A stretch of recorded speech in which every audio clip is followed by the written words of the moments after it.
Hello Navox, hello Wigglepus. Thank you for the good luck.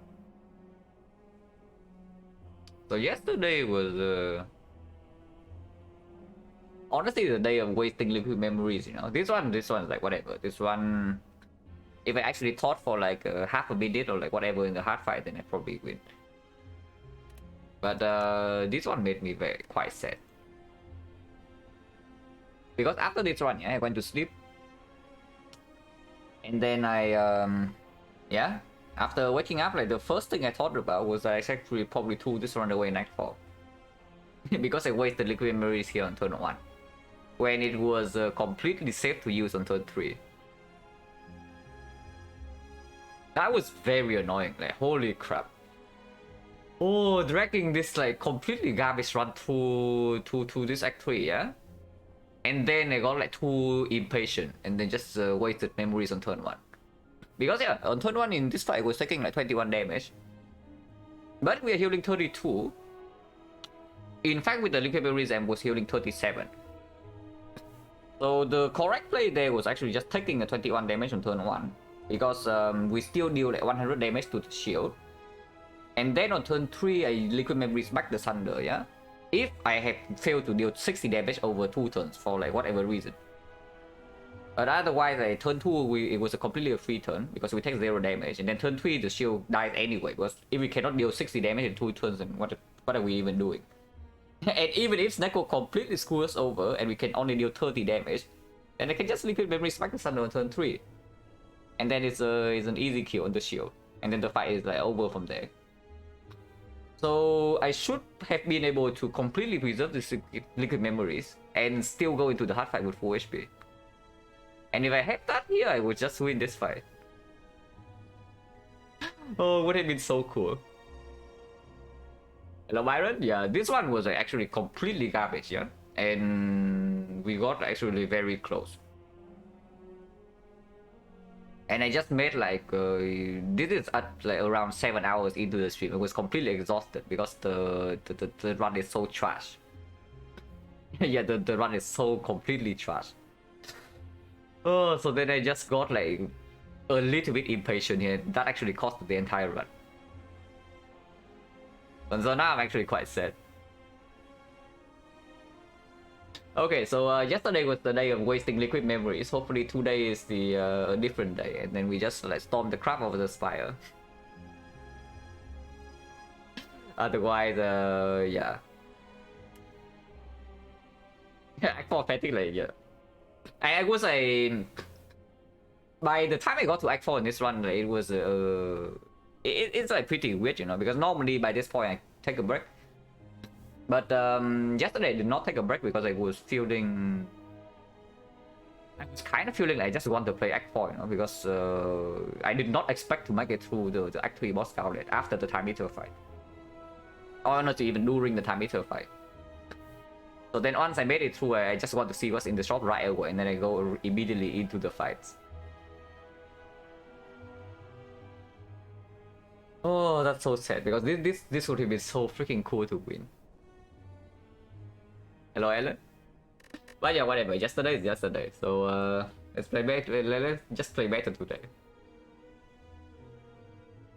In 100, I think I'm allowing myself to, let's say, throw 3 runs. Not more than 3, but 3 per 100 acceptable.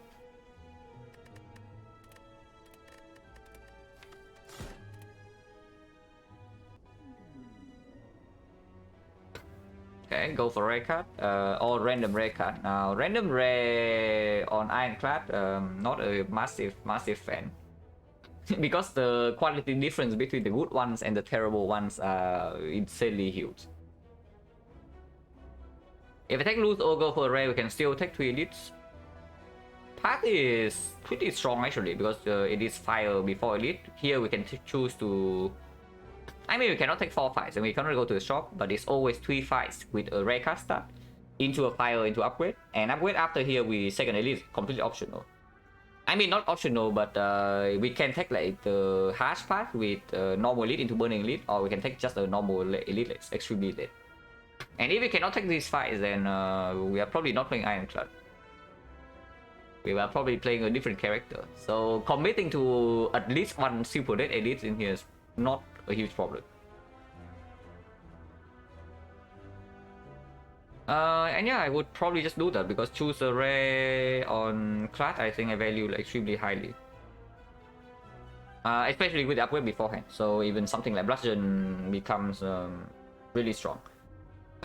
And the Immolate also becomes really strong. The Fiend Fire absolutely exceptional as always. I take a rare card. Yeah, Bludgeon. Yeah, Corruption also right next to it. I don't care. Bludgeon, then we go here, upgrade Bludgeon, and then we try to farm 3 elites. Bludgeon also like pretty good in this fight. Oh, that's a Berserk. Yeah, Berserk.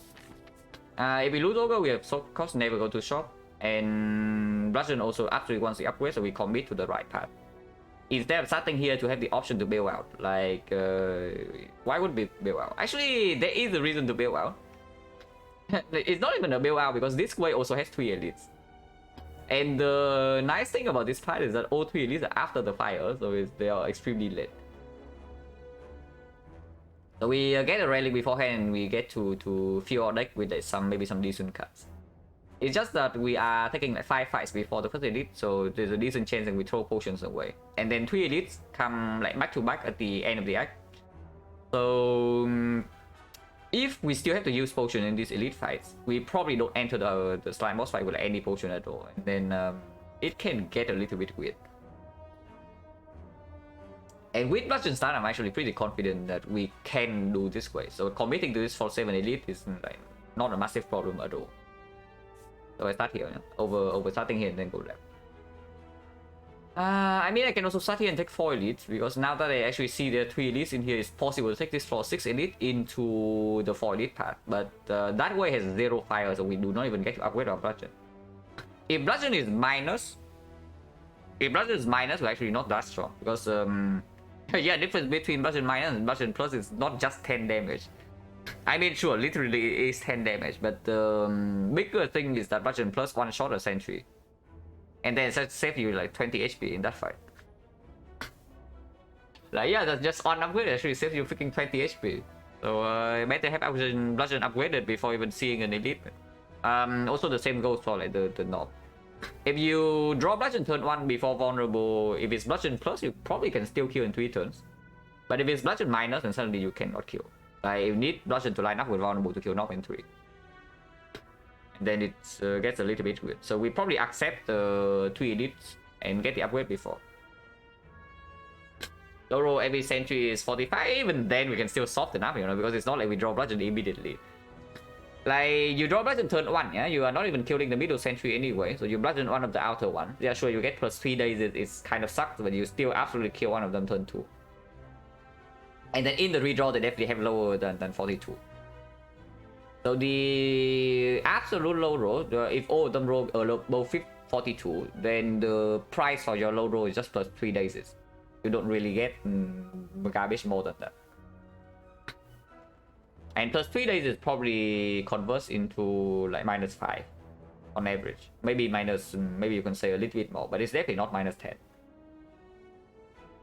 So the upgrade is still safe at maybe 15 HP. And that's already a low roll. Yeah, we start here.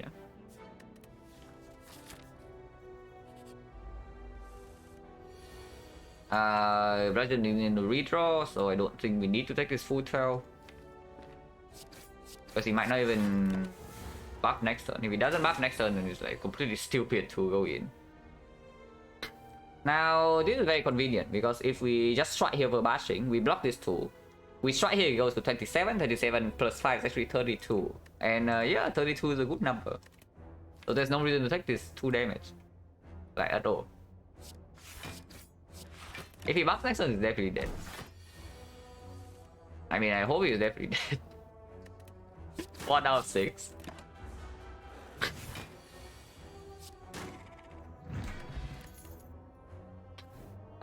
Flex, yeah, not interested. Normally, we either take, honestly, we take either Twin Strike or Perfect Strike here. If it's a normal act. In this act, do I still need to take it? because it does not get upgraded. With Russian after start, we can afford to skip garbage attacks, but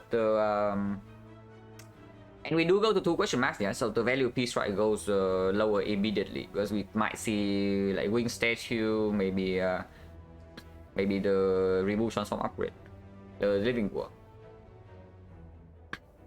Twin Strike, still a reasonable attack, not amazing if it's not upgraded, but we can make the upgrade here.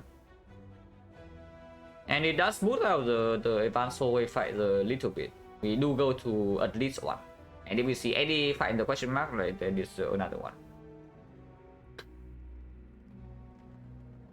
1. Probably still okay to take a Twin Strike. The bludgeon style is definitely not the flex. And it's probably still okay to take Twin Strike, because entering this fight with bludgeon as the only attack, we definitely need potion support. Either duplication potion or maybe liquid memories. Or that's a usual, like maybe fire potion. But at some point we do also need to increase the dex damage besides that the bludgeon. This is okay. It's still useful in the knob. Not amazing into sentries, because once again we do want to kill 1 sentry with our normal attacks though. So it's not that bad, because like, we one shot 1 sentry with a bludgeon first cycle, one shot another sentry with a bludgeon redraw second cycle, and the last one is just yeah, our normal attacks, like the normal strikes and whatever we add.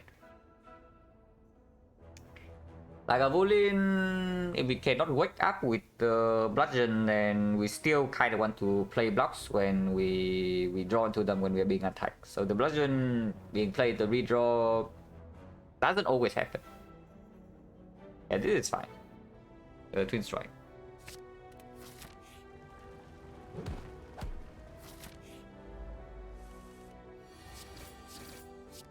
Yeah, exactly 32 now. So bludgeon kills.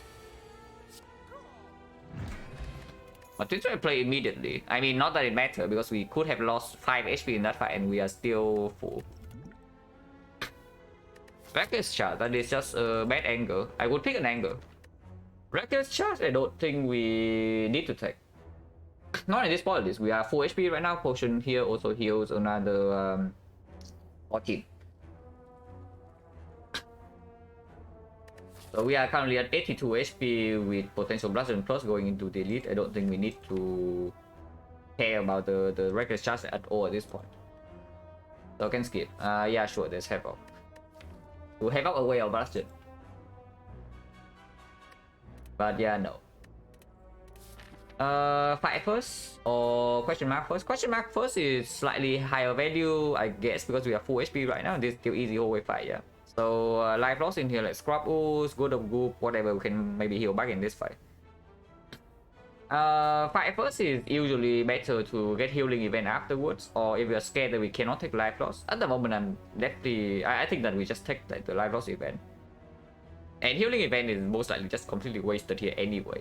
So we take the event first. Okay, I was a little bit afraid, but yeah, Decay Rage. I hate this, man. I really hate it when you just see like 2 curses here. There can be 4 curses like the same. Oh, okay, whatever. But I definitely do not risk this garbage 40k thing, yeah. I want the rage actually, but I also want to see what the rare card is. Oh, I want that. So I can take the rage here. I can take bet 1 out of 5 on this Immolate.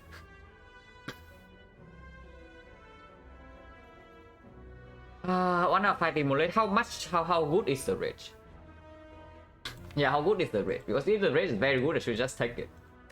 If I am like kind of lukewarm about the rage anyway, then I probably screw the Immolate. No, probably screw the rage and we try for the Immolate. How many curses? 4. But the 4 can be the same curse, or they can be 2 different pairs. Hi, Immolate 4. No, I don't even know whether I'm rolling with Immolate or not, you know. I'm taking this rage. How good is the rage? Rage is not going to be green until like maybe here. How's the ratio against elites? Against the sentries, it plays. Yeah, Lagavulin is actually very good. Sentries, it plays. Against the Nob, not amazing. But depends on our draw as well. Because sometimes. Yeah, like sometimes we. If it is on the bludgeon turn, then it's actually not so good, yeah. But if it's on any other turn, then the rage is honestly positive in the Nob. Into Lagavulin and sentries is definitely positive. But worse than in sentries, it saves like 3 HP if we draw it on the bludgeon turn. Good into advance always as well. Honestly, I think I just take the rage. It's not an amazing card in the slime boss fight because we don't need block in the first 3 turns at all, and then either redraw, we redraw 2 slimes. But it also performs in Act 2. And Bludgeon start is usually a pretty strong early game start, so we expect to do decently fine in Act 1. I take the rage.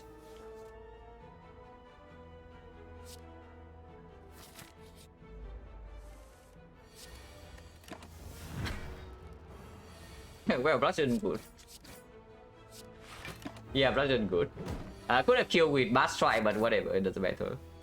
No potion, 50% chance now. Shrug it off. Armaments.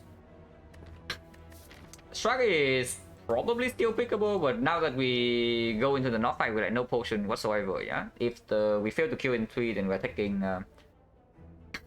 So base is 32. If we play Rage and it block for 6, that's not positive, but we play Shrug, we don't really take extra. So we play Shrug, we block 5, then after we take 4 extra, so Shrug blocks for 1. Which means that, yeah, if we play Shrug turn 2, it's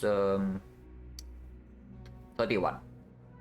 The only problem with Shrug, yeah, exactly. The only problem with Shrug is that if we cannot miss the Bludgeon in a fight, and we have not drawn the Bludgeon yet, and Shrug is in our hand, we cannot play the Shrug. And that is a big problem. And yeah, with the Rage added, probably don't need to add this yet. Even into advanced always. So for now I would still skip. Because I would like to see how these flaws go first before making a decision on the pathing. And with Bludgeon Plus and the Rage, the Strike is not that necessary to even go into advanced always. Happens so rarely. Yeah, you want to lose 10% your run because of bad luck in Act 1. Well, you do you, but I don't like to lose 10% of my run. Do something like completely preventable. I play around 2% low road draws, you know, so why would I not play around like 10%? Yeah, let's not do that.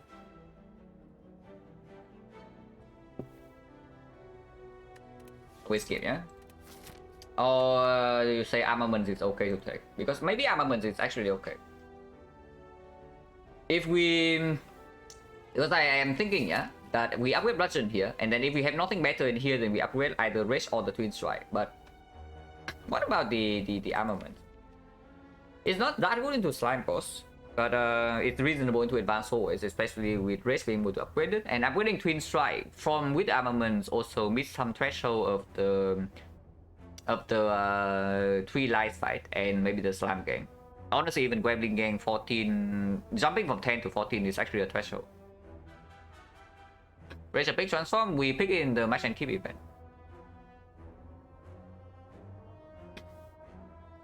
So what's our worst elite matchup here? Sentries, I think we are expect to do somewhat decent again. We are still getting taxed a little bit, yeah, but the maximum damage we can take in that fight is like capped out, I think at around 20. Lagavulin... Yeah, Lagavulin we are not that good against. If we can line up Bash into Bludgeon, then we're actually very good into that fight. But if we cannot, then it's not that good. But the exact same thing goes for Nob. So let's assume that we miss... let's assume that we miss Bash into Bludgeon in the Nob fight, and how bad is it? Nob rolls 90 HP, we do Bludgeon 42. And then after 2 turns we have 6 energy to play. But let's assume that we absolutely low roll, we draw Bludgeon and Bash on the same turn. So 42, we need to deal 48 over 2 turns. 6 energy, if we don't redraw into anything good, is currently 40 damage. So we are 8 damage short. But we still have 80 HP. If we take the armaments, we do not redraw a current turn 3 at all, yeah? Elite farming, yeah, of course we are farming elite. I'm just thinking whether I should add this armament to my deck or not. Lagavulin fight at the moment is probably a minus 25. Maybe a minus 25. If we assume the rate also block 6, it may be a little less. But with our damage potion, I think we are going to be forced to play bludgeon in the redraw. So we open with bludgeon, in the redraw we have to play bludgeon again. So if that is the turn, we take immediately 20. And the turn afterwards, maybe we block full 15. So we take 25.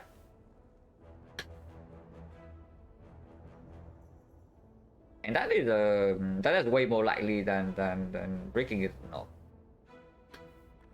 An advantage of adding armaments to the deck right now is also that we never shuffle out the bludgeon. So if we do not pick a card here, yeah, we enter the sentry side with 14 cards. There is a 4 out of 14 that we bottom deck bludgeon and shuffle it out. And then that fight gets very messy if we can only one-shot one of them with the bludgeon and not 2. If we take the armaments in here, it never happens. And yeah, the exact same goes for Lagavulin fight. It's just that we don't shuffle in the north fight, so it's -1 card. But the -1 card seen in north fight cannot be as bad as a chance to 4 or 14 to shuffle out the bludgeon in the other 2 fights, right? So I should take a card here. And both Struck and the Havoc are card neutral if we play them. So so it doesn't help shuffling out the bludgeon. Which means the only card in here that actually prevents the 4 or 14 is the armaments. And we say the armament is not even negative. So yeah, there's not to add it here, right? I should just take the card. I should just take the card. And of course we see upgrade bludgeon over armament.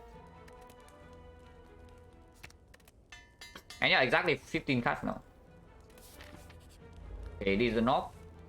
Yeah, just draw bash turn 2 and then bludgeon turn 3. Very easy. Next turn, by next turn we know exactly what we have. Yeah, it's actually that easy, guys. So this thing is completely dead and we have full HP. Yeah, very easy, right? We lose 5 HP and we heal 6. And the rage plays fully here.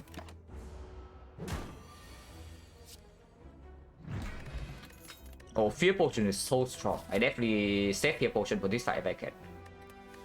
Potion chance right now is 40%. Unfortunately, this potion, if we are actually full HP, cannot be used, even if I overlay potion.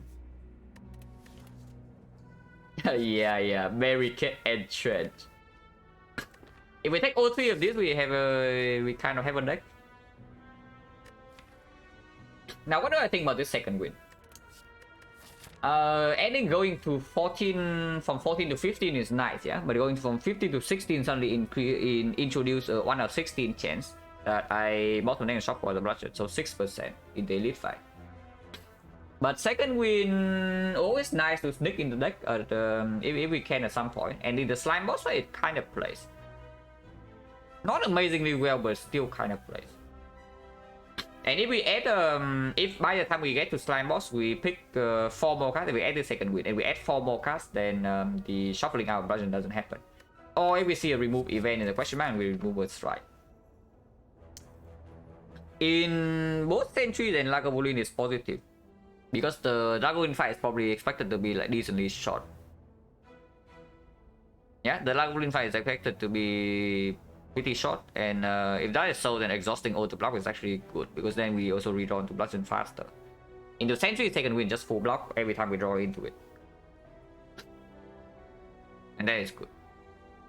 First cycle is sometimes awkward to play, but from second cycle onwards, whenever we redraw into second win is full block. So whenever we redraw into second win, we block full. Whenever we redraw into bludgeon, we kill 1, which means that we have 2 cards that guarantee that our turn takes like 0 in the redraw. That's pretty valuable.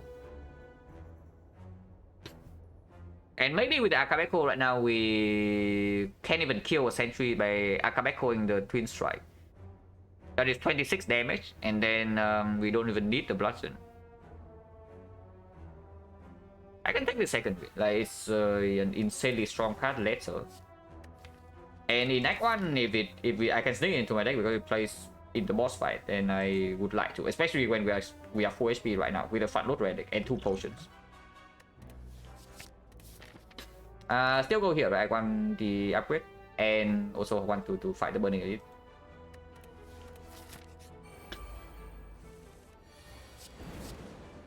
And if we don't take damage, then we just throw away potions so what? Right now, potion chance is it was not advanced always, eh? It was not advanced always. So right now, potion chance is currently 40. And apparently we don't need to use a potion here either. And we are still full HP, so if we get potion drop, we are just throwing away potions. Okay, 50% potion chance now.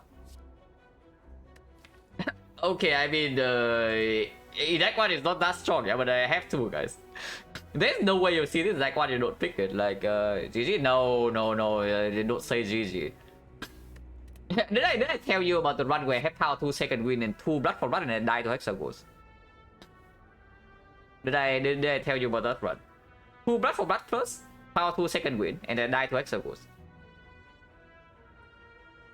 So yeah, do not say GG. Like, it's this combo is not overpowered deck one because you cannot exhaust your whole deck down. You don't have enough removes yet. And it takes usually takes like 2 or 3 cycles for this combo to even happen, and fights are way too fast in early game. That I mean, I take it. So it's very good. Bloodletting is pickable immediately with this puzzle. It was already kind of okay with the rage and the bludgeon, but now it's definitely pickable. Bloodletting can be sneaked into a deck immediately. I can just take 8, deal 50. This guy also attack every turn, so I don't see why I should full block this hit because I'm also weakened. Take 2 damage. Because this guy also 50% potion chance, if it drops a potion, then maybe I also want to replace. Okay, not dropping potion is ideal because now we just brute force this fight with our HP. Keep a fear pot and then drink the blood potion. And this fight has a 60% potion chance. So we get to refill 2 potions in here into the Burning Elite, use 1 potion here, and keep a strong potion into the slime boss. Second Twin Strike, not interested. Combat very unnecessary. And Clothesline, yeah, whatever. We do need to be a little bit careful of potential slime boss rematch. Yeah, combat. Honestly, if we don't have Sentinel Puzzle, combat is kind of okay. Because our attack density is not attack density, but our damage is actually quite low for the slime boss. So I would still like another damage card because we cannot rely fully on potions. But combat is like one of the worst on the tech because it just wastes this Sentinel Puzzle completely. Second Twin Strike with the Akabeko is like, yeah. But take angle here, probably yes. Plays well with the bludgeon, plays well with the rage, and it still improves our damage. The attack I want to see the most probably would be Whirlwind. First AoE card works extremely well with Akabeko, and we most likely can upgrade here. But yeah, this is just a skip, yeah. Upgrade Hello Mushking, thank you for the good luck. So I was thinking that upgrade armaments on this screen to improve our block against sentries and Lagavulin, but with power 2 second win right now, armaments upgrade becomes way less necessary. Armaments no. Like now we're already way over block. If we just added the 2 premium block cards to our deck, so why would we even improve our block again with these armaments? Let's upgrade damage. I'm a power 2, I'm not upgrading a block card, man. Yeah, but Sam, sometimes I really wonder whether you are trolling on purpose, you know. And I'm like, really not sure. The best upgrade? Absolutely not. Like, why would it be the best upgrade? What about the Twin Strike? What about the Bash? Twin Strike plus 4. Bass, and if we draw turn 1 of the slime boss, and it has vulnerable on turn 3 as well, so we can always split with bludgeon. Or they consider Amon the block upgrade rather than damage upgrade, because our deck is mostly blocked at the moment. Is the thing.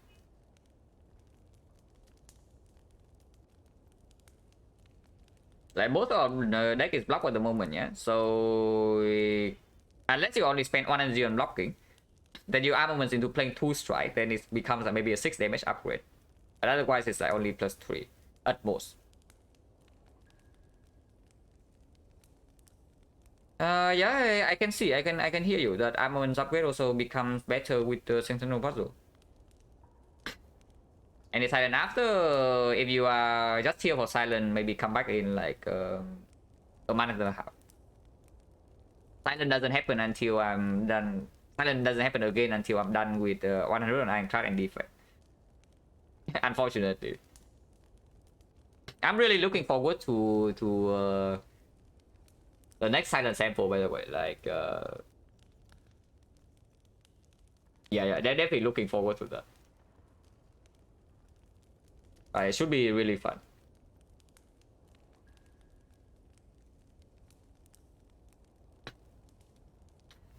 Bash can be upgraded before boss. Yeah, and another thing about the bash is that if we see a second vulnerable source, or if we are carrying this potion into the slime boss fight, then it's also not necessary.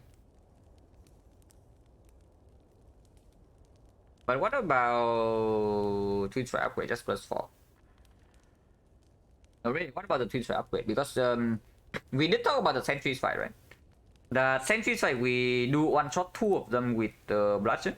But now there's a chance to shuffle out, yeah. 17 cards is actually quite annoying with the Sentinel puzzle. Because we are... with Sentinel puzzle, there's actually a decent chance we shuffle out 7 of our cards. So that's exactly bad. And if we actually have to prepare to kill 2 sentries without normal damage, then I don't mind a Twin Strike upgrade. And also, that's also a point to not upgrade the armaments, by the way, yeah? Because if Sentinel puzzle screws you over, and you draw and you shuffle out 7 out of your cards, and yeah, sure, all of them are green, but when are you redrawing? When are you redrawing into your upgrade? Probably never. So Sentinel puzzle armament is not always a real synergy in the Sentries fight. And into Lack of Green, it doesn't actually play until we have taken 1 hit.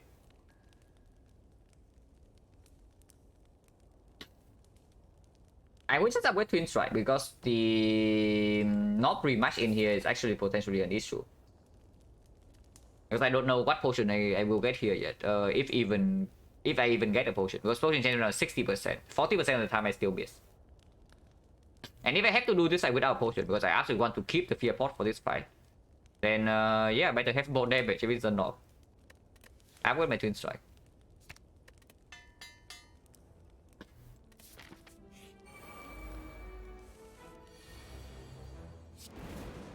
Twin Strike upgrade, really cool, right? Now we're just on short this on turn 1. And we still draw +8. Unfortunately, yeah, this guy rolled more than 42. So I guess we are taking like kind of 10 next turn. Because Bludgeon doesn't one shot. But here is very, very nice, man. We have 42 damage and we kill this immediately. And take 1 damage. Because of the Twin Strike upgrade. Yeah, plays immediately, right? Doesn't need to wait for long. 1 floor. 1 floor and it already plays. So let's just kill this.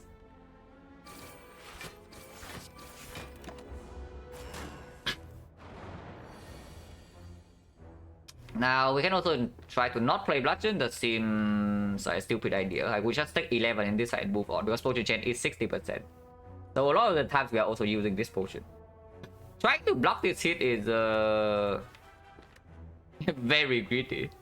I would like to not do that. And we hit this guy, yeah, because next time we know we have full block.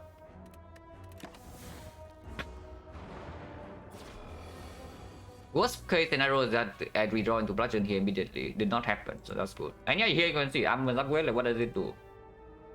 Yeah, literally nothing. Like, exactly. Because we never get to see these cards again in this fight. So upgrading on the strike doesn't even matter. We just... Okay, that was a bad play, because it forced me to go into the menu. Can get taxed by 10 here. 10 is still 0. But no tax. And no potion either. But sure, then we keep our potion. Hello Green, thank you for the good luck. Oh yeah, you also see. Yeah.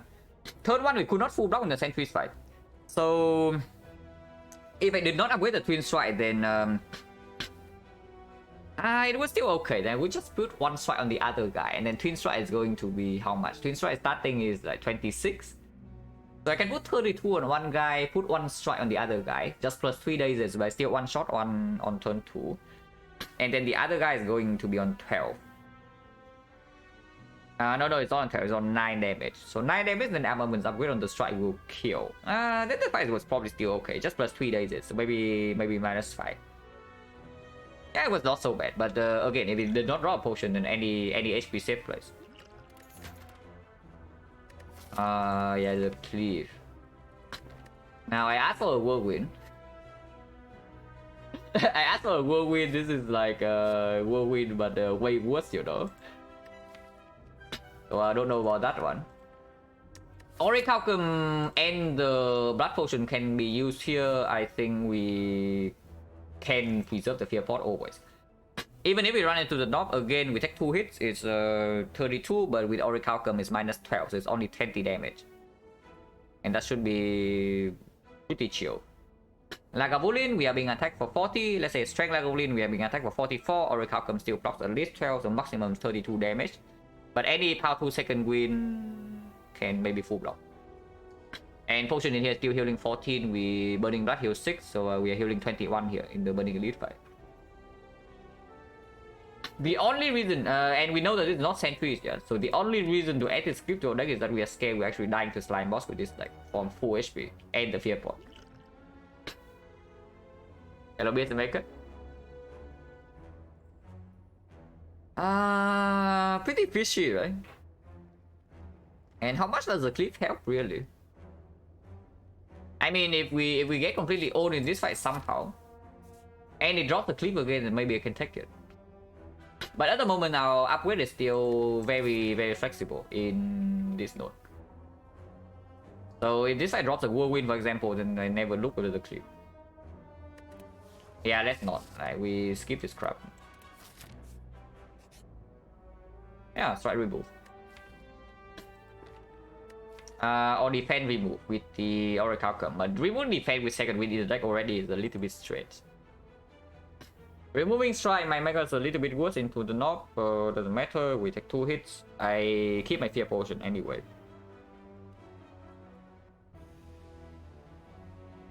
Or I can just take the gold and keep my 5 strike. That seems a little bit strange.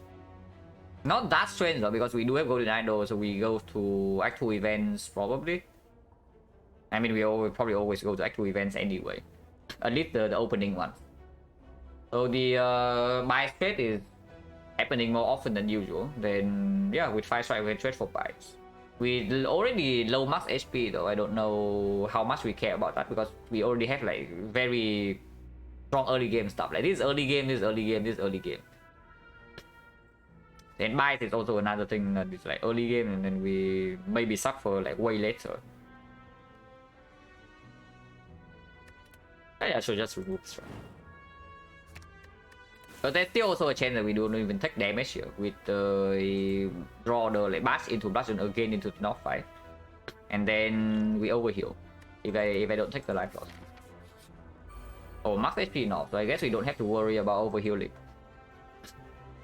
Oh, we need to tank a hit from the slam, most definitely, but maybe not because I can also deploy fear pot on turn 1. Yeah, if this guy rolls max HP, then we probably need to take 1 hit.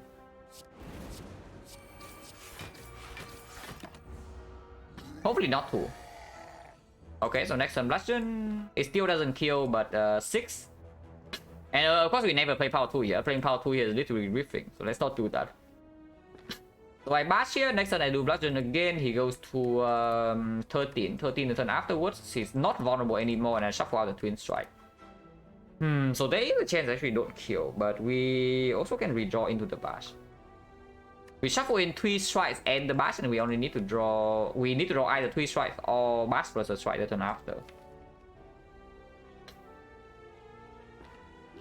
Maximum damage taken 8 plus 18.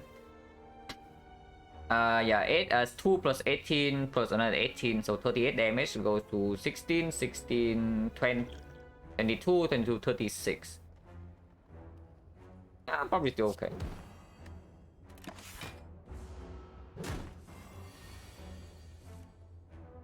Yeah, next turn we most definitely have lethal. If we don't, then we can also just play power through.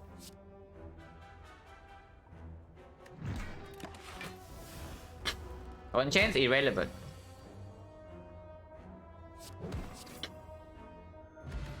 Yeah, irrelevant because we just drink this. Wait. It only deals for 13. Wait, I get scammed.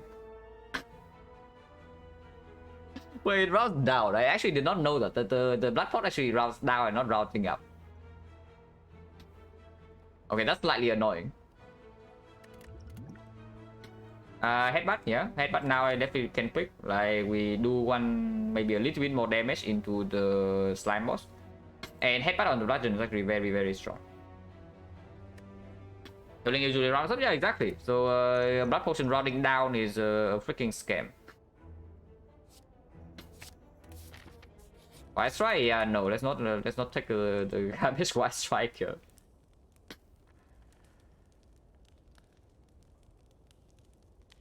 Is it the steel bash upgrade? If we are using fear pot anyway in the slime boss, then the bash upgrade is like irrelevant. Rage upgrade is a lot worse now that we have Orichalcum, but maybe you can say that if we don't upgrade the rage, then it never gets played, because yeah, it blocks for like let's say 9, and then if that's the case, then we don't even need to play the rage in the first place. Armor's upgrade becomes a little bit worse with Orichalcum now, yeah, but it's still not that bad.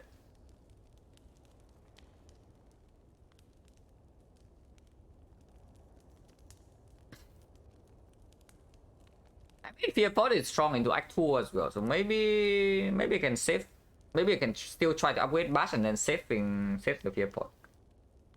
Delaying armor? Why is armor upgrade so necessary now? Oh, really? Because usually your armor upgrade is to make your defense become like defense plus, you know, to block through the frail in Act 2. But why is that so necessary now? Upgrade my Bash.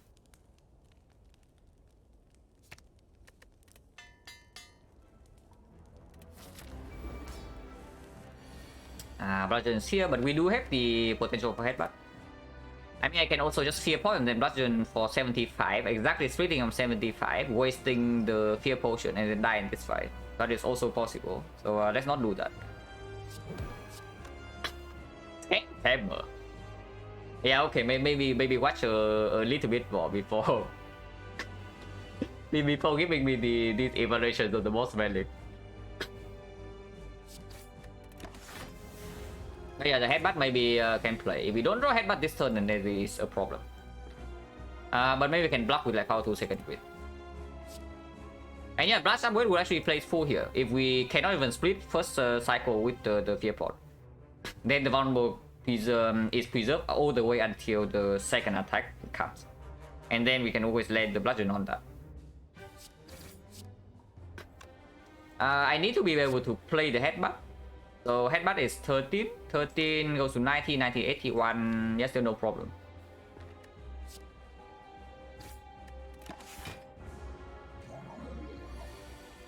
Yeah, perfect. Headbutt on the bludgeon. Power 2 second win. So now I can even think whether I want to use the Fear Pot or not. I mean, I can also just Distill Curse and kill it immediately, but I think Distill Curse is stronger than the Fear Pot. So we can either split on 49 right now. Power 2 second win, shuffle out, only damage left. Incense Burner comes in 2 turns, or we Fear Pot into Bludgeon immediately and split on like 19. Yeah, potion chance is still 50. No, it's higher than 50. We did not drop a 60% potion tier. So this 70% we drop a potion, it goes down to 60. So right now it is 60. So yeah, definitely just Fear Pot. Also, by the way, Armament Upgrade again will not play here at all. Next is Incense Burner. This guy never deal damage, so we just kill this. Very well, thank you very much for the raid. And I hope that the Watcher run ended well. When it was there, it was looking very promising. I think you were fighting Time Eater and the deck looked extremely strong. So I hope that ended well. We definitely want to set up Intense Burner here, yeah? Money made at such a yeah, it was looking super powerful even without the infinite. Oh wait, 20 wins done now? Yeah, very nice. Congratulations. Burner on 5, right? Maybe you can argue burner on 3 because on 5 we cannot use the Sentinel Puzzle on turn 2, but honestly I don't care about Sentinel Puzzle. So burn on 5 for so that I can bludgeon on thief is also like pretty sick, you know.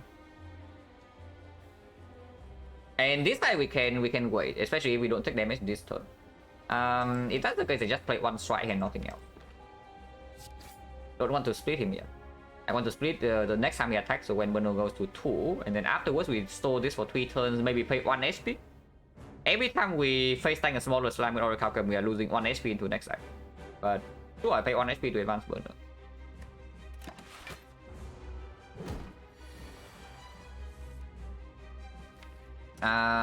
Yeah, I can always split next turn.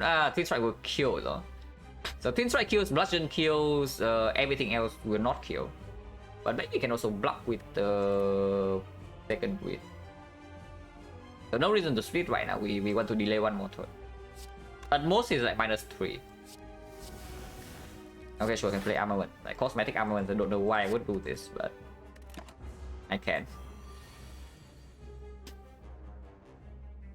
Oh, this guy's deal too much damage, guys. So I pay 3 HP, yeah.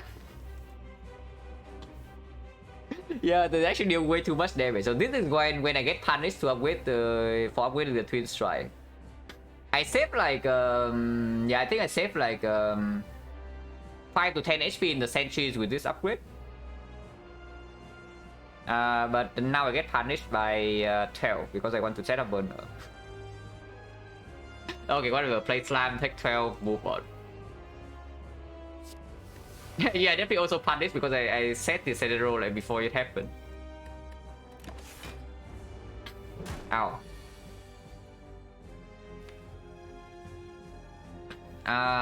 No need to split yet. Next time we cannot fail to draw split. And the turn afterwards, they are in 1 strike range. Maybe it's better to split right now. Worst case scenario, we roll 9%, they both attack next turn, then we take 4. If not, if one of them attack only, then we can always kill. And the turn afterwards, we only need to draw 1 strike instead of 2 strikes. So splitting now seems good. Splitting now seems good. And put strike on top of a defense plus or what? Probably. If I put defense plus on top, if I draw, if I bottom exactly all 3 strikes, then it can get a little bit weird. Yeah, otherwise at most I take 4 damage. It is 9% of the time, and I also need to fail to draw into the second wind to even take 5 the damage. Otherwise I take 1. I put strike on top. Okay, no low roll here. Next time we have a guaranteed strike, so burner sets very nicely on 5.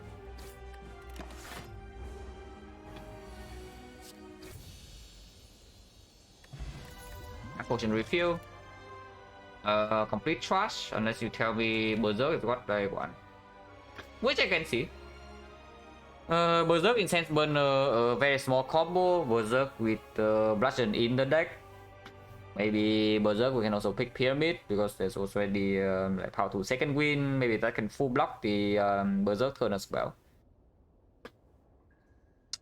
If not, Berserk is a skip. I mean, maybe you can say Juggernaut power to second wind, Juggernaut Oracle, Juggernaut Rage. Oh my god. But yeah, probably not. But yeah, what about the Berserk?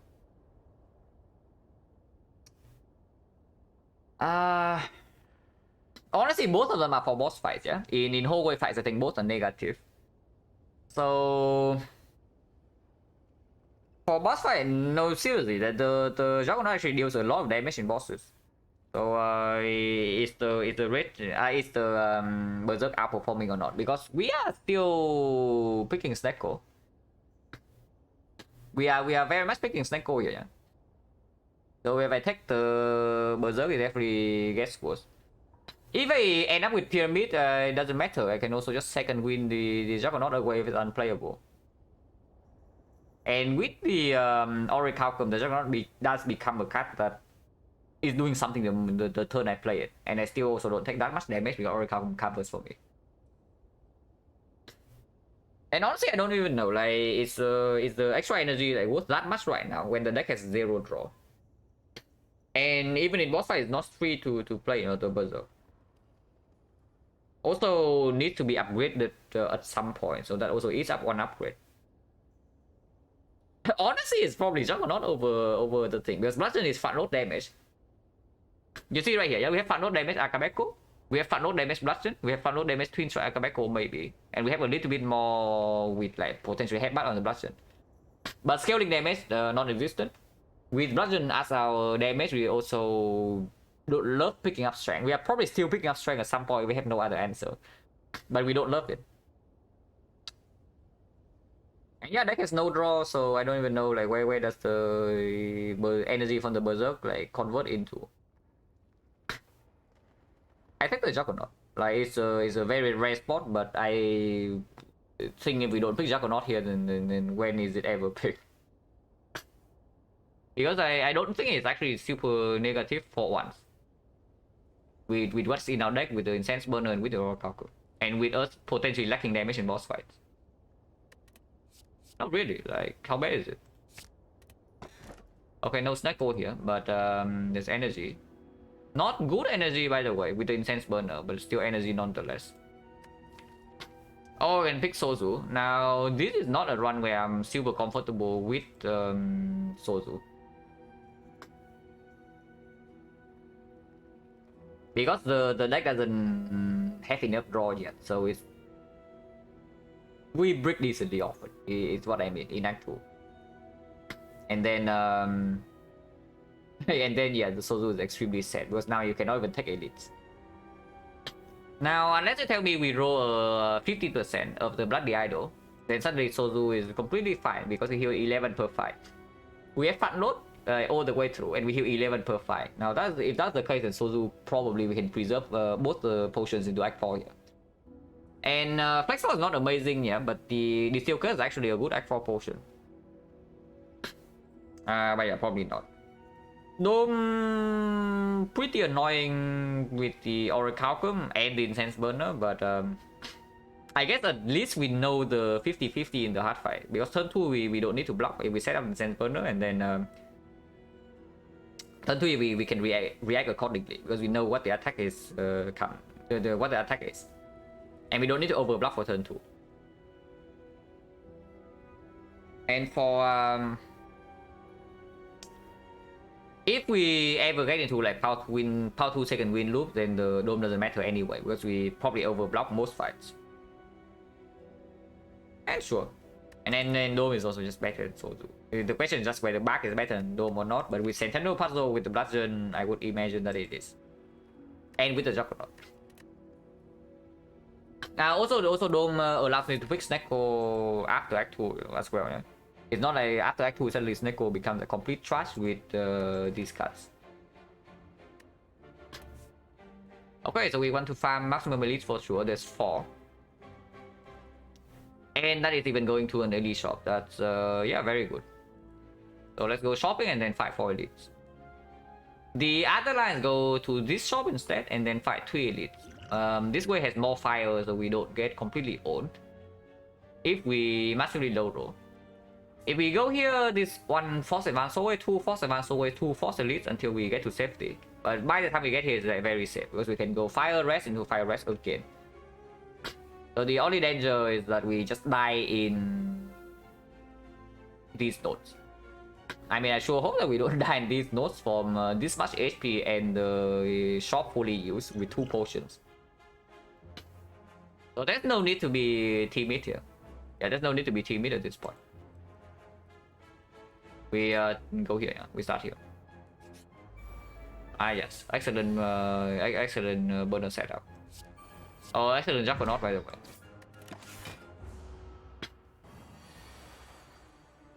Now that's pretty annoying because with our headbutt draw this turn, if Chosen is not attacking here, next turn I'm taking damage. At most I'm taking 6 this turn, yeah? If I don't block at all. If I do power 2 I never take damage and I get push plus 1 days in. If Chosen attacks right now, she goes to 31 and we draw 08 cards, so it definitely dies next turn. So I move on from this fight, taking 0. Always running room for writing mass light quality, yeah sure, plus 1 parasite. But I hear you, it's like it's actually very liberating, you know. To be able to just like play your cards freely. Yeah, you see the writing mass, you just think, oh, cannot attack, cannot attack, cannot attack. But with the gnome, yeah, screw the writing mass, we just play all the attacks. And if it curses, we can say, yeah, unlucky. So we clear the chance is higher than 10%. Like, the chance for it to use at the start of the turn is 10%, but I guess it is not. If we cannot see, then it's 10% either way. But if we can see and we reroll, then it's higher than 10% for every roll. But if we cannot see, then it's always 10%.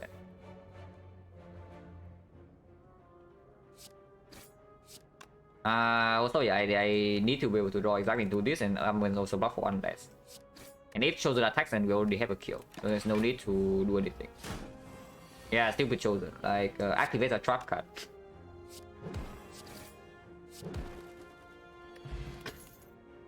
Feel no pain with our Juggernaut power 2 second win. Interesting. Okay, Juggernaut going in, guys. Like now, if you have never seen Juggernaut with Feel No Pain second win before, it's like one of the most satisfying thing to see in the Spire. It doesn't happen very often, yeah, but it's like extremely nice visually. Yeah, the machine gun, exactly. What a garbage. Yeah, right before the shot. Oh, what a garbage. I leave, right? No, I'm not even kidding. I probably just leave. Because the remove in the shop is still 75 gold. And I don't even know whether I want to spend gold on the remove in the shop yet. So basically playing with the cleric now saves me, I would say probably... I expect the value probably like 37.5 in this run. But I immediately lose my freedom to spend gold here because I can still buy any rare relic. Yeah, screw this. Yeah, this one, rare relic. Not an amazing combo with Sentinel Puzzle. Or we take Sling of Courage and then run into the 4 elite path. What about that? So that is better, right? Because Helix with Dome also like a little bit weird, especially with the Sentinel Puzzle. That we are also picking any Bloodletting. Yeah, we picked Bloodletting to activate Sentinel Puzzle, and now we have a freaking Helix that we paid 326 gold for. Yeah, of course we take Sling into 4 elites, guys. And yeah, now we have nothing better to do, so now I can remove Strike. So we do pay extra, but whatever. I want the flexibility. Combat, yes, combat, Sentinel Puzzle. Absolutely amazing idea. Yeah, let's not do that. If you don't know, it actually works the bad way. So because it activates at the end of your turn, you take damage and then the puzzle drops and then you discard all 3 deal cards. Yeah, let's not do that.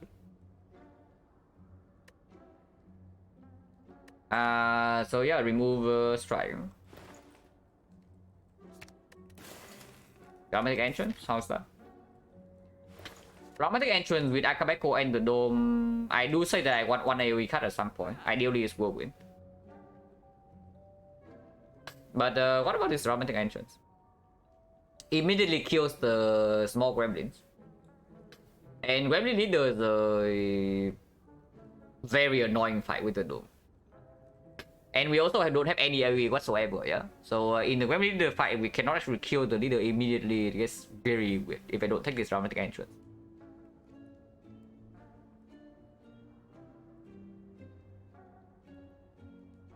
Bad for spy. No, don't worry. I remember your name. Now, for some viewers, I have like this. I have this information in my brain, you know, that maybe they're trolling me. So because in every single of your suggestion, yeah, is like not it is like something like that, a one-liner that's like completely off base, or even like sometimes even immediately right after I say something about that, why it's a bad idea. Then my information register in my brain is just like you are trolling me. So do not worry, I remember you. So yeah, dramatic entrance. And yeah, of course we run into 4 elites. Ammo thieves. We are getting a little bit owned here. Potion chance at the moment is 50, so I can see maybe potioning to save 16 here because we are affecting 16.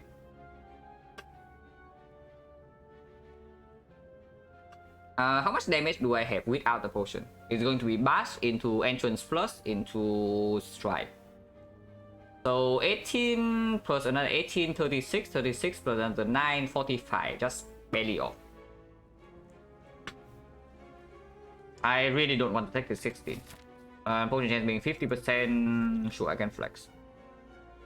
If I flex, I take maybe 6, maybe 5. If I flex potion, do I still need to armament the dramatic entrance? Probably not, right? Then can I do it in the good order that I entrance first? So 21 into 15 is 36, 36 plus another 16 is 52. So I actually kill this. And I take 5 damage. Progress Sentinel Puzzle, and the fight next turn, burner goes to 4. Not amazing, but burner going to 4 into advanced hallway is not that terrible. And maybe sometime I also draw into power 2 and can go to burner to 5. But I do think that I should use this potion here to save 10. 11. Yeah, save 11. And yeah, 21 plus 15, 36, 36. This is 11, 16, 52. So we can kill this. I can entrance first.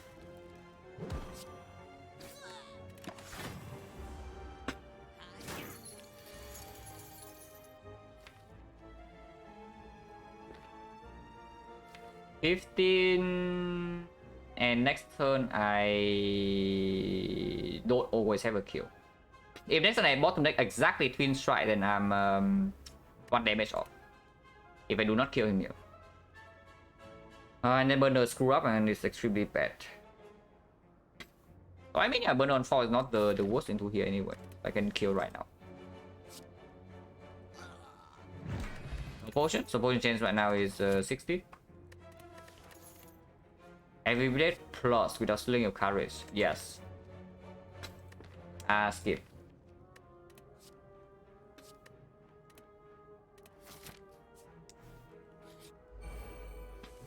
Okay, we have no idea what they are doing. What about 21? Yeah, I mean, if we see 21, then we just cry a little bit.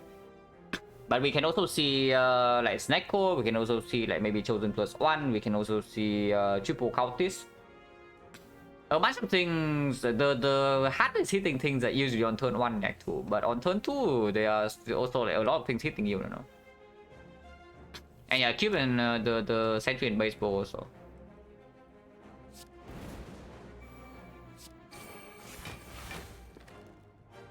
Next turn we don't need block at all. Unfortunately, Headbutt needs to be played after Dread, so I guess I can still Headbutt Rage on top in case we have like some Juggernaut. Better than defense.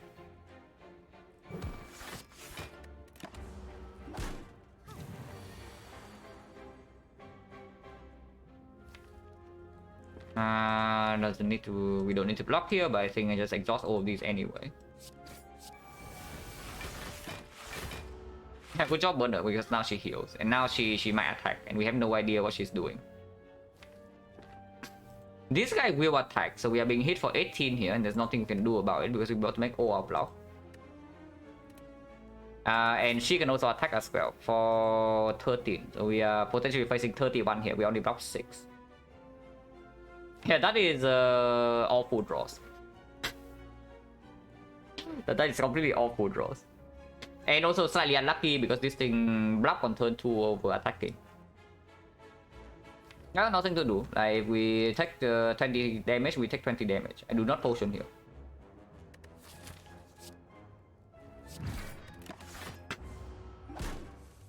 Yep. Minus 25. Very nice, guys. By the way, Juggernaut has not played a single time, but expected really. Now she can attack again. We have no block, so potentially takes 7. So we are actually getting owned by the very first advanced hallway. And not because of the dome at all. It's actually because we just don't have card draw.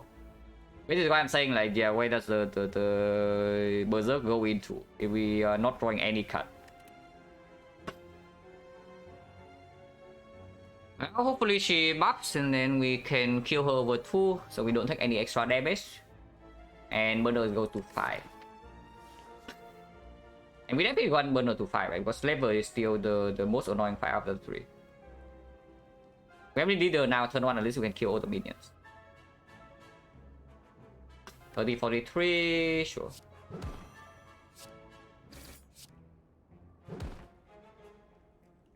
Probably push shot on top so that we still don't kill. Oh, Juggernaut on top. Juggernaut on top is okay too. We don't want to kill her next turn.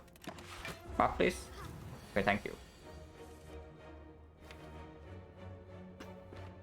So next turn she's still vulnerable. She can go to 21.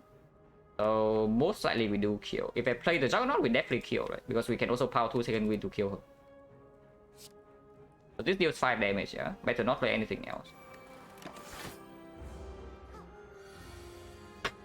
Dome isn't bad. Oh yeah, so far Dome is a free energy. Like, because we don't change our action in any way, shape or form. Okay, potion. So potion change 50, and at least we do not take the extra damage. Yeah, Omega cringe. One strike plus upgraded green. And wound can be exhausted with second wind, right? So surely it's not so bad. But yeah, absolute garbage. Blood for blood, at the moment we don't have anything that activates it. On the intense burner turn, we also full block, always with our Calcum, so it doesn't go to 0. And we already have boss damage with the Juggernaut Feel No Pain. So this is a skip, yeah. Going change right now is 50. Complete leader, dramatic actions going in. 18. Yeah, very nice. 18. Yeah, 18. So hopefully we roll her attack 25%. If she doesn't attack this turn, we have problems. I mean, not that big of a problem because at most we are facing 27, but I sure would prefer that she attack this turn. Would make our life like very easy after, very simple afterwards. Yeah, of course I play Juggernaut here. Oh, okay, thank you. For once, freaking Gremlin leader is doing what we want her to do. So now we know she cannot attack, but unfortunately we have not drawn any damage in this set. We have a little bit of damage with the Juggernaut, yeah, but not enough. So maybe she still doesn't die next turn, which is unfortunate. How much damage do we have this turn anyway? We have armaments 1, raise 2, defend 3, so 15 damage from this, and then this goes to 11, 16. So 31 damage. 31 damage, she goes to 81. No, 82. 82, so bludgeon plus 1 would be a kill. Bludgeon 66. Not a strike though. Wait, this is 1 off. Bludgeon headbutt is 1 off, but bludgeon twin strike is a kill. And if she buffs this turn, then the Distil Curse will always kill her next turn. So there's no reason to Distil Curse now, yeah? Because next turn, if she resummon into attack, it's only still 18 damage, so it's not even that much. If she buffs, then she needs to die next turn.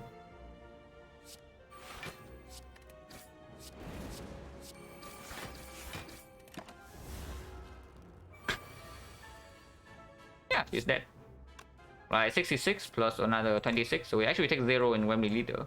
Burner not set up for the next fight, but I mean I take it. Like we do dome leader, we take 0 damage, that's exceptional outcome, no potion use.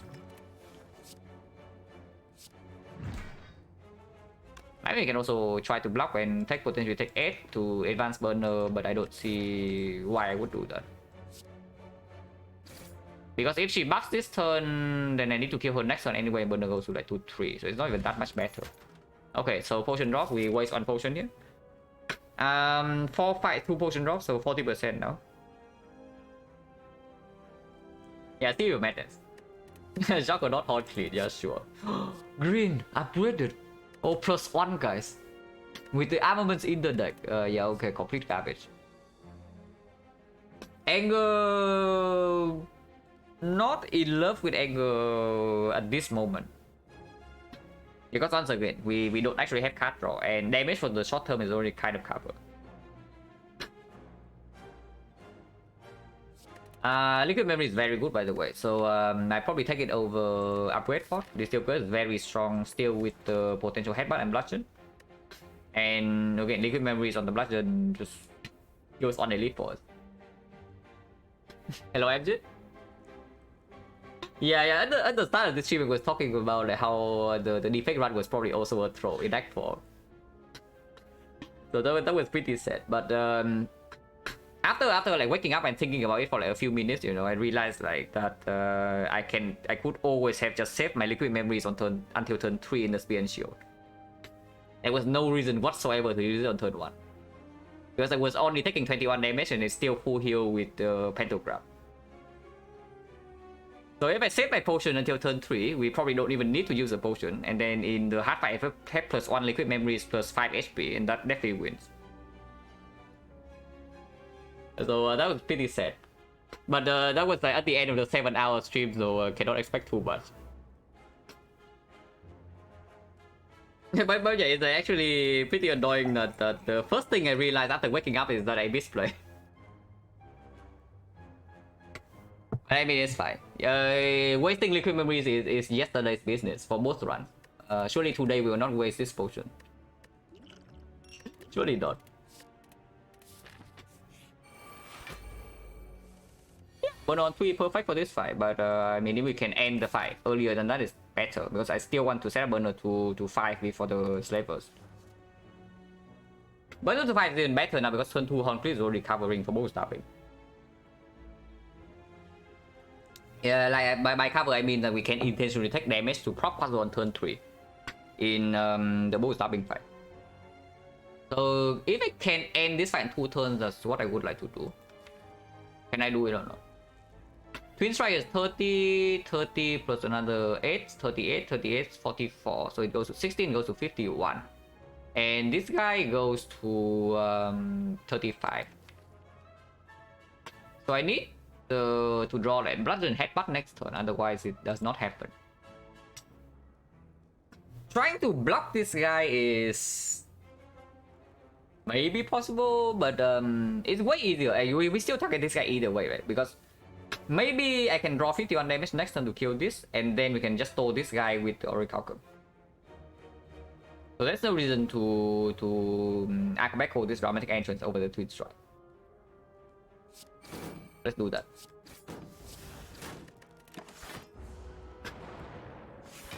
Honestly, even if I'm taking damage on turn 3, it's still okay.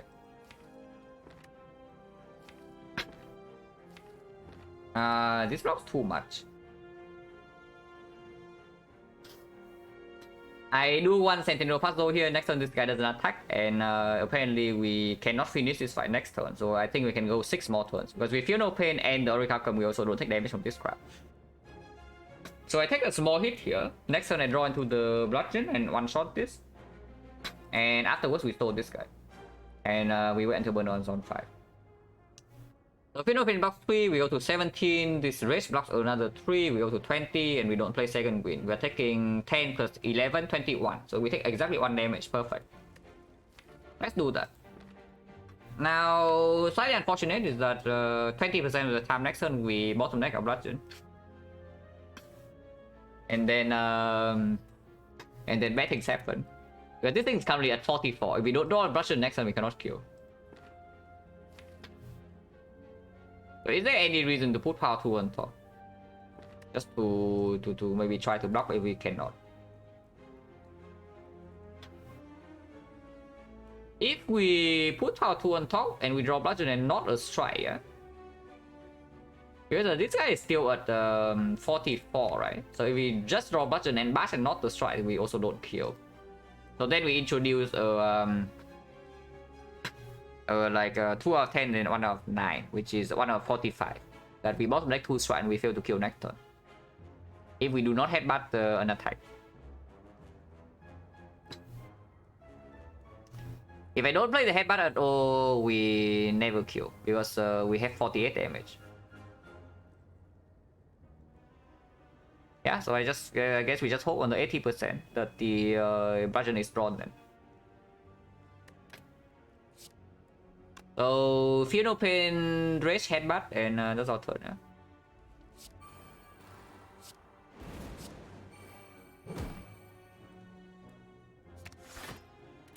Take 1 damage. Okay, everything is good. Oh wait, it's 42. Oh yeah, 51 minus, yeah, it's 51 and not 53. It's not 44, it's 42. So oh, then headbutting the attack was stupid then. Yeah, then headbutting the attack instead of Power 2 was actually very bad. But never mind, guys. Don't need to care. Never punish. So now we just wait until Burner's on 5 again. Do not play Juggernaut. Juggernaut kill it. So let's not play that.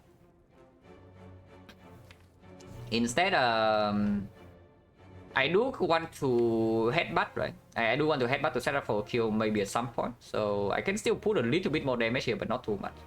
I don't want this to go to below 9. Oh, unmatched is perfect, yeah.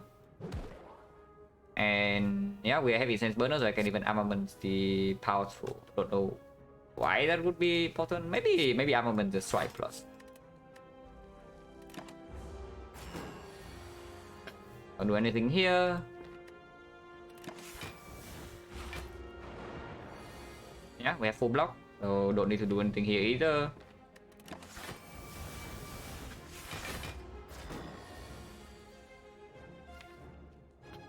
Now I can headbutt the full block next turn, but we already have full block. Yeah, we already have full block with this. So now I can actually play the strike here to get ready for any one attack. Because next turn we shuffle and the headbutt also doesn't accomplish anything. So I can now I can strike. Or I can headbutt a defend. I can headbutt a defend all day, so basically not an attack to increase the chance I draw an attack afterwards. Yeah, it's just strictly better. Yeah, that is actually just strictly better than the other line. Because we never need to play headbutt next turn anyway. So headbutt a non-attack, any card would do. Then yeah, sure, maybe Juggernaut. No, Juggernaut is also a kill.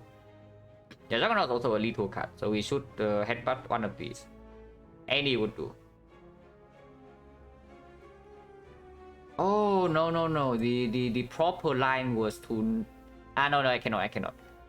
Yeah, I was thinking that maybe I can do headbutt on Juggernaut to set up a perfect kill always with the Oracle outcome 2 turns from now, but it doesn't have enough HP.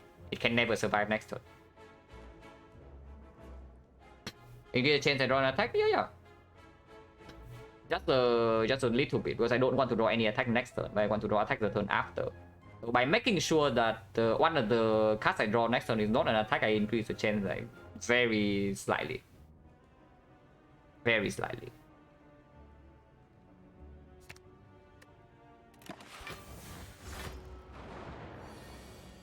I think we no longer have the thing, so better block this. Oh wait, this actually works. Double block into Juggernaut is guaranteeing a kill. Oh, so I should actually headbutt the Juggernaut.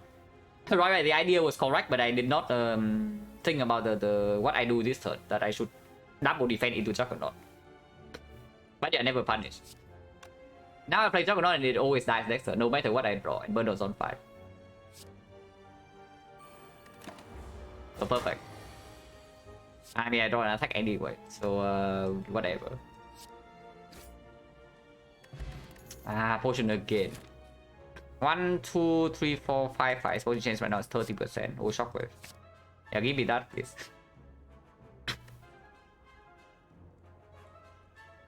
But yeah, once again, as per usual, our Act 2 deck is again a bloodletting waiting room. But what can you do, guys? It's always bloodletting waiting room. Wouldn't work if you do this. Yeah, so 2 cards to draw 1 day. Yeah, sure. Yeah, you're correct. Strength pot, definitely not as strong as what we have, so I guess we have to throw away a potion again. Potion change round is 30.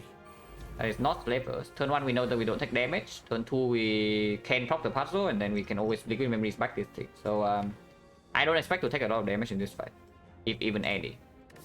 Unfortunately, setting up burner before the next elite fight is probably not a thing. So we will have to fight one fight without the burner, but we also have +2 relics. So it doesn't matter if I do that, but I do that anyway.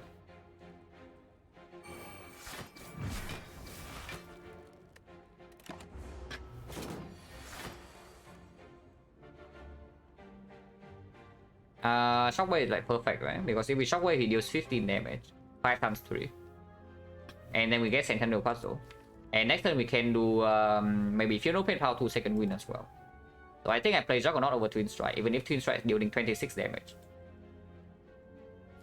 And also I don't redraw into the Juggernaut, which is something as well. I still want to advance this thing as much as possible. Like, if I do not have it on 5, then maybe on 3 is also good, because the Hornfleet covers turn 2. Cannot get it on 5 anyway, yeah? So, turn 1 attack Sentinel Puzzle, turn 2 the Hornfleet procs, turn 3 Incense Burner covers, and turn 4 the Elite should die.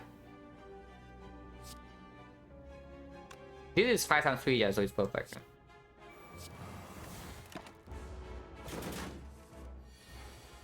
Yeah, we are machine gunning. Like, this guy has no idea what's going to hit.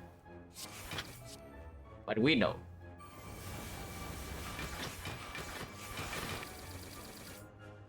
Okay, so now we have a guaranteed lethal next turn as well, because we can headbutt bloodshed.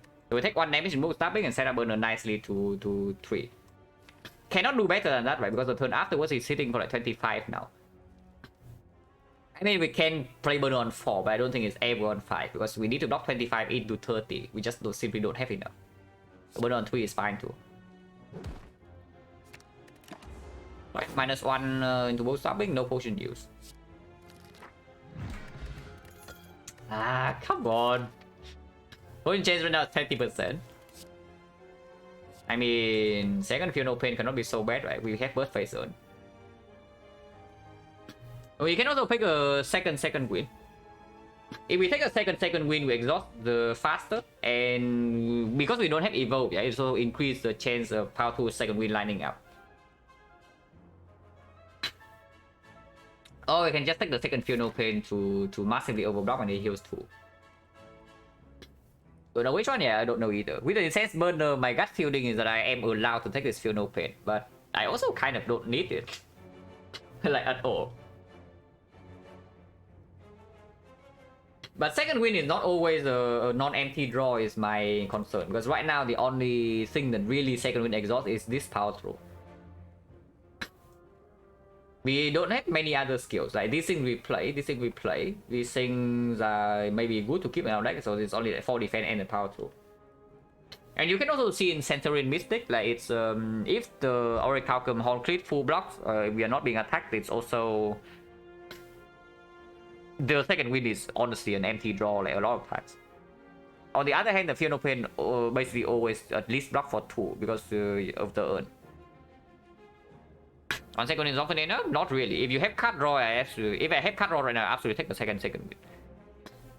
Playing 2 power 2 second win is much better than 1-1. Because you exhaust your other cards faster. And then you can always exhaust the extra copy of second win by a second win. And here is for Funeral Pain. Oh yeah, definitely don't take weak fort over these, so we enter the next fight. Red Skull. And King Red Skull is a pretty insane, huh? King Red Skull is pretty insane, but maybe this is a situation where I'm allowed to do it. But I don't even know, like, late game, are we really saying the late game damage is a freaking juggernaut or what? Maybe we are. But for some reason I feel like this Red Skull is still playing into the automaton. And it also has like some synergy with the dome as well. Because no matter what, we either full block or we go down to Red Skull range and we are still strong in the boss fight. This Red League is freaking overpowered, like let's not kill it. If we never proc it, then we win the run. Leader again, okay, so slavers they are no match. And once again, dramatic entrance going in. At most we take 12 this turn. Unfortunately, without Akabeko, it's going to be 10. But I mean, we don't. Akabeko on bludgeon doesn't matter anyway.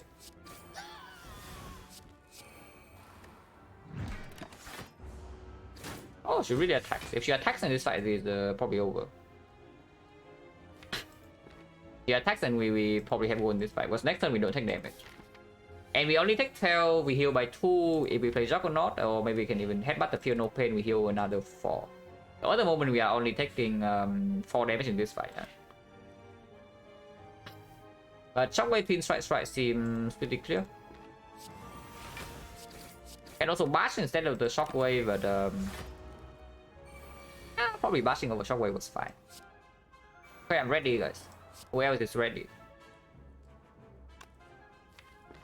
Not drawing the headbutt in here. If we do not kill the Fat Gremlin with the machine gun, then I might consider using a potion.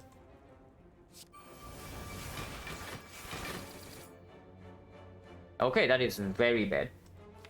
So potion chain is 20%, but if I do not use the potion here, I'm weakened by this thing. And Gremlin Leader is not attacking, she's buffing, yeah?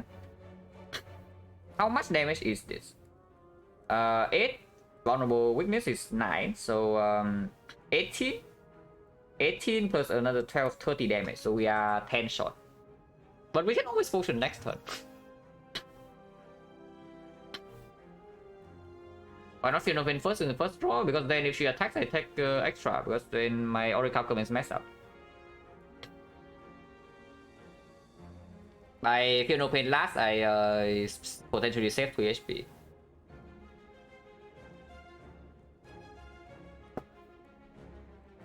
I mean, you can always potion next turn, it's just that do we value liquid memories more than the steel chaos?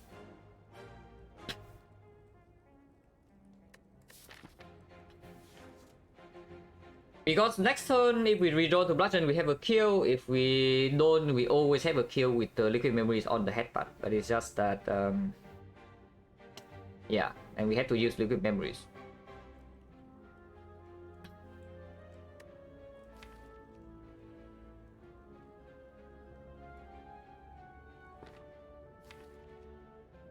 How much is this again? This is 18. This is 18 and this is hell, so 30. 30. If we draw one more strike, it's still not lethal. So we need to draw either Twin Strike or the Bludgeon.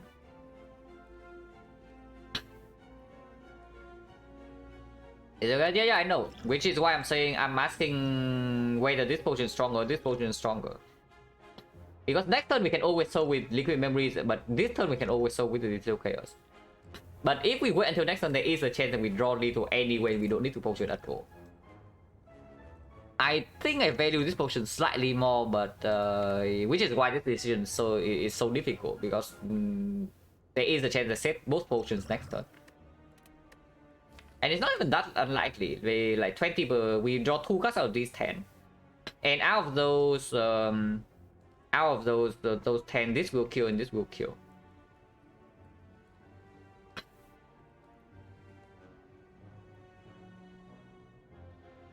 Bash does not kill, right? Yeah, Bash does not kill. But yeah, unfortunately, machine gun hit the wrong target. If it hits Grammy Leader like 2 more times, we have guaranteed lethal next turn. If it hit this thing maybe 3 more times, then we also don't need to do anything at all because we are not weakened, so we are killing her next turn. Unfortunately, it wasted 3 hits on the wizard. But yeah, random damage. What can you do? Not true. I guess I can hold my potion. But maybe she attacked this turn. Oh yeah, she's actually stupid. Yeah, there was also a 25% chance that she attacked that turn, and now we never take damage because when the leader doesn't attack and the Fat Gremlin attacks for like 5. This Sunship will always buff, yeah, and weakness runs out next turn, so I think we want to kill always.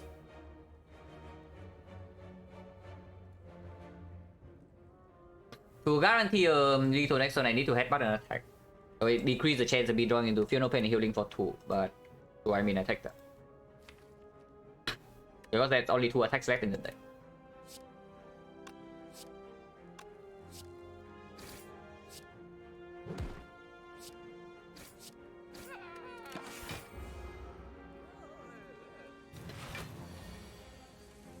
No Funeral Pain draw. And I do not risk. And I mean, if I block this, she dies anyway, because I need to kill the wizard. So -2. Again, no potion use.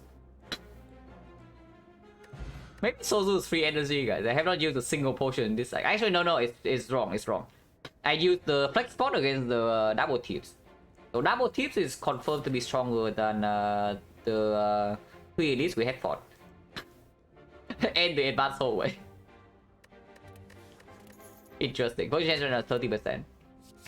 Yeah, give me that, please. Oh, this guy is this guy is a problem. I mean, at least on 2 we know that we have the thing covered, yeah. We probably take damage on turn 1 and then hopefully no more. Ideally, burn on 5, not on 5, not too important. The more important thing is to set burn on 0 before entering automaton 5. But I start the turn with blood, I think.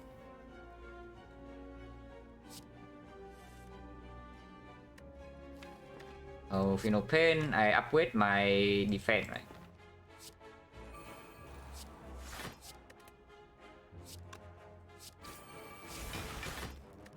At most we take 3 here. I headbutt defense plus, probably. Yeah, that's like 3, and now we have concrete. We like this, and I do power 2 bludgeon, and then we try to kill next turn.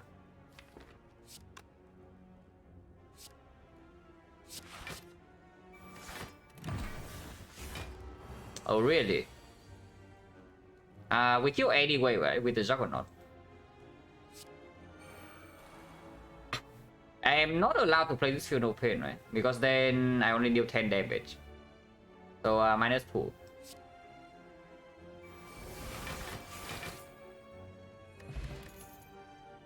Okay, this is too much, yeah. I don't take that. On the other hand, there's a Pommel Strike right next to it, which can be upgraded immediately. So let's take the Pommel Strike over the third Funeral Pain. 2 is already pushing it a little bit, you know. Usually I don't even like the second Funeral Pain. So I definitely don't take 3 copies. Unless you give me a Hitsing Plus and a Mummified Hand right now. Then I'll take the third copy. Upgrade Pommel Strike. Eventually we might want this upgraded, we might want this upgraded, we might want this upgraded, but at the moment not too interested. And you also see how much the armaments upgrade place, yeah, from where we left off with Act 1. Yeah, exactly, 0 times.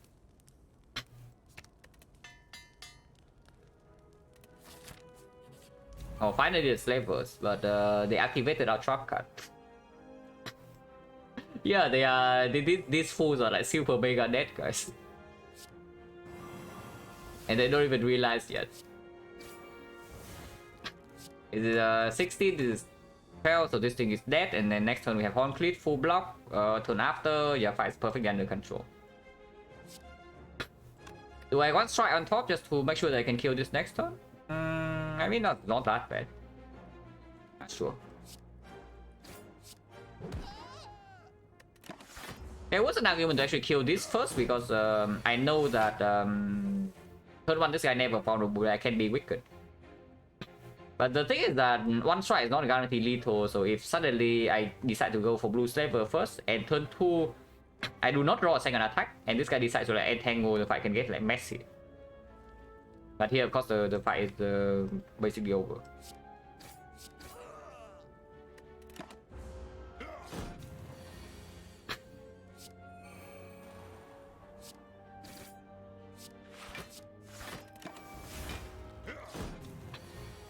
Now it attacks for like 7. 7 plus 3 is 10.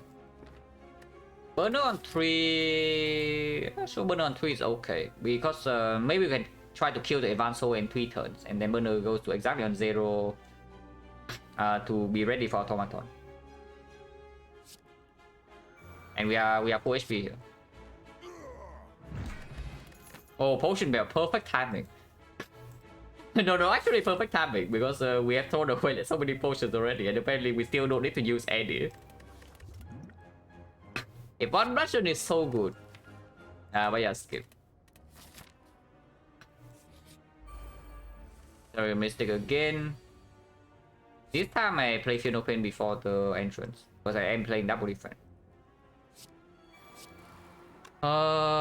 This fight need to be a little bit careful because it's pretty unlikely they can kill him. I can finish this fight in 3 turns.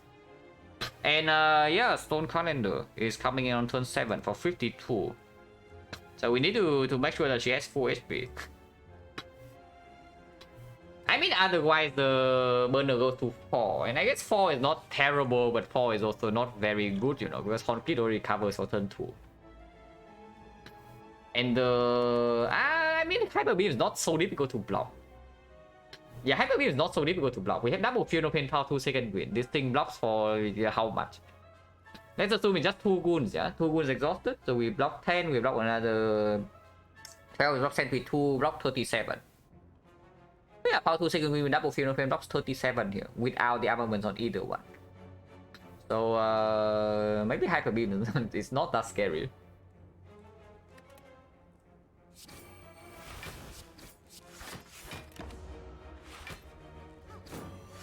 We have Ironclad.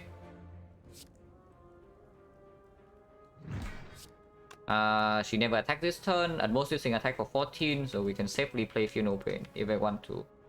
She heals for 20, so there is an argument to maybe do Strike. But they are still exhausting here, and Blood I think also can be played. To draw 2 power 2 second wind. This turn, this guy never attacks.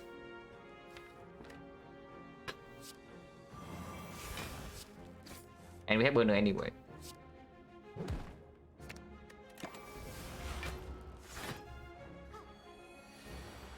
She will not heal this turn. She will either buff or attack.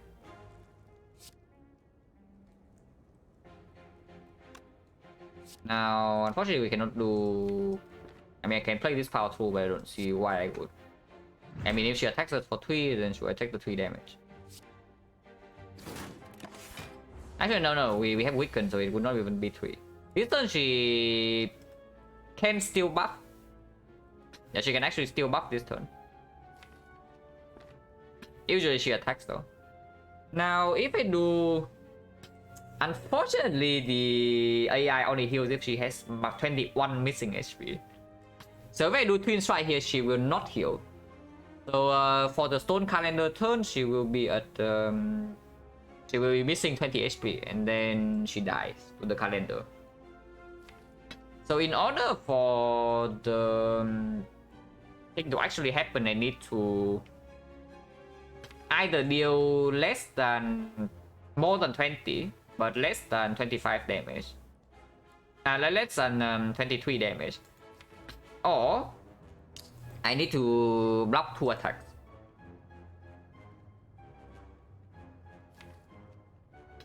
Is there a clean way to deal damage? Because most likely we're taking damage this turn, so we draw with Sentinel Puzzle. If I puzzle preemptively and I draw to headbutt, we have 13 plus another 9, so it's 22, then it's perfect. Because if she deals the damage next turn, is already too late. Calendar procs before she heals. So if I want to try to deal damage, I need to do it this turn. I can always armament the strike, yeah? So armament the strike to do 13 plus another 9 here is perfect. But if possible, I want to also block.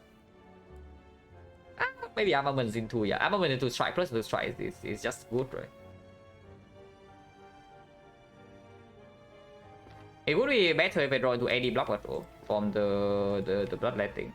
But I can also just let her attack me and take puzzle. So the bad case is what? The bad case is that I don't do that. Because right now I'm only taking 5 damage, yeah. She's hitting for 13 weakens to... Actually it weakens to 9, so I'm only taking 3. It's the same as this. But if she buffs again, next turn she's no longer weakened and she attacks for... I cannot proc puzzle on my own. I cannot play Pommel Strike because then she dies to Calendar. And she will attack for 17. 17 is not that difficult to block, I guess. Yeah, I guess I can just do this. I think that's too perfect. 22, next turn she heals. Okay, she attacks. That's good. So right now we cannot do anything. We let her heal to exactly 53 and then calendar proc she goes to 1 HP. The small problem with that is that we can get on again next turn because she can attack again. But it's not for that much. And we are healing 6 with this and we're healing another 2 with this. Yeah, calendar of the gods. We need to play to make sure it doesn't kill. Now that's pretty sad. But I can see power 2 second win right here just to exhaust all of these garbage defense.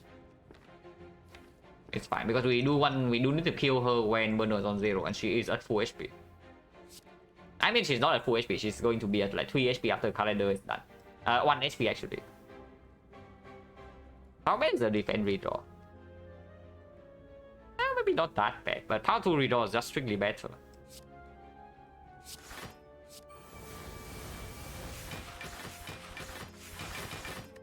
Yeah, Calipers will be good. Okay, perfect. Wait, if I play Juggernaut, she dies.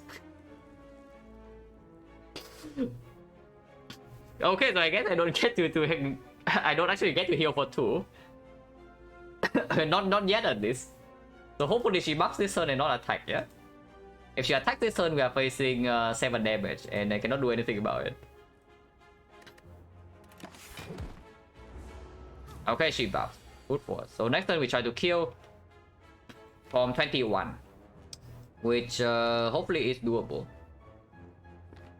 If it's not doable, we can always fight for. Or maybe play 6 more turns. But I sure hope that we can just kill next turn. They will never attack this turn.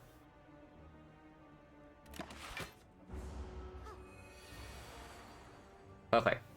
And I can't even heal because I heal for 2 here. Wait, I don't even need to play Bloodletting because XecnaR Oracle Cup, we deal 5 damage and we have 16 here, so it's perfectly lethal.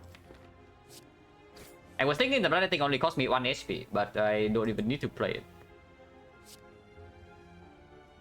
Yeah, she just dies to the Juggernaut and then Burner perfectly set up.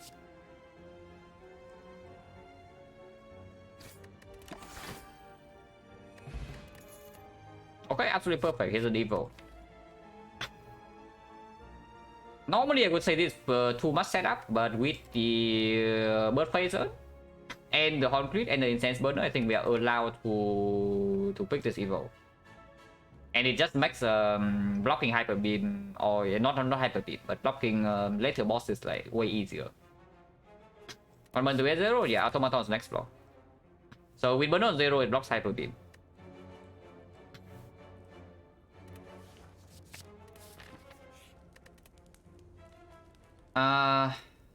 Not upgrade, Shockwave upgrade. If I see Fusion Hammer, what do I want? Probably Shockwave, right?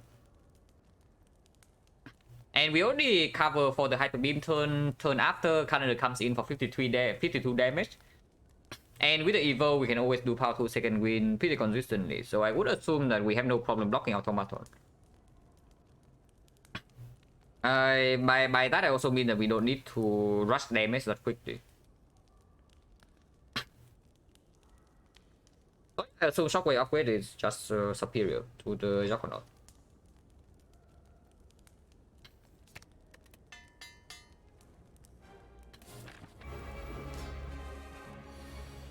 I mean, of course, it doesn't do anything here, yeah, but I don't care about this fight. At least I hope not.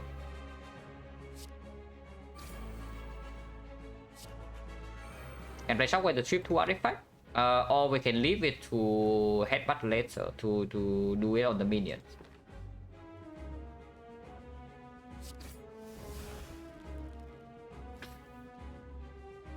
Do I care about shockwaving the minions? Because if I shockwave right now, I can also just headbutt the second wind later to deal a lot of damage with Juggernaut potentially. But there, if they're stealing 2 cards, it's Bludgeon Juggernaut, which is slightly annoying because that's all our damage. But we have we have Stone Calendar coming in, and we can block this fight for a very long time. Probably still okay to just play this.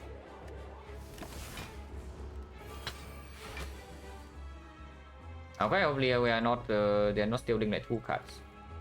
I can upgrade this field, okay.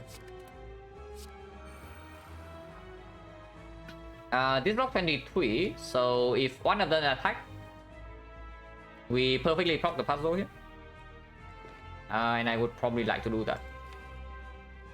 I do want to kill the minions, so I don't want to actually full block this here. If most of them attack, they take 8 extra, but that's not that likely. And honestly, even 8 extra is only 8 damage. Oh, give me that. Oh, really? Okay, that is slightly annoying. I will say that much. That is slightly annoying. They can deal a lot of damage in here immediately. I think Juggernaut is more important to get back than the Bludgeon. I mean, we can also just firepot this thing, but there's no need to, right? Yeah, I just headbutt. This turn we definitely take the puzzle. Next turn we are being attacked again, but I can just play the power through because Evo is in play. Always go for red card, yes, but they also have a chance to not steal. So both of them stealing on turn 2 is not super likely. If they steal, they always steal the Juggernaut and the Bludgeon.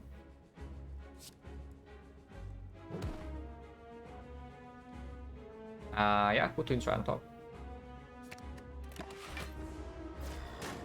Ow.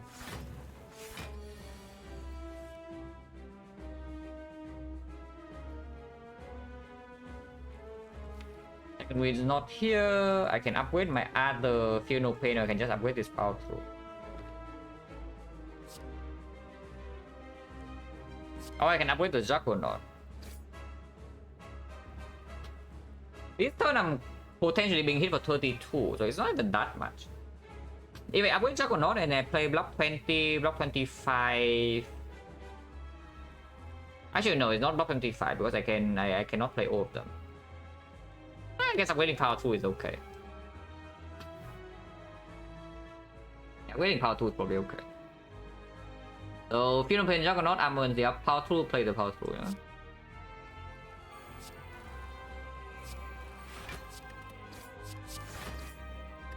And play this to make it happy.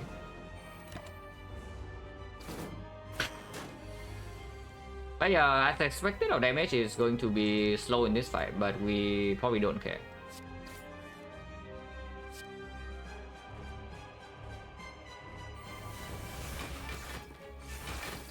Next turn, the burner will cover, and afterwards, Stone Calendar kills this. Put what do I put on top? Like, I can see Bloodletting, I can see Pommel Strike. That's okay. Now we no longer need to care about the minion because our Stone Calendar will kill it next turn. Oh, this is perfect. Now I actually get the vulnerable on the automaton as well. And yeah, Hyper Beam perfectly blocked with the burner setup from the Centurion Mystic. And this turn Calendar killed this. Next turn we are being attacked for 40, and this draw is slightly cringe.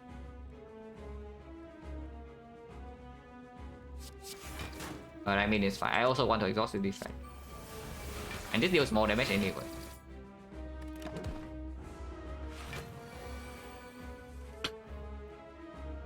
Now I can armor win second win, or I can just second win everything here. We are being attacked for 40. So if I just second win 1, 2, 3, 4, 5, we easily have full block. Is armament a good card to keep? Maybe it is. Of double offering deck a lot, yeah, but only because I but basically I turned off my brain completely in deck 4. So but that was definitely a very easy run if I actually play properly.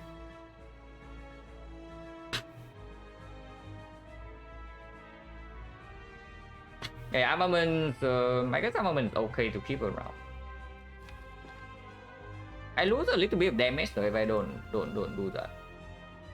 But strongly, yeah, it was like very overpowered. I just didn't really want to think with the freaking death threats.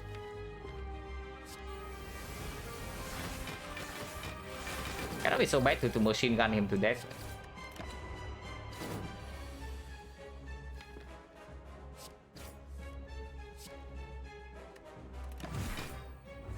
Now I attack 48. Either I block with power to second win and then he still dies. Yeah, I guess he dies anyway. And on 4 is not perfect, but whatever. But yeah, very easy fight. Exhume Reaper feed. Not Reaper. I would assume that this is feed. I would probably prefer Barricade for once. But yeah, feed seems fine. Exhume pulls back Shockwave. At worst, it pulls back Dramatic Entrance, so it's not awful, but probably doesn't outperform the feed. Yeah, definitely doesn't outperform the feed, guys.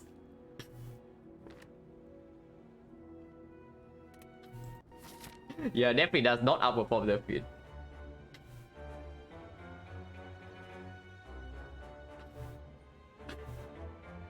We need first of all, we either need to remove this garbage or we need to add a card that actually exhausts these things. So True Wit plus need to be True Wit plus, or Burning Pack. Pin Fire now is a little bit weird because of the pyramid, but I guess it's still fine because even if we exhaust everything except how to second win, we can still deal damage with Juggernaut. Pre-pathing, we have the Sing, so of course we're going to farm max elites. Yeah, 2 elites on the left. I can go to early shop. That's perfect. So let's take that. Like, pass seems pretty straightforward. A lot of question marks, which I don't love with the feed, but I guess we can avoid one question mark here by going for this elite instead of this one. Evolve is cringe. Yeah, Evolve is a little bit cringe. Can exhaust with second widow is not that bad. Who's the boss anyway? Okay, the that.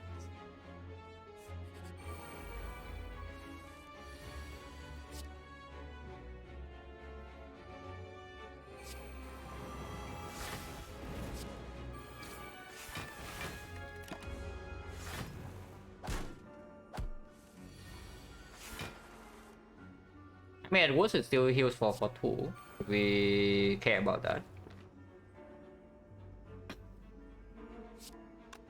This guy will attack this turn, and it's covered completely by the burner, so we can ignore him.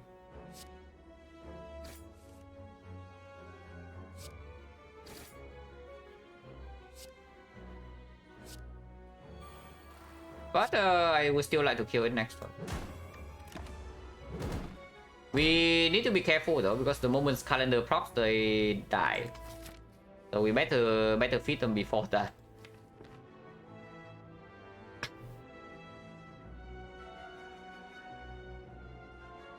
Is it the turn for armaments on the feet yet? Or do I have to wait? Bloodlet is pretty awkward in this fight. I guess we are trying to kill this with Juggernaut mainly. So sure, can play this.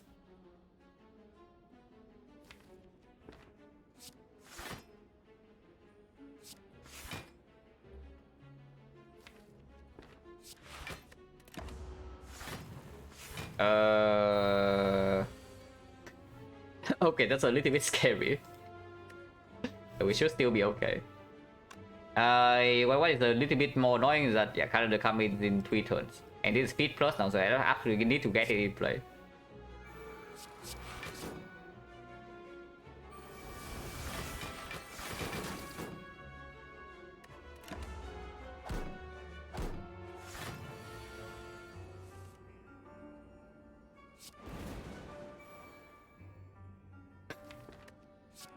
Is there over attack this turn?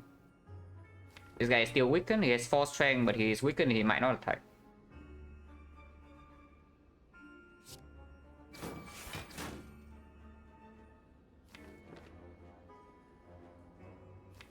But yeah, definitely need a way to exhaust these garbage strikes.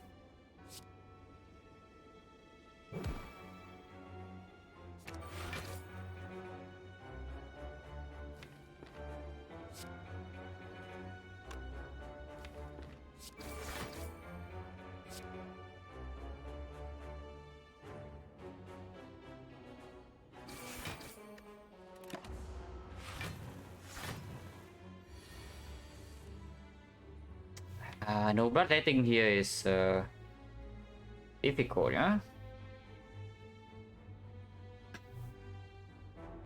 I'll do second win is how much? Is 1, 2, 3, 4 exhaust. Maybe I don't even need to play the Love, yeah. I picked Jug after Act 1. Jug was actually the rare card for my one. Over Berserk and something else. I don't even remember the third one.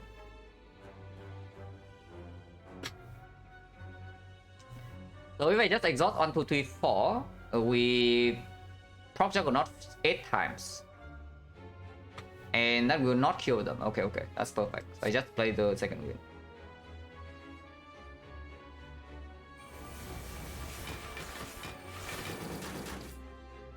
And now we have a clean feed plus, yeah.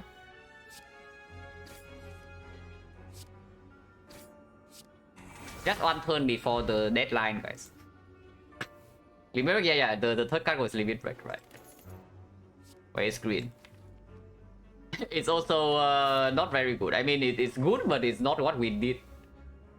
Yeah, this thing is actually good, but it's actually exactly not what we need. So I probably still skipping. But it's good. It's actually good because the you can also see the Rage minus performs in this deck, so of course the Rage plus will perform. It's just that it's totally unnecessary. And it slows down our actual setup.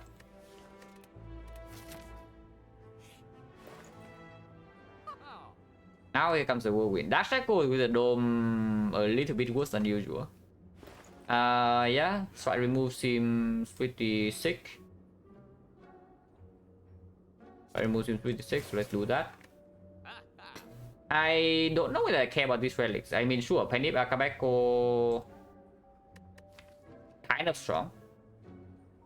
But this romantic entrance is never getting upgraded. So how much damage is that in Act 4 Elites? Because into the Act 4 Elites, we also have Incense Burner setup. So the biggest goal in that fight is still killing Shield by turn 3. Penny Akabeko on the dramatic entrance is going to be 10, 18, 36 only. And no Preserve Insect. It's not that strong. But I mean, it's still good though. The Penny is still very good because we have Pyramid and we can line up like Penny Bludgeon, for example. But no, Penny Free setup is going to be a pain. Yeah, it is going to be a pain. I can agree with that. But we should still spend our gold here because question mark Golden Idol plus 32 and suddenly we have too much gold back for. Normally it is always a Dark Shackles, but with the Dome it gets a little bit weird. Probably still good for Strength Reset. It's probably still good for Strength Reset, the Dark Shackles that is. But I also kind of want this Game the Sprue. We do have one whole act to collect more potions though, and these potions we can keep, so we only have 2 slots. So maybe Game the Sprue is not... It's not super urgent yet. That Shackle is just way too strong. And that Shackle is just way too strong. Because we also have perfect information on turn 3 of the hard fight as well. With the Incense Burner setup. If it multi turn 3, then we just Shackle that. I mean, even if Big Hit turn 3, this Shackle is still blocking for like a pretty ridiculous amount, so it's just strong. How bad Dark Shackle is a pyramid anyway, and yeah, Penip over Nunchaku, yeah.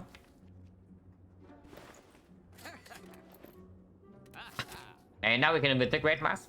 13 go.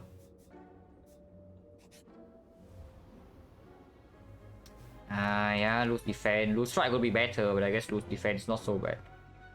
I definitely still want to keep my Pommel Strike plus, and of course I don't lose Feel No Pain.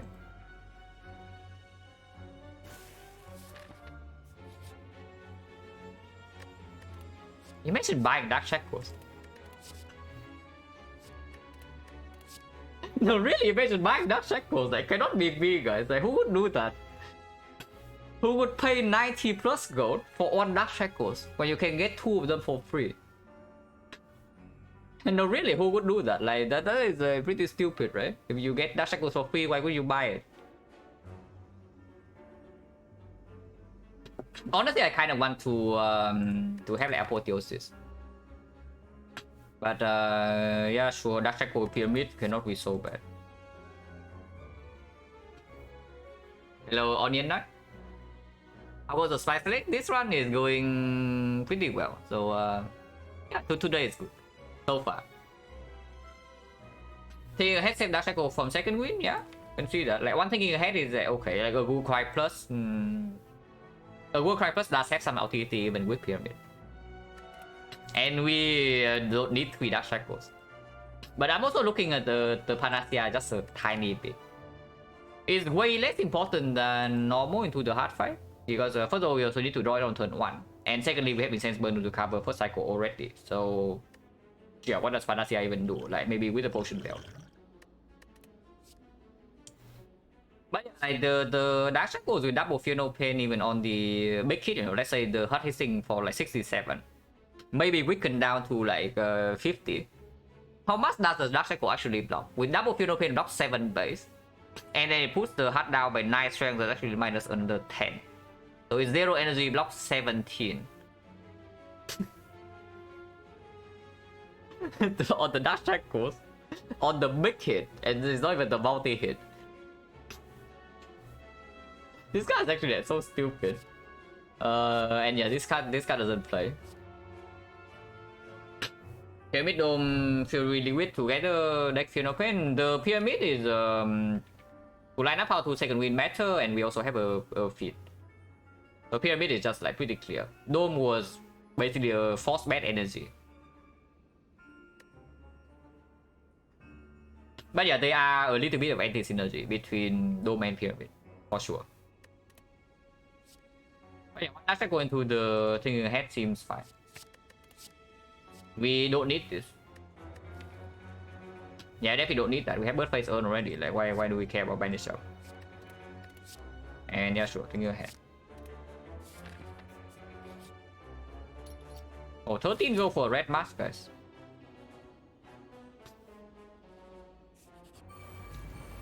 Anybody down to get some free red mask? Unfortunately, now 18 is not enough to kill these things, yeah. So, but fortunately, we have Burner set up for next turn. Honestly, now I think I actually take maximum question mark even with the feat, because double rarity events are still in the pool, and the other event is like the 999 go, the 3 go. We have seen all the bad events except Madness, like Falling. I mean, Sensory Stone is good, but the other one was like the Red Mask. So now we only have 2 rarity events left, which is always better than the fight. And the last one is the yeah, the 3 go and the Madness. Madness is not even awful, honestly, but I don't think we care about it too much. Because Madness on it's difficult to force with the second win in the deck. Oh no, we can force one Madness with the thinking ahead. So we're thinking ahead the Madness, and then we second win, and then the turn afterwards we draw the Madness, and no more no garbage skill. How much does my marginal value combat go up in feet? Like quite a decent amount, but if the question marks are most of the time also the fight, which is a very rare event, which is why I'm saying that rare event in actually is just better than the normal fight.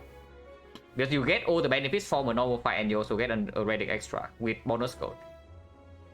But if I have seen the relic events already, yeah, then I probably take this fight over the last question mark.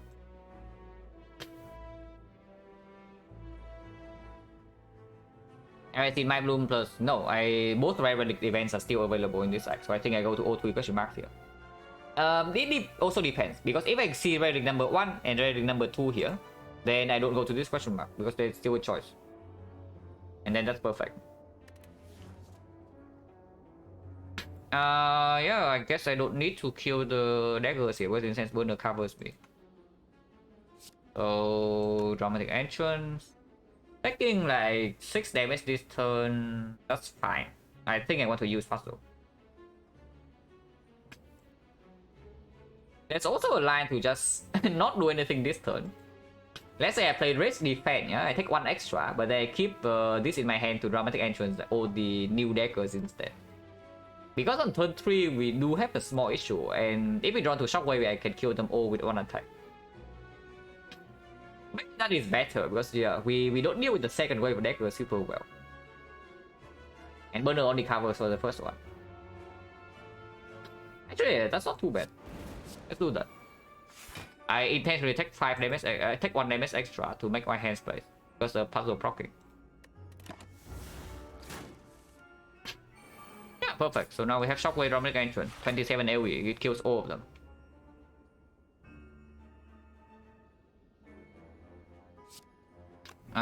Juggernaut, Fear No Pain. I can deploy Juggernaut right now, and we don't need the Fear No Pain block. Playing the Juggernaut over playing Fear No Pain over Juggernaut is to make hand plays mainly. Which I guess is okay. We can always play the Juggernaut on a Bloodletting turn, or maybe a Power 2 second wind turn.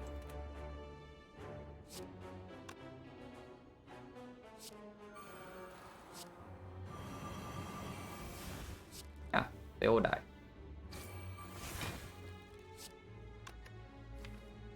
Don't need to headbutt anything, so I guess we just do Twin Strike here. This one, it might be a multi-hit.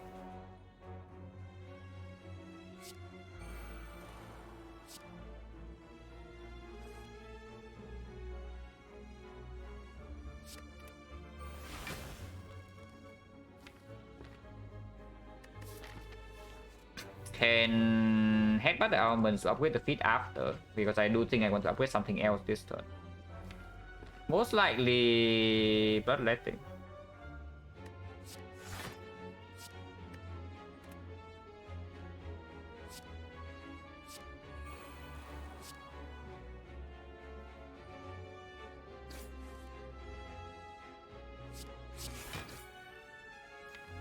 Don't need to armament the feat yet, so I can also even play the Evolve. Actually, resummons again can get a little bit weird.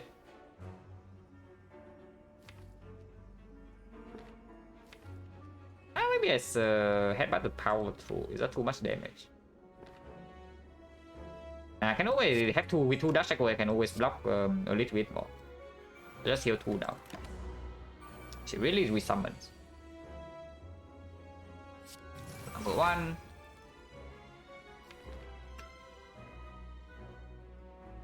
Can bludgeon to kill one of them. And I guess they don't headbutt the armaments in this case then, if she resummons.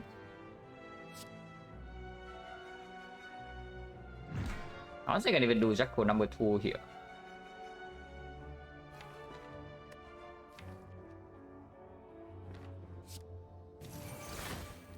And now I can even headbutt this guy. She might do a big hit, so I can take a little bit of damage, but I want to headbutt the power 2 to do power 2 second win next turn. Machine gun kill this. Jankovic, thank you very much for the sub in the 14 months.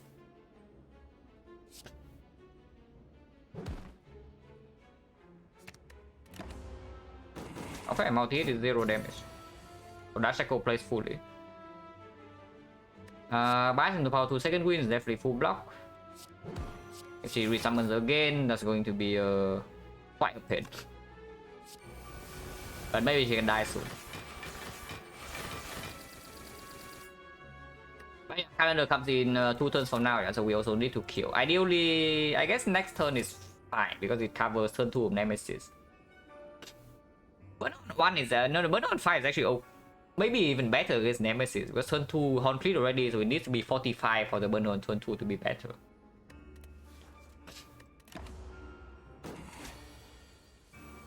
We can kill right now, I would just kill. Oh, no, next turn I mean, but how to second win is a little bit too much damage here. We exhaust 3 cards, so Juggernaut procs 7 times. She goes to 4. So then I can still feed, but Penny by Kabeko is not set up. I can take Penny by Kabeko by just playing my cards, upgrade the feed, and then play like double strike feed. And Burner on 4. I guess 4 is okay. We are going here. My blue, it doesn't matter, yeah? So, of walkers, is it fine on 4, is it not? Probably okay, but turn 1 we also have red mask already, so they don't even attack for that much. Red mask already calculum.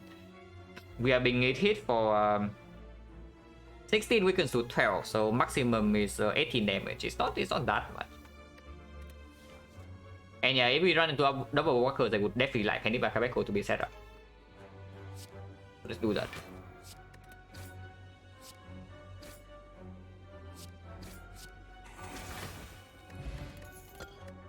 Wait a second. Yeah, hang on. Wait, hang on. So are we actually infinite or what? Strike is better than Pommel Strike, right? Because it is still infinite. It doesn't need to be upgraded. And if in a fight I don't want to play into the infinite, then Strike can be exhausted with second wind. We have only 1 upgrade left in the act, so yeah, Strike is also like block positive. It's not that important because we can always end our turn with like power 2 second wind or something. Block 60. Because there is also a bloodletting that can be sneak in between. Yeah, take the Struck. Take the Struck. And we go to question mark. And war cringe. Pretty cringe, right? Yeah, pretty cringe. Yeah, Rage Pommel, yeah, but it needs to be Pommel plus. So the difference is that the no, it doesn't need to be. Yeah, it doesn't need to be Pommel plus because we can just draw the Rage with the Pommel plus, and then we don't need to play it ever again. But I think comparing Struck minus and the Pommel minus, I prefer the Struck slightly. Recall first. Yeah, recall first. No reason to upgrade. If any upgrade is made right now, is the armaments, which is actually pretty strong. The armament upgrade. Now the armament upgrade actually plays. We already have pyramid now, and this card we want to upgrade every fight. These upgrades are actually strong. The Feel No Pain and the Juggernaut upgrade is also a lot of damage. What can we upgrade over that? Maybe True Grit? Now that I have Sundial, then the value of True Grit goes up by quite a decent amount. I mean, I can also wait for the armament to land on the True Grit, but that's a lot slower. Yeah, recalling now is fine. Like, at most it cost me... We are fighting 1, 2, 3, 4, 5 potential fights. If we say that one of the question marks is not a fight, then it's like 4. Probably can get armaments on feet like half of the time, if not more. But let's be pessimistic and say that it's only half of the time, so it's like -2. Yeah, -2 to keep flexibility on the upgrade is probably just good. So I can recall first. And yeah, I don't know, maybe I get the Peace Pipe or something. Then I would definitely top over upgrade. Oh, you want your block positivity? That's your block positivity. This fight Is it a problem or is it not? Oh, by the way, this is a little bit annoying with Oracle. But I think it's better to be play next turn because it lose only one. And it's also better after my hand is full anyway, so I don't think I play the blood thing now. And honestly, if it attacks this turn, I would like Oracle to block. Dramatic Engines can always be played later. If it attacks this turn, I'm overdrawing my one card though. I got like a 2 HP for one card. 2 HP for 1 HP for 0.5 card. Yeah, it doesn't even attack. So now blood, I think.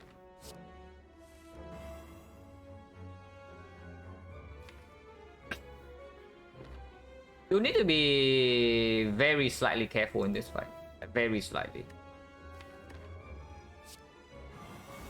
Shouldn't be a huge issue, but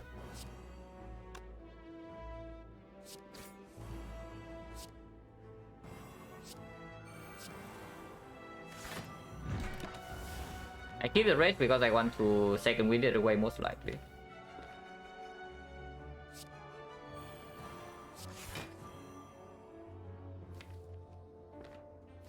Next turn we have power to second wind full block, so just do this and then do this, draw full hand next turn. Only attack 30, 30 is very easy to block. Needs to happen.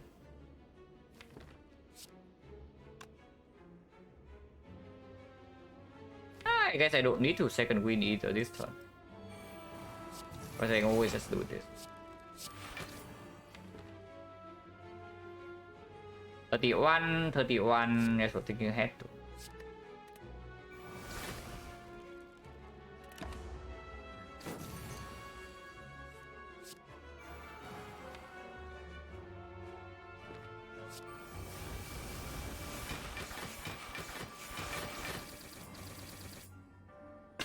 Next turn can be a little bit weird, but he's still wicked.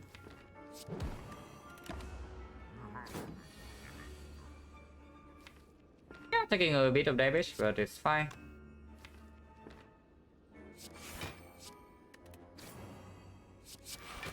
Not that much. Turn after we block with the second wind. Turn afterwards we have Stone Calendar and then Feet plus and then. And this side also probably shows you how much worse the Juggernaut is compared to the Body Slam. The Body Slam costs less. It's not exhausted by second wind, so you don't need to play the Juggernaut before the second wind always, yeah? When they are both in your hand, that is. And yeah, it deals way more damage. It is a common.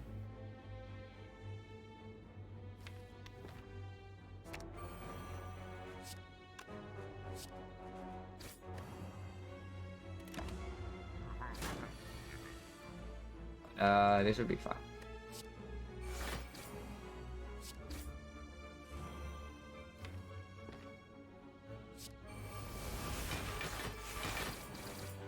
It's not actually fine.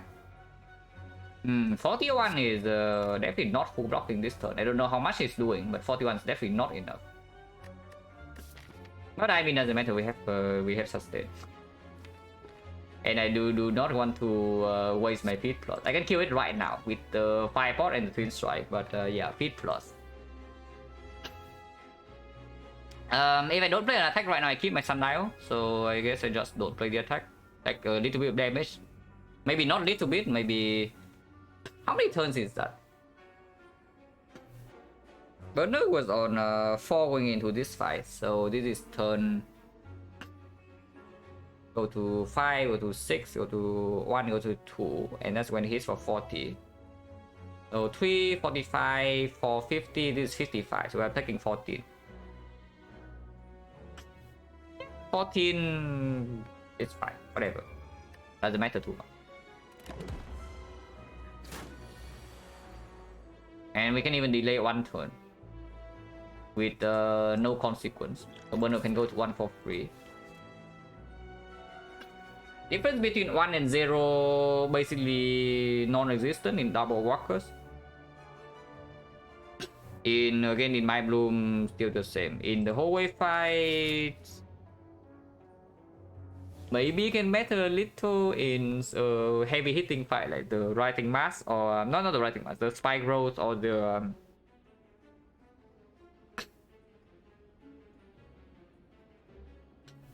maybe a little bit for transient.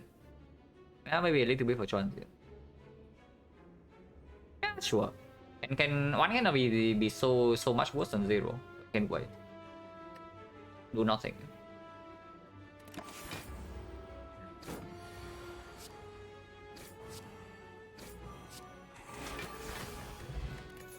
Courier. Oh, 23 gold. Please. Second shockwave? Sure. Cannot be so bad.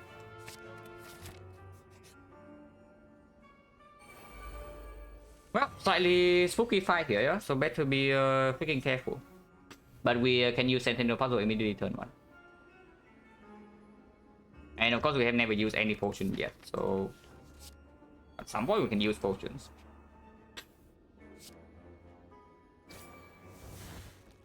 And cycle one of them. And sure, because next turn we have concrete covers and maybe one of them also can die with the 5 pot. And then the red juggernaut.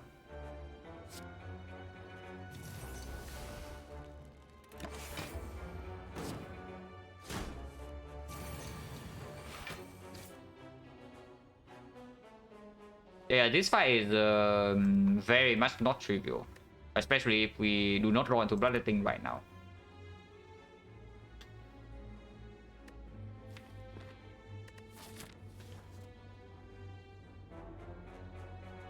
I can see Rage Formal Strike first and then observe what happens after. But this is still okay, you know, like something like this. Seems like better than the thing, right?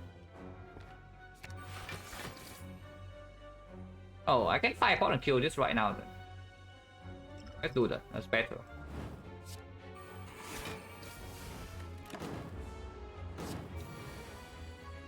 Okay, now it should be okay.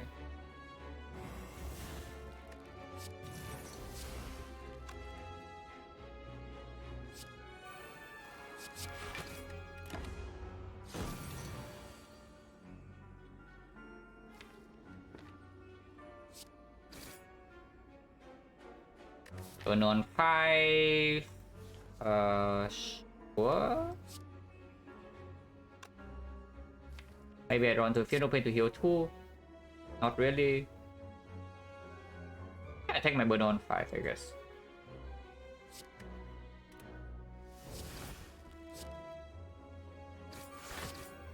Oh, I don't even need to play that. Tungsten Rod. Yeah, not so bad.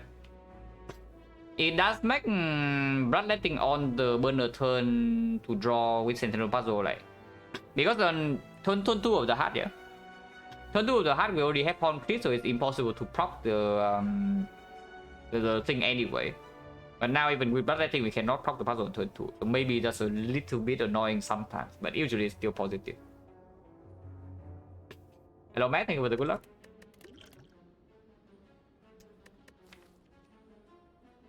If 2 shockwave is so good, what about a third one? This is a little bit weird. This is the one time when I'm saying that 3 shockwave is a little bit weird, because turn 1 we have red mask being covered. And our power difference before we draw into the powers, like the Field No Pains, the Juggernaut, and after we draw into the power is also pretty big. And turn 1 red mask cover weakness. Turn 2 we have Incense Burner or the Horn Crit. So by turn 3 we should be able to draw into 1 or 2 shockwaves already. So it's a little bit weird to add a third copy here when we don't have infinite energy to play the shockwave either. Yeah, I would just not take this. This one I don't take. Also, this question mark still very good. It's even better now with the choreo. So of course we go here.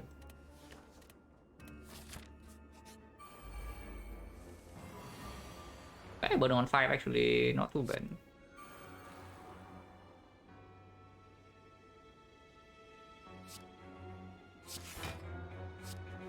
Oh, I did not need to do that because of tungsten rod. Oh, that can be a little bit annoying. But I did not need to do that at all. I don't take damage. Okay, better remember that. These things block my draw, but they also give me block with the Feel No Pain, so maybe they can be alive. But no, I need to kill them. Oh, that's a mistake. Oh, I definitely need to kill them, because otherwise there's a chance that I don't draw to defeat before Stone Calendar kills them all. Oh, I definitely should have killed this one. Okay, it's not too late to fix my mistake. Hopefully.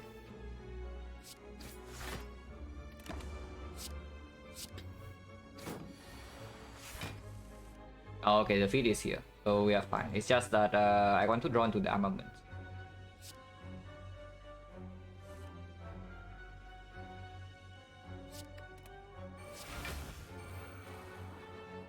I still draw a full hand.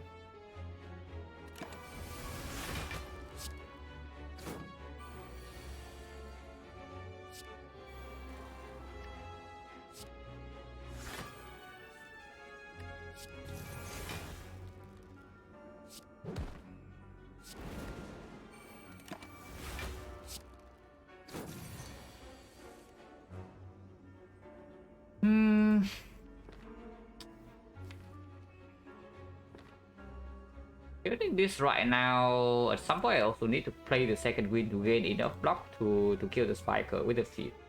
So ideally I want to feed this thing and maybe let the spiker die to the stone calendar. I wouldn't want to be set on 4 again, yeah? If possible. I can see second winding into bludgeon kill the spiker. And maybe next turn I lose one maybe next turn I lose 1 HP because I feed minus and I feed plus, but that's still fine. Burner is probably more important in case we have Retromancer rematch here. Then we do exactly the same thing. That we ignore them on turn 1, and on turn 2 I kill the daggers with the dramatic entrance, the second wave.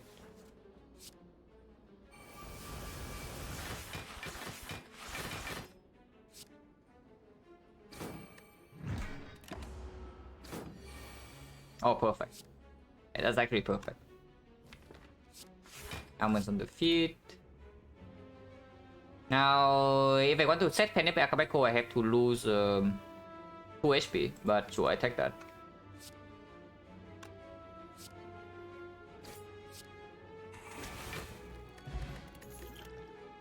Intimidate plus, I mean, I literally just turned down a Shockwave.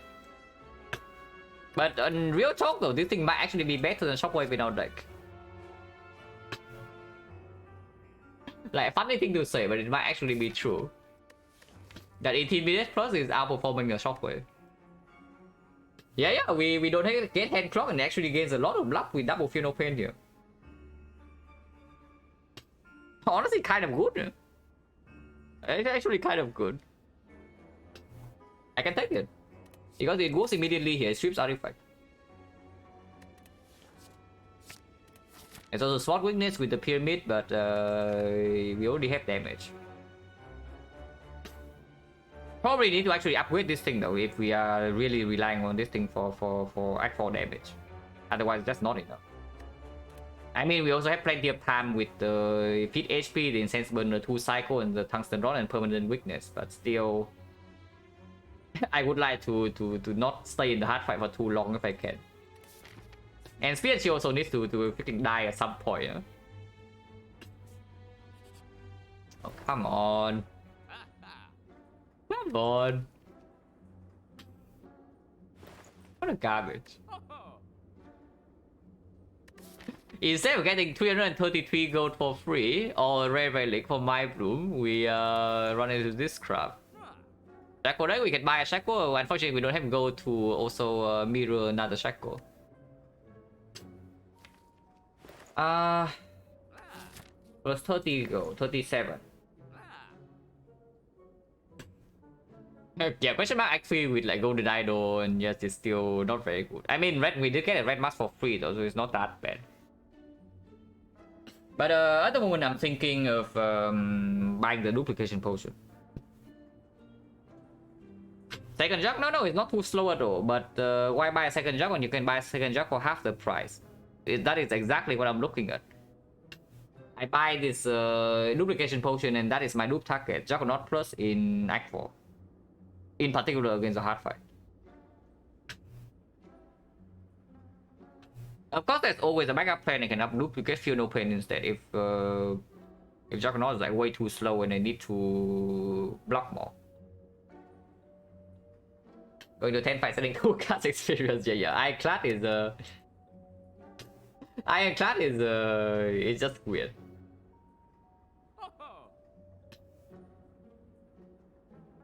Also, Peter, like yesterday I probably threw the run by using liquid memories too early in the defect run as well, so that was pretty sad. But I thought about it like right after I woke up, because memories was very safe to hold until turn 3 if I need it, and with that draw I did not need it at all.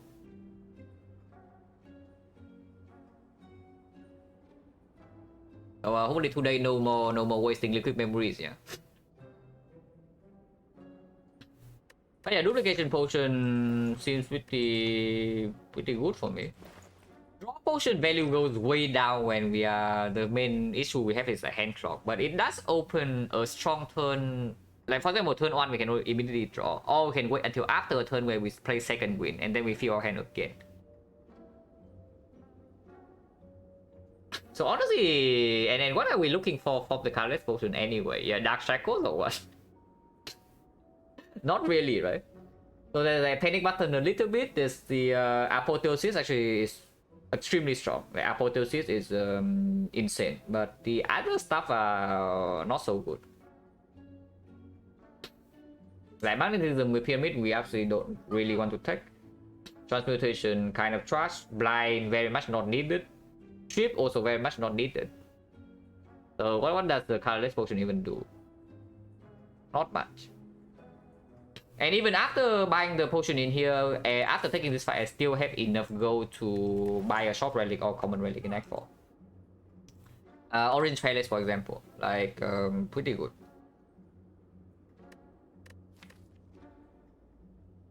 I mean, Palace is not that important, but it still is still okay.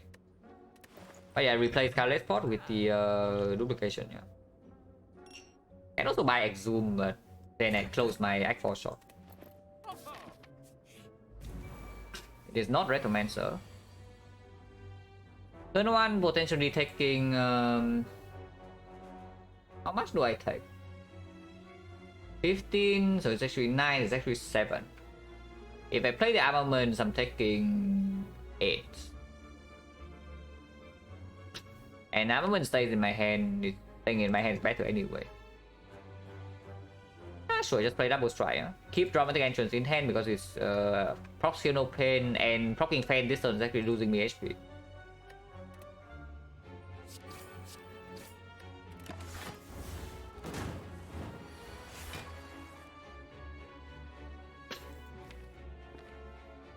Yeah, intimidate would be okay here. Instead, I have some fear no pains, some shockwaves. Burner setup in this fight not super important. Honestly, 3 is fine, 4 is fine, 4, 5 is fine. So it actually doesn't matter too much. Like what I said, burner on in this fight. Probably 3 is the best, I would assume.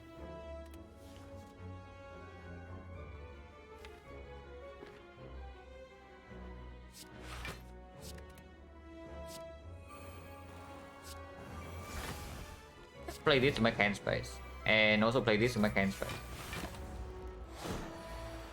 It was 45. Interesting.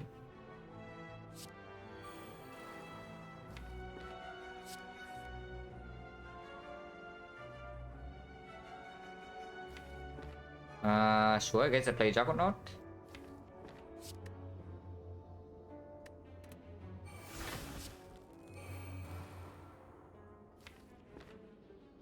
Next turn, Power 2 second wind doesn't deal damage, so if possible, I want to not block with that.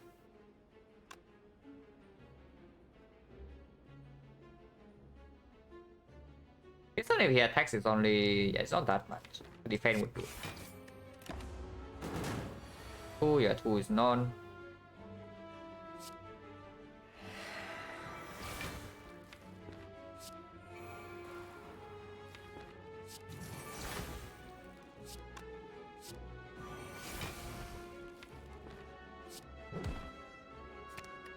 Need to be a little bit careful that doesn't die to calendar.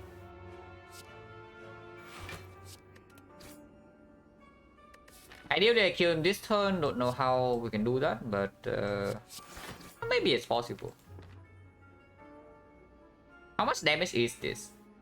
1, 2, 3, 4, 8, so 40. Yeah, no, not enough energy, right? Yeah, not enough energy. So I guess not. I guess he lives for maybe 2 more turns. Rely on fire draw. Puzzle also block not a lot of damage. I'm only being hit for like 24 on turn 1. I block with Oracle block 6. So it's like 18 damage with Tungsten Rod is only 16.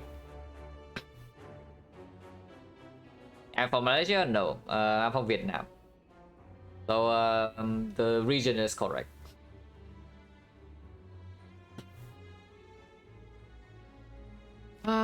Yeah.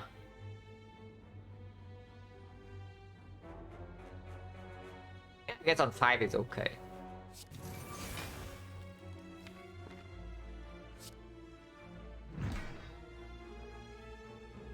Suited on he will die.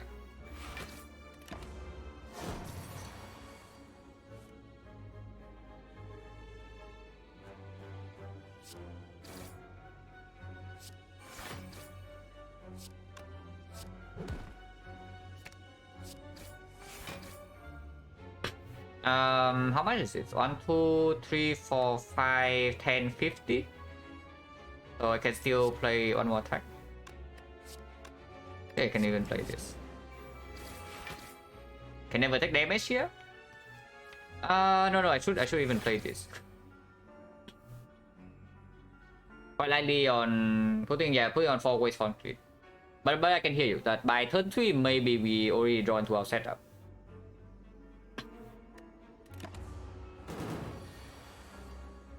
How much is this now? 1, 2, 3, 4, 5, 10, yeah? So 50. And then feed is little. Double check. 1, 2, 3, 4, 5. So 10 hits, Juggernaut, 50 damage. Yeah, okay.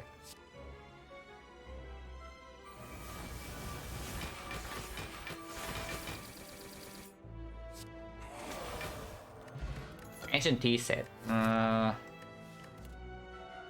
Oh, exhume for free.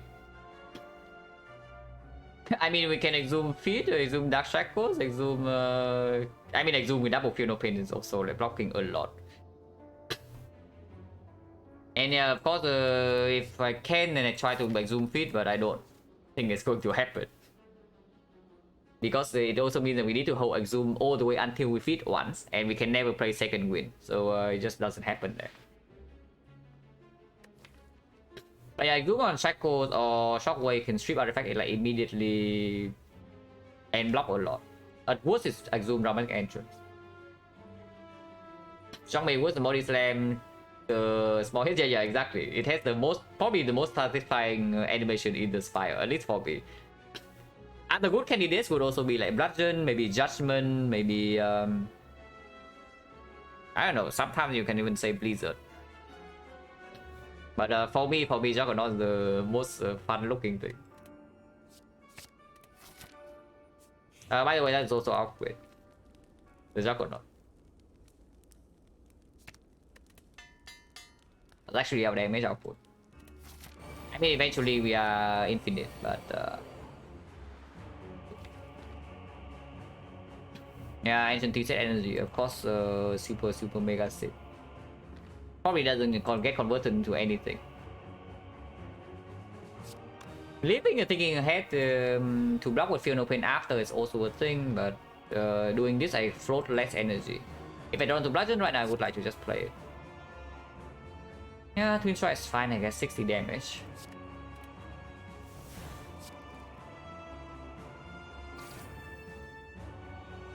Armament is probably good to keep in hand. I still want to armament the field. Oh, armament feel no pain in soul battle, just dealing just a tiny bit of damage here. Do I want defense in hand? No.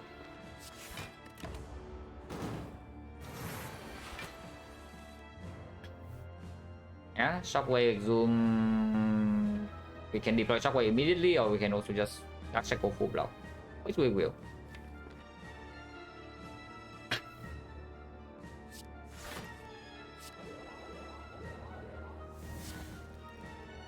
I mean, I don't need to play Dark Shackle, but I kind of want to exhume the Shockwave right away. So the next turn I have weakness. And there's the second Dark Shackle coming. I can also take Sentinel Puzzle too. But Puzzle next turn is okay, and we can also manually activate the Puzzle with Bloodletting. And I also don't want to float energy.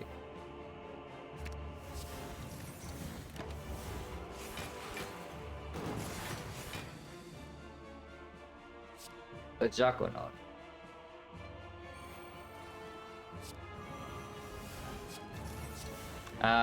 We are still using puzzle this turn, right? This is at -6, so it goes to 6 damage. 6 damage weakens to 4, 4 times 2, so we are taking 1 damage here. So I should play this. And we overdraw by unfortunately 2 cards.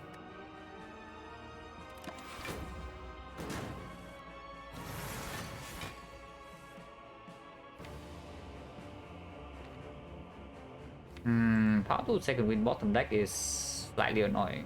This turn we are taking decent amount, not that much, but annoying enough. And armaments of Fear No Pain, play the Fear No Pain, play Bloodletting. But armaments on Fear No Pain doesn't actually do anything this turn, so what about armaments on the Rage instead? Maybe that's okay. Rage, and we can put maybe Struck on top, maybe even a Daze on top. Yeah, 6 energy, so 1, 2, 3, 4, 5, 6. It's not so bad.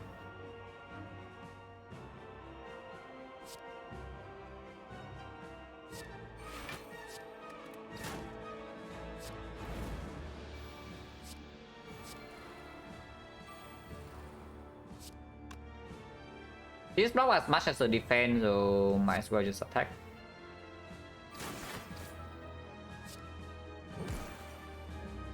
And also put the armaments or the bloodletting on top. Maybe bloodletting on top is fine.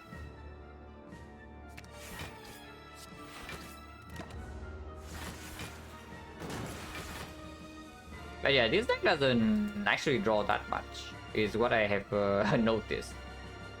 How much am I even being attacked for this turn?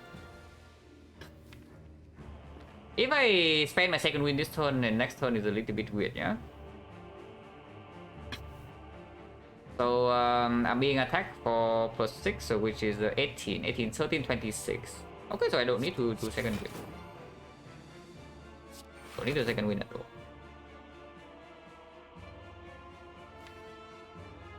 But I think Bludgeon, it's fine.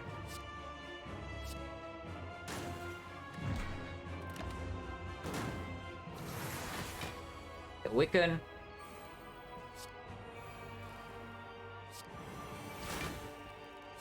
Next time we have Burner, so this turn I can freely use my second win.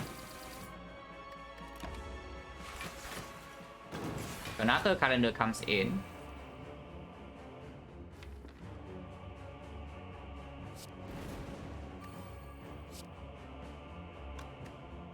Headbutt second win.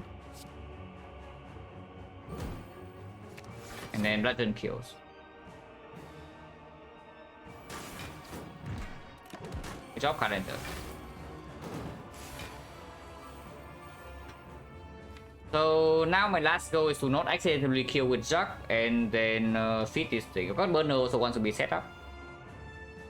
What is Burner? What does Burner want to be on in the next fight? Awaken 1 most likely on 3. Man, Awaken 1 is going to be like really annoying. Yeah, Awaken 1 is actually going to be like really annoying. Maybe are we infinite? Are we actually infinite? How many cards do we have? 1, 2, 3, 4, 5, 6, 7.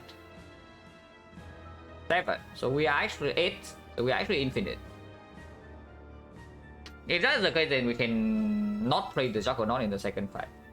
We can play Tino Queen. So we play like 8 and then with power 2 second win, maybe 9, 10, but we can also exhaust second win at the end. Exhaust power 2 at the end. So it's actually 9 cards. Yeah, with 9 cards we are infinite. So I can also just exhaust the Juggernaut in the Awakened 1 fight. Okay, double check. I need to know which fight is harder right now to set up the burner for that. Either it's going to be annoying regardless with the Dome. But if we set all the powers in play and then we straight reset successfully, then it should be no problem. 1, 2, 3, 4, 5, 6, 7, 8, 9. Yeah, 9 cards. We are definitely infinite in the Awakened one.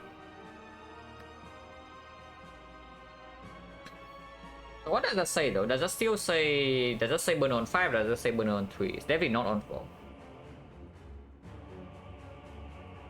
Because burn on 3 also probably plays better in the time eater.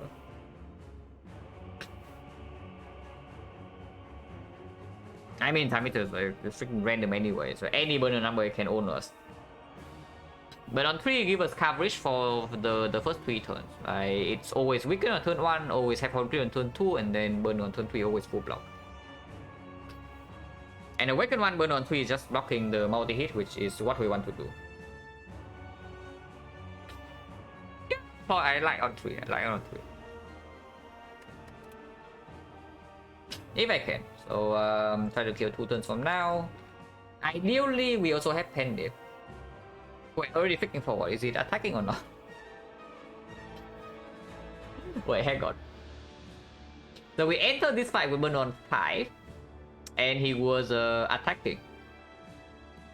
So he should be attacking this turn. Yes or no? Wait, no, that's wrong. We entered this fight with burn on 0. Yeah, we ended last fight with burn on 5, so we're going to enter this fight is intangible. So burn on 0, he attacks, which means that this turn we are not being attacked. Okay, so no power 2 second win then. How much damage does power 2 second win do? Killing in 2 attacks only seems very difficult. Yeah, killing with 2 attacks only seems very difficult. Because right here I deal 14 damage, yeah, but it also gives 19 block. And I strip like maybe 1 plated, so it goes to 8 and then it goes to 11. And next time we plated I block, but he also gains. So he goes to 8, he goes to 11, it blocks 16, which is 27. 27, 13, so minus 4. So 151, 27, 178. 178 minus 40. 164, 157, and then maybe 3, maybe 4, maybe 5 times. Yeah, it's not even close to kill in 2 attacks. So yeah, Pennyback Kabeko would be pretty nice for the Awakened one because we one shot the minions with the dramatic entrance. But I guess if it's set burn on 3, then they don't matter as much. Okay, so sure, I guess we just do normal things then.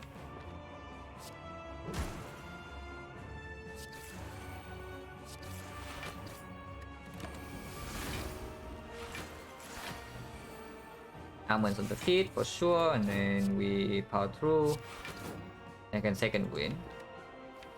Maybe I can struck and do second win, I guess.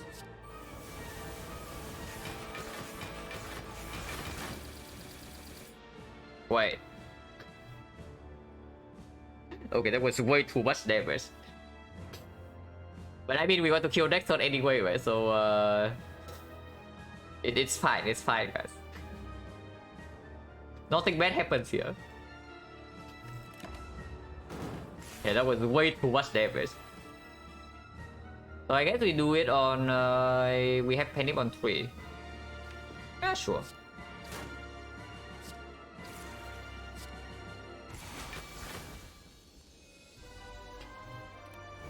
Waken 1. So this side we are going infinite, yeah? No reason to play Feel No Pains right now, because we also can spend energy otherwise, and we'll just do that.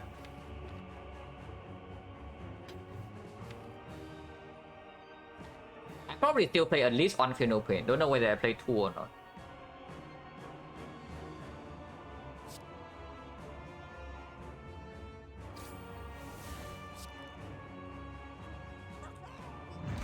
I can play this Feel No Pain to get more block with Oracle outcome. This thing is currently at what? Base is 20 to 22. 22 currently weakens to 16. If he goes to 24, it's 18. So we actually give him 2 damage by playing this Feel No Pain, even with weakness. So I heal 2, but I also lose 2, which is and then I block for 2 more. So I guess it's still net plus 2. It's just the next turn if he decides to multi-hit instead, then I get a small problem. I also don't deal 14 damage here. Why would you just deal the damage? Because I want to kill the cultist like ASAP.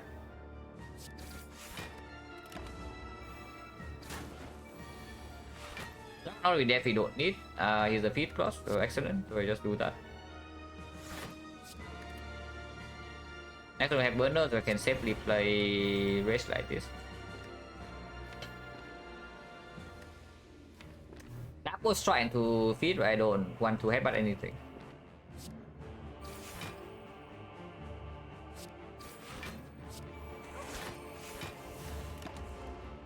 Okay, now it blocks the multi. Can exhume feed later? Actually, now.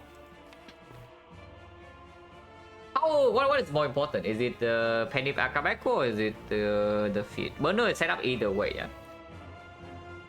Are we infinite? We exhume the feed. Because I was counting that we have 9 real cards. If I exhume the feed, instead we have 10. And 10 is not energy positive, right? Because suddenly the pommel strike doesn't shock for 2 times. I mean, we can also just block. We can also just play a Feel No Pain, play power 2 second win, just block instead of going infinite. But having infinite is it's easier to control the burner, I would say, and the pendant.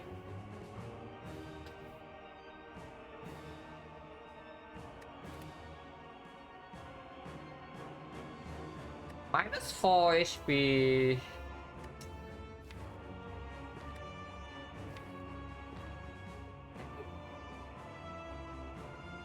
I mean,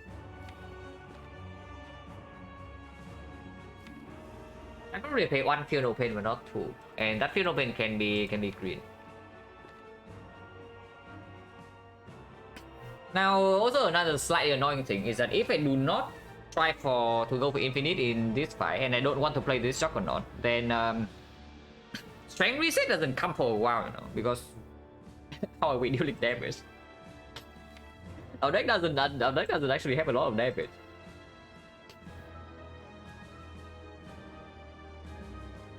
But yeah, if I play the Juggernaut, it gets really messy to set up our relics. It actually gets really messy. So probably I'm not allowed to. Yeah, honestly, I would just upgrade this Feel No Pain, maybe exhume Dark Shackles to block a hit or something.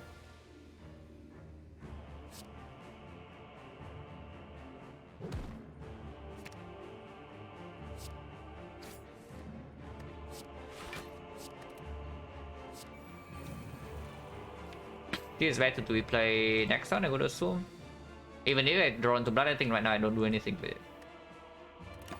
And your burner setup perfectly placed.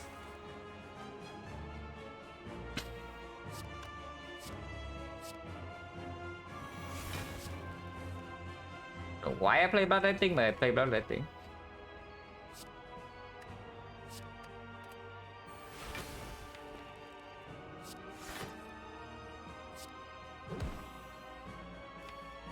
Yeah, next turn we can shackle into exhume shackle.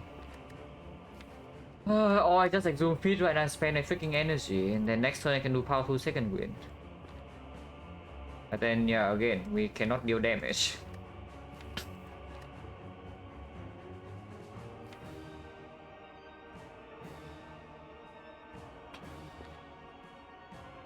Big hit is how much? 24, so yeah, 18. So no matter what I play here, it's full block.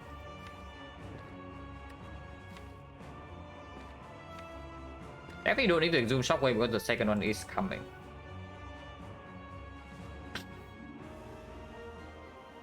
I can try, I guess, because the feat, if the feat rigs our hand, we can just play it.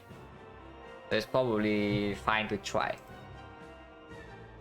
Because there are 2 dash cycles still coming, so we already have block.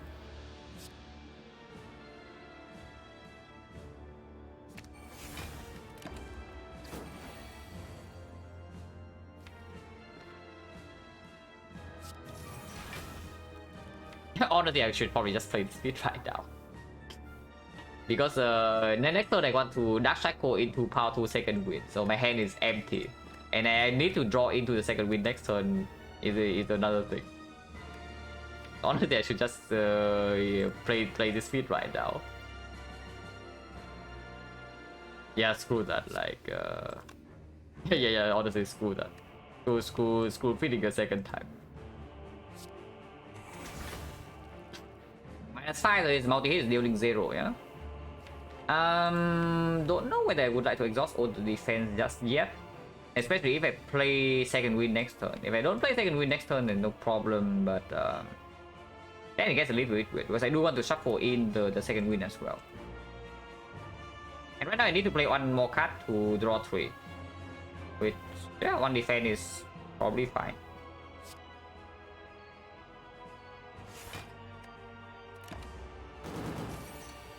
Oh, he seems he multi-hit that turn. The dash cycle is like slightly wasted, and no strength reset, but we also don't need to strength reset if we're going infinite.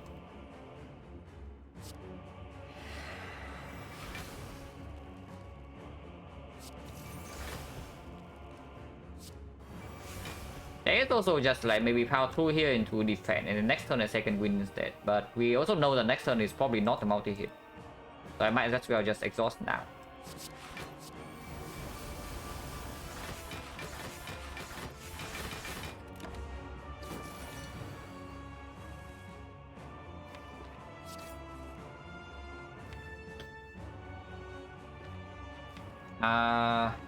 Those armaments,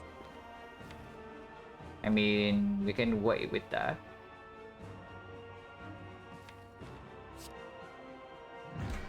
Because I can also just do armaments on the power tool, then play the power tool, and save the second wind for later. Later I mean next turn. This turn I play the power tool, the second wind. Definitely need to keep this. Can headbutt maybe the pommel strike even.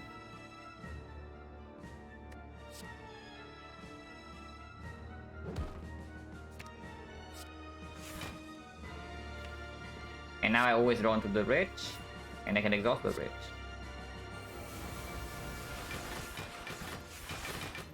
So this deck currently has 11, and there are 2 more cards I can exhaust, so it goes to 9, and then I'm infinite.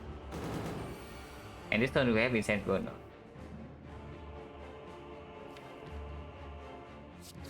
So we are infinite now, yeah? If I just play Struck into second wind, we are there.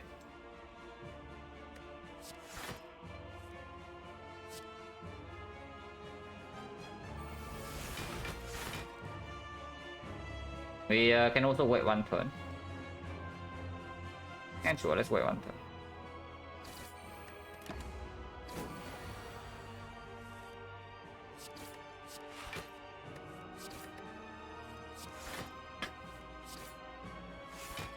We would not have this in the hard fight, so hard fight is probably still play with the Juggernaut, unless we see a targeted exhaust like maybe Burning Pact. Actually, no, we do. Because second wind exhaust the status as well, so even with 1 remove, we still have it.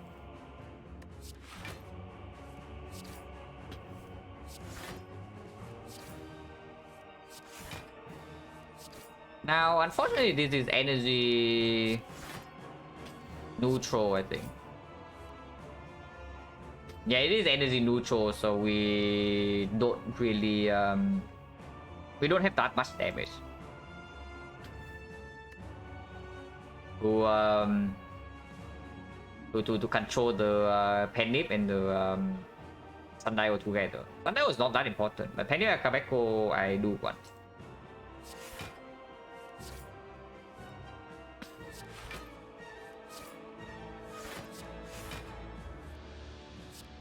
And Bajan here.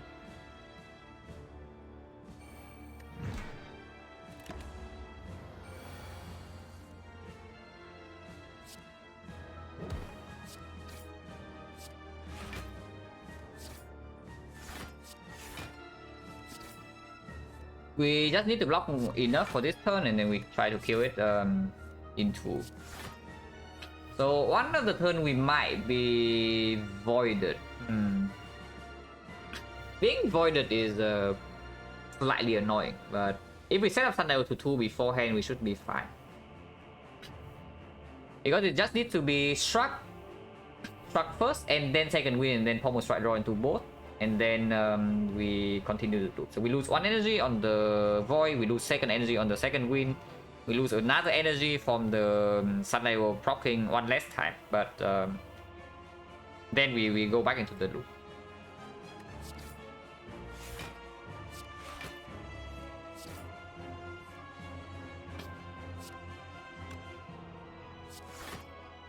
Oh, it means I need to play one more card here to shuffle only 1 time, yeah?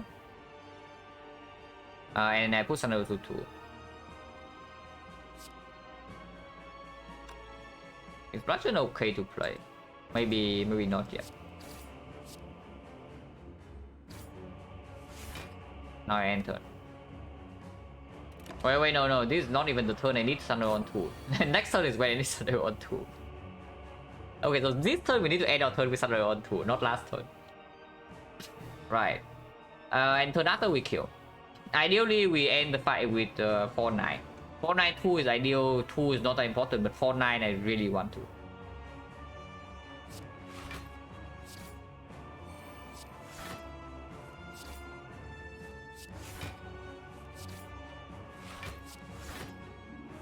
Maximum we are facing is 42. Yeah, 42. So 1 more strike. And now we play 1 attack into the Pommel Strike. Another 1, 2, perfect. So now we enter.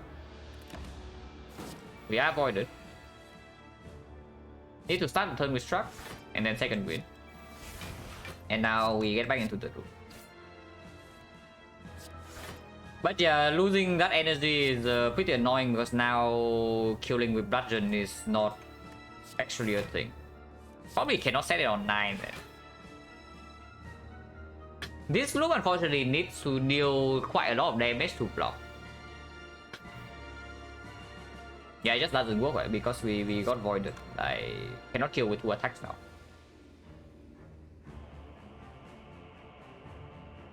Pretty unfortunate, but sure. I guess we don't play elite fights with Penny and Kabeko. Hopefully that doesn't hurt too much.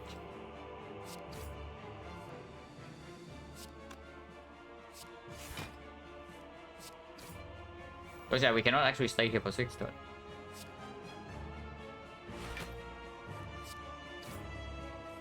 Yeah, perfect Penny setup. At least we set up Sundial, so it's like 4-1-2.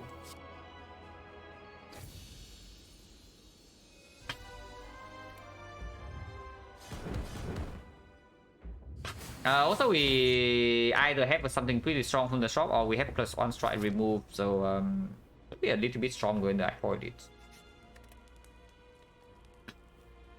This upgrade goes on armaments, bloodletting,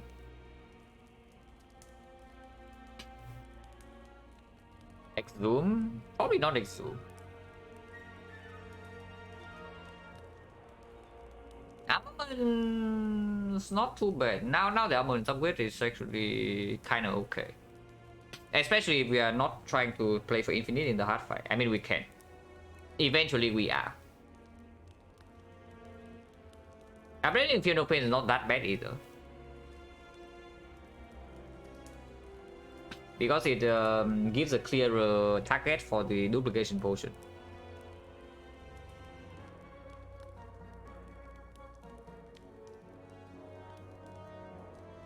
Honestly, though, I think Bloodletting is the best upgrade out of all of these. Because Armaments only gives me 1 energy upgrade. It gives a lot of fun load block though. So turn 3 we do need to block so we can speed shield normally. It's actually true. Like turn 1 we are fine, turn 2 we are fine, but turn 3 we need to block for real because we probably don't kill them because Pandemic Archivist was not set up. And it takes a while for the Infinite to actually happen. Yeah, you can also see from the Awakened one fight. It takes until turn 7 or something. But before that, we can get ult. And if we draw Bloodletting together with Armaments, then it's already green. Probably okay to upgrade Armaments now. Probably okay.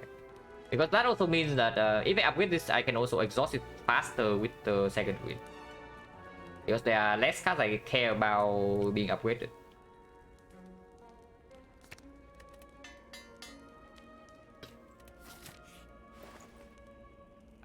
Alongside hand would be okay, like Body Slam.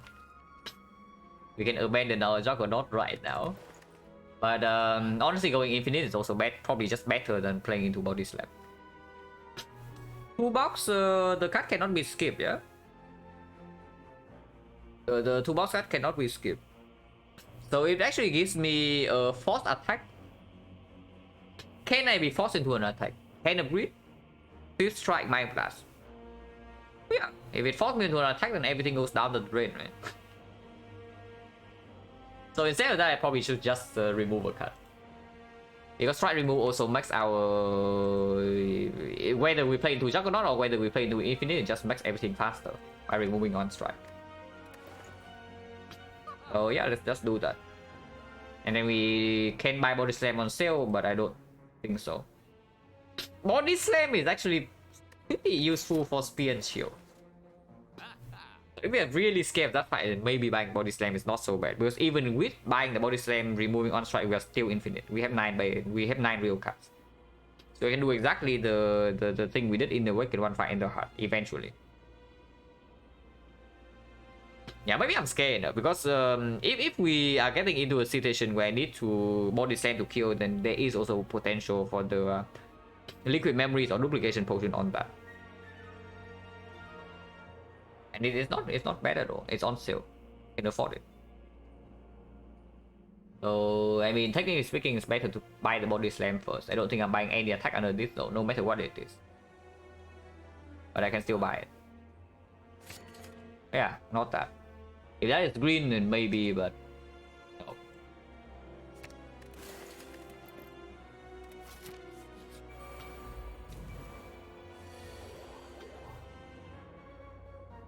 Oh yeah, hopefully we are not being attacked by this guy right now. Otherwise, we are facing a decent amount of damage, like 33. And we block for... I can armament this hand right now. And then play Funeral Pain, play Dramatic Entrance. Ascendant's Main Exhaust. So we block 8, we block 3. We block 13. That would actually be quite bad.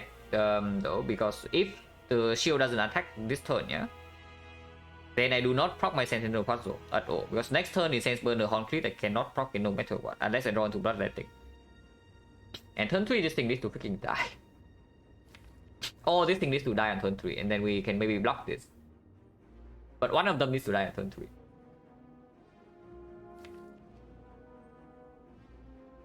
Is this like easier or harder than more? Is it easier or more difficult than the heart? Because I am thinking of potentially using one potion in this fight.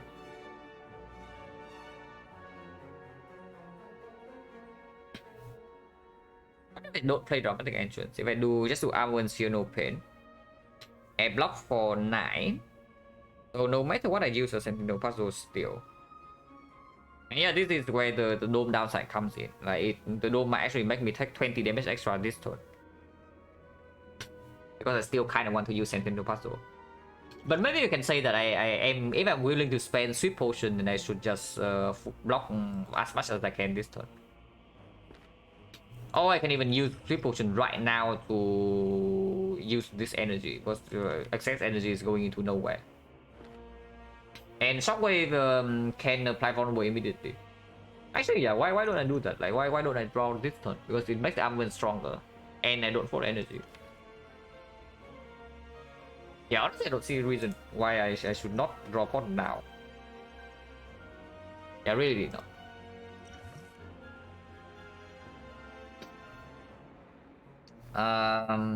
That yeah. Sure, I guess we can take the. There is a potential for Dark Shackles on turn 3 to block against this. I can also make sure that this guy never deals damage now, but then if we miss the 50-50, then it's just a bad play. Because then I'm not even taking damage. I think I just block maximum now. With the Dark Shackle in hand that can be used even on here. It's Dark Shackle plus blocking 15 fully here. If it's weakened, we are not even taking so much. It actually blocks 19. Because Field of Pain is plus as well. Let's do that.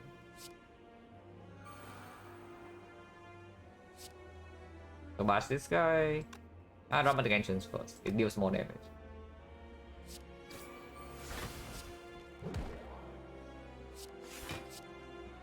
And sure, we block 25.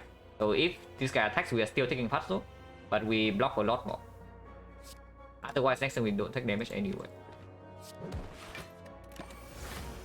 Okay, that's good. Yeah, that's actually good.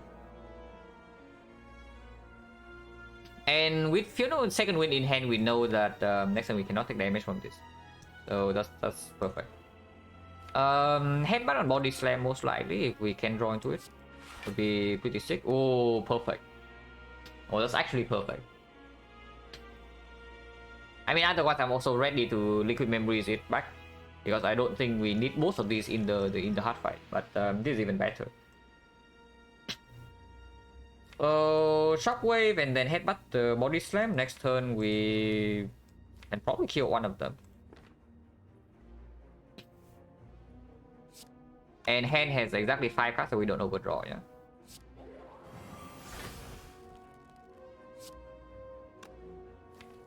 Probably still would like to kill this guy first. Controlling this is easier.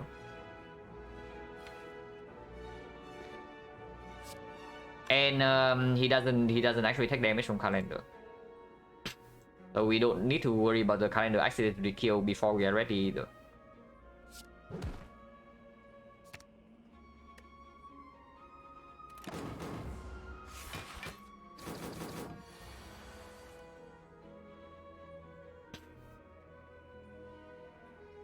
How much damage is this going to be? Probably can always do this first, then we see.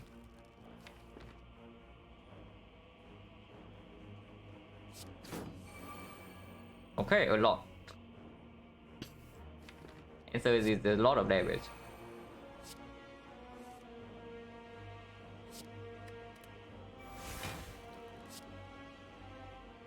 Don't need to weaken this guy at all, yeah? With this shockwave, I would just second wind, body slam this, and then twin strike to turn around.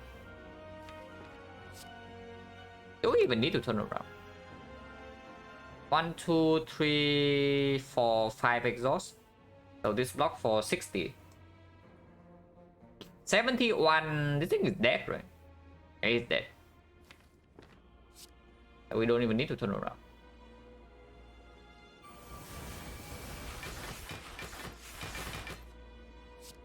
Yeah, 108 and then follow up by 24. So this thing is done for.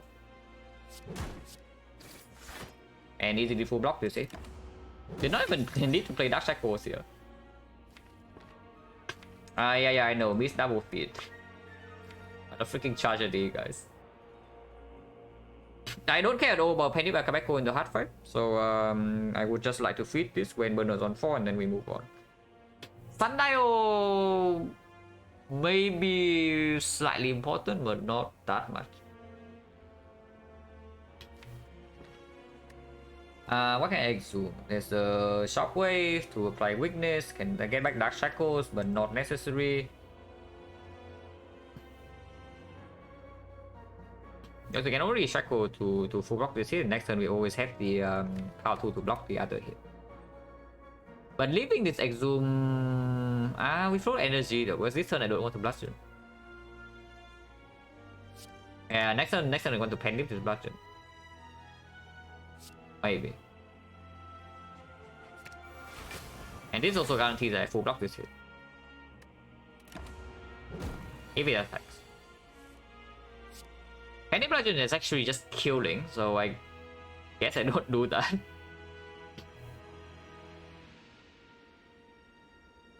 But this one is blocking 30. Yeah, this one is definitely blocking 30. Which means next turn I have a clean 126. Not really. I cannot end with the feed. If I Penny Bludgeon, I cannot end with the feed. So how is Juggernaut then?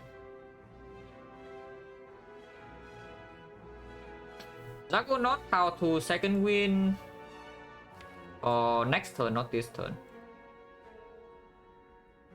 Is that too much damage or is it not? This turn I'm not being attacked, so play Juggernaut and let's say just intimidate. I deal not even intimidate, it doesn't deal damage because of Oracle outcome. So I deal 7 damage. Maybe I can do bludgeon to make hand space. So 63 plus 7, 70 damage. He goes to 33. 63. 63 next turn. Exhaust 1, 2, 3, 4, 5. 70 damage. That's way too much. But we can also just play just play something like Dark Shackle first. Let's play Bloodletting first, which doesn't gain knock at all. We lose a little bit of HP, but we still heal to full. Should work. If I don't care about this at all, but I care about the feat, then this should be. Juggernaut into bludgeon right now should be completely fine.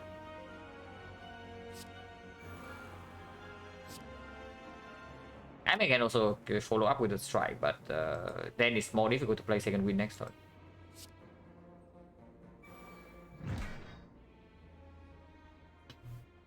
So just end turn here. Or I play Intimidate to deal less damage and draw 1 more card to potentially get armaments on the field. Honestly, probably good. Do this.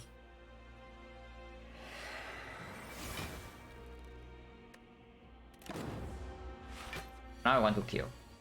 No armaments. 63. So 1. If I do nothing right now, I'm doing. I think I can also just attack, I guess. Yeah, I can also just attack. It advances the Pandit further anyway, instead of doing the Juggernaut damage. But yeah, no armament is a little bit sad. So 18 plus another, this is 7. So 10, 20, 38. 38 plus the headbutt into the feet is lethal.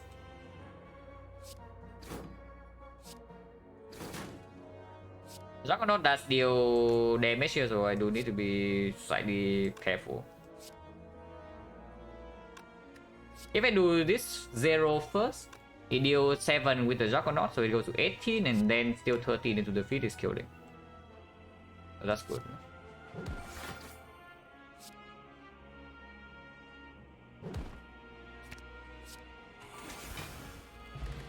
Strike damage, yeah, exactly what I did. I mean, it does make the twin strike and the pommel strike stronger, but yeah, damage is not where it's green. Or anybody getting baited? No, really, anybody getting baited right now? Because I feel like I'm getting baited. Like what is the block 20? Yeah, and we can headbutt second win on top. So how bad is it? No, really, how bad is it?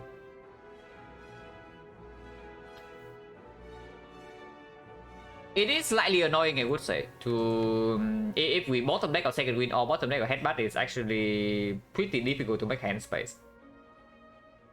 If I add the power through here. And if we say that we don't need the power to block at all, then I guess it's just bad. It probably is just bad. Let's just skip. Let's skip. Man, turning down this card makes me like it hurts me inside, you know. To turn down one energy block 20. That also works with our current deck, but it's probably just not good.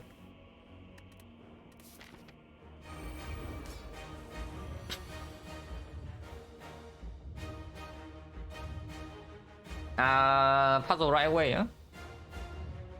So I kind of want to do armaments on this Seal No Pain if possible. So what is the first card I should play here? Is it Thinking Ahead or is it Bash? Or is it Dramatic Entrance? If we say the damage is never a concern in this fight because of either Duplicate on Juggernaut or we are going Infinite, then it's irrelevant to deploy Vulnerable. And instead I should keep my energy. But Dramatic Entrance also blocks later. Yeah, Thinking Ahead blocks later, Dramatic Entrance blocks later, Bash is useless. So I should probably just play Bash and take the puzzle.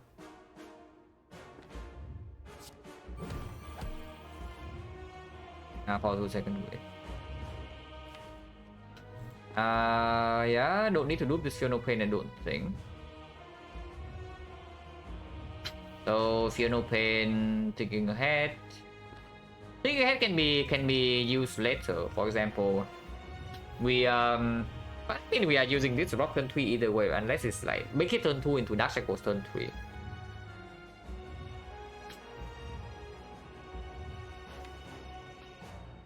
When am I using this Steel Curse, by the way?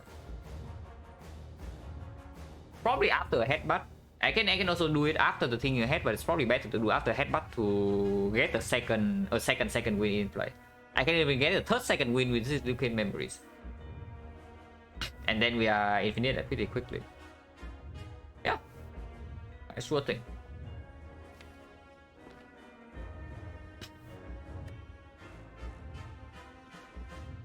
But what do I do this turn?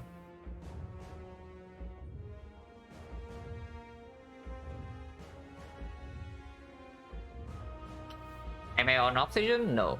But if I make some weird noises, then maybe it's me, maybe it's my microphone, and I cannot fix it.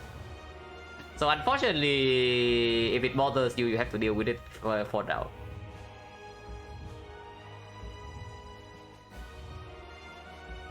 Yeah, duping Fear No Pain now. If I do not dupe the Juggernaut, then we are probably trying to be infinite. And I don't think we need to do Fear No Pain like whatsoever, you know. And I'm not sure how fast we are yet in going infinite. Should be relatively fast, but maybe draw order can be extremely bad. And sometimes I also need to hold second win in my hand to actually block the second cycle. Doesn't bother my sound something breathing oxygen, yeah. It's either my microphone picking up some weird noises from like the PC or maybe it's me.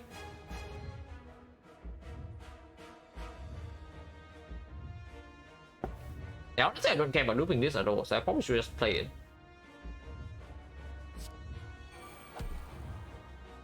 Taking one more, still fine. But I do think I want to see more cards to spend my last energy somehow, if I can. Yeah, exactly, I play feed. Just play this feed.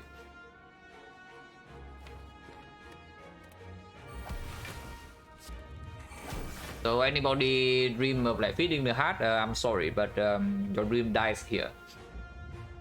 I mean, I can still exhume this feed, yeah, but I don't think I'm going to do that.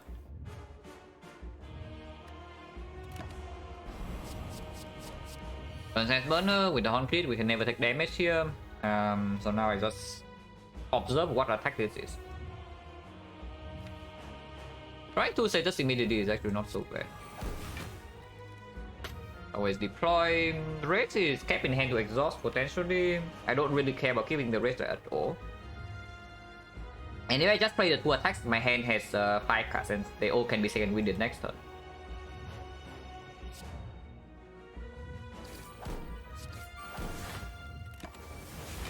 And what attack is it? Okay.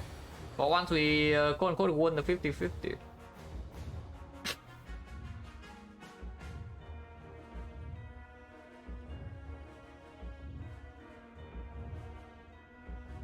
So that should go in here is guaranteed full block, right?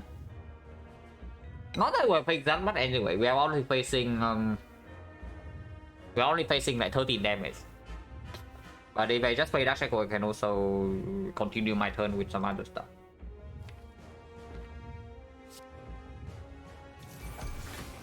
And also get the Dark Shackle clean down my head.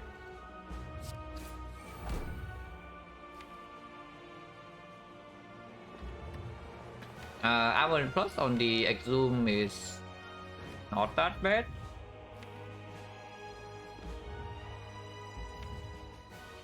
It is okay to... It is not the off turn, yeah, so it is okay to do the Steel Curse now. But again, I was saying that I want to the Steel Curse with the second win instead. On Candy with Nonsense, yeah, I'm eating some apples. I'm actually having some fruits this time. The way I win my water.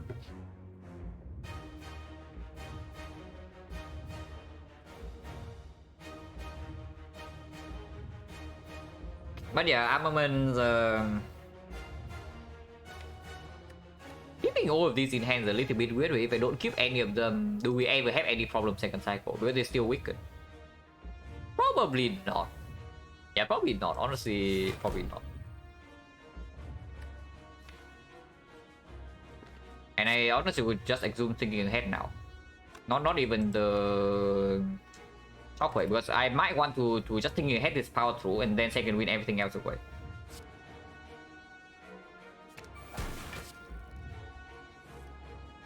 Yeah. Wait, I cannot do that. I need to keep the struck. I can exhaust the feudal pin. But yeah, it just doesn't work because now I need to struck into the power through always. Oh, okay, that's slightly annoying. And unfortunately, Exhume is gone, so if I exhaust this, I do not have infinite. I mean, do we need infinite? We probably don't. Yeah, we probably don't need infinite. Wait, I have body slam already, so why do I want to loop against this Juggernaut? I freaking have body slam, so I can just power 2 second win with 6 Funeral Pains, 9 Funeral Pain into a body slam. Wait, why do I need to loop Juggernaut? Yeah, good question. Why do I need to loop Juggernaut? I don't, right? Yeah, I don't, so let's not.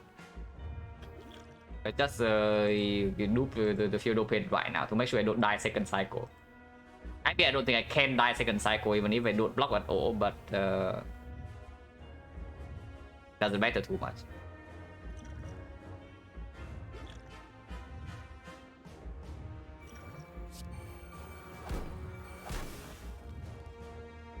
And sure, just make hand space. I guess I can do Rage into Strike to make more hand space here. Doesn't matter too much anyway.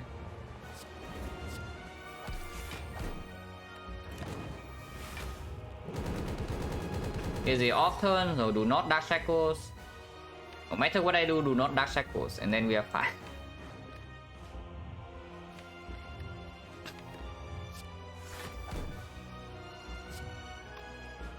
And headbutt armament so that I have body slam plus, which is convenient.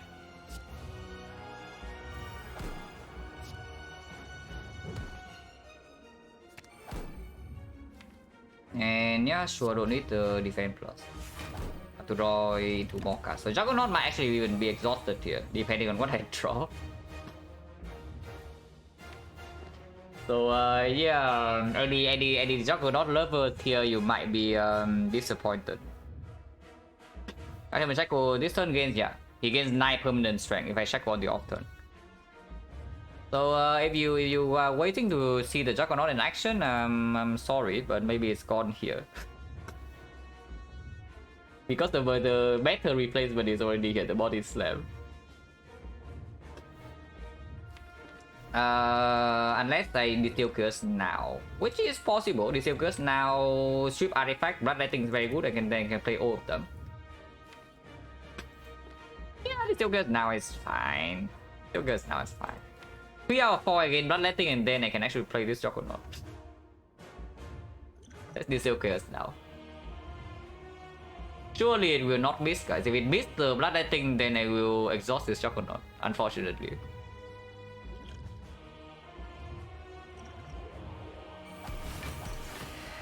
Well, there goes the Juggernaut. There it goes, guys. I mean, we can also wait 1 turn, but I don't know how good that is. Yeah, we can also wait 1 turn, because this turn we have full block. This guy is -7 strength, so multi-hit is 0, and big hit is also irrelevant. Yeah, sure. I can please the crowd. I can please the crowd. We can play Juggernaut. It's a very bad play, by the way, but I can do it for you. For the crowd.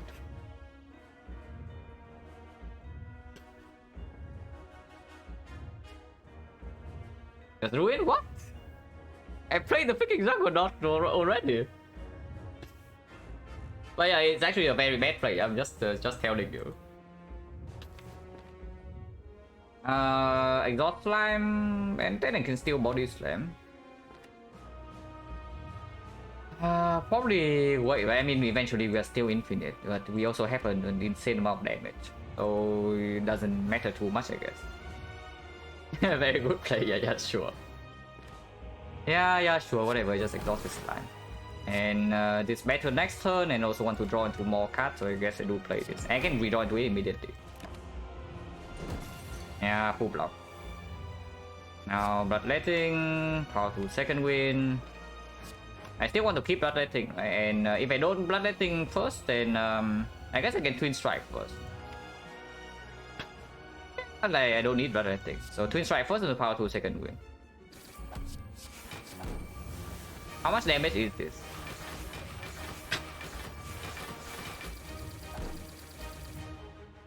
I mean, not maxing out, but it's enough. Sure.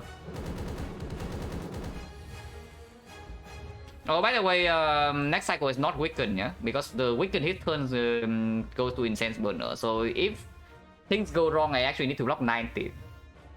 But for some reason, I think that blocking 90 is not going to be an issue. It's just a hunch.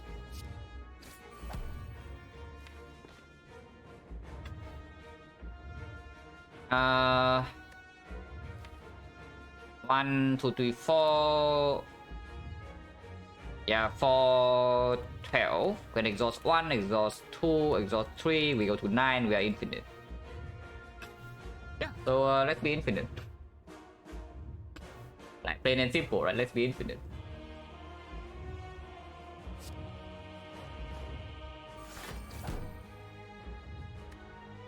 Headbutt the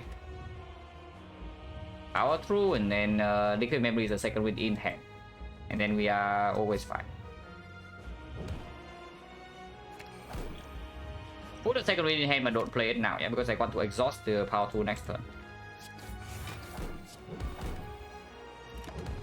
Good job, Calendar. Amazing job. So yeah, twin strike or like whatever really. Twin strike, or I just second wind right away, and I'm always there.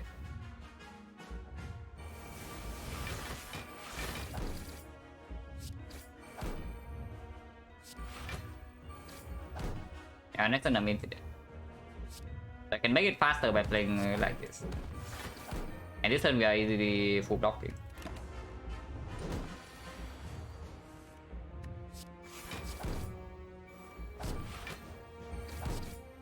Now Juggernaut makes this a little bit faster, not that it matters.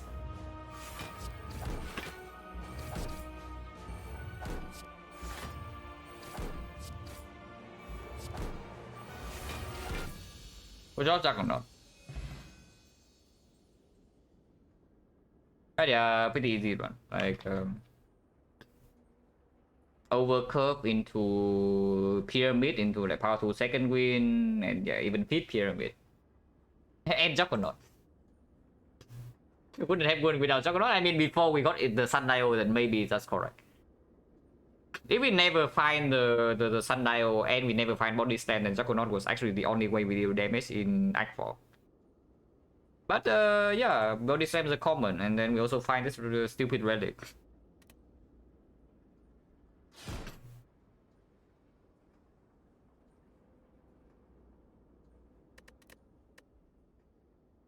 Also, the throw quota for the second 50 is already met, so from here no more throws, yeah. At least for Ironclad. From here no more throws. One throw per 50.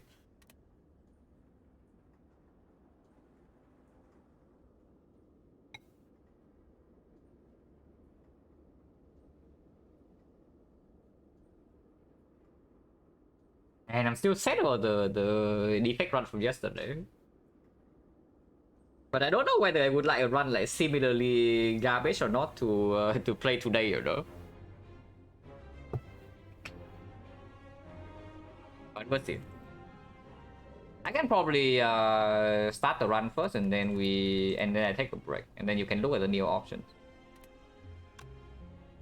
It's so sad. Well, enjoyment, not animation. Sick of the game. Quit bit, but yeah. Honestly, actually, what happened yesterday, kind of.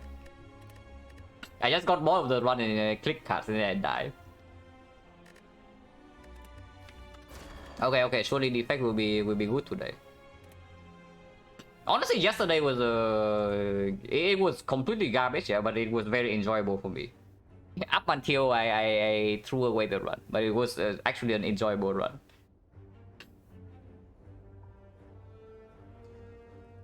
Okay, options here. Briefly look at the map, the Guardian, early edits. Yeah, I leave you guys at this screen. I take a short break, and then we do defect. Yeah? So we are back in like 3 minutes.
Does this will have 3 more eyes on another side? I think so, because you also see the the final screen you see after winning A20 is not A20 but beating the heart is this thing. So you see like there are 6 eyes as far as I'm if I'm correct. Oh yeah, change stream title first. So people don't get baited into thinking this Ironclad.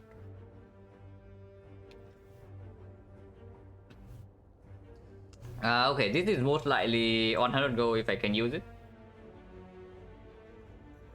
Hello, Taco Star?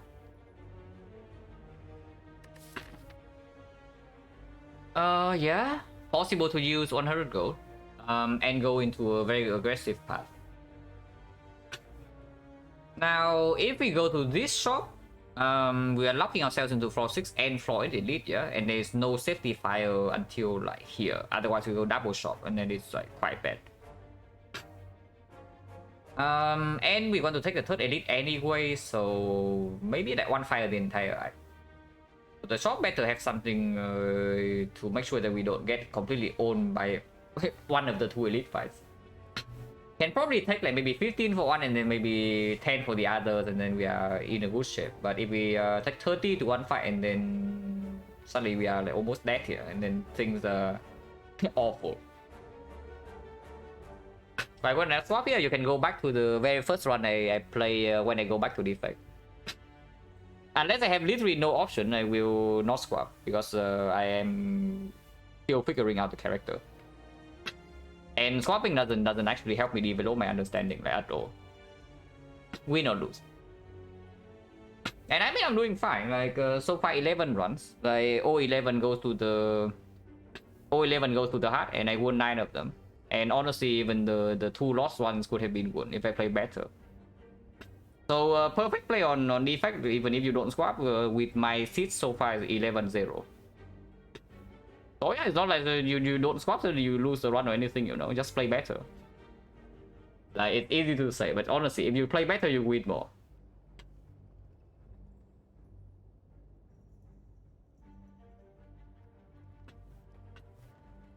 Because I literally just skipped my Neo bonus last run. I took random rain to a Thunder Strike, you know, and still the run like almost got there.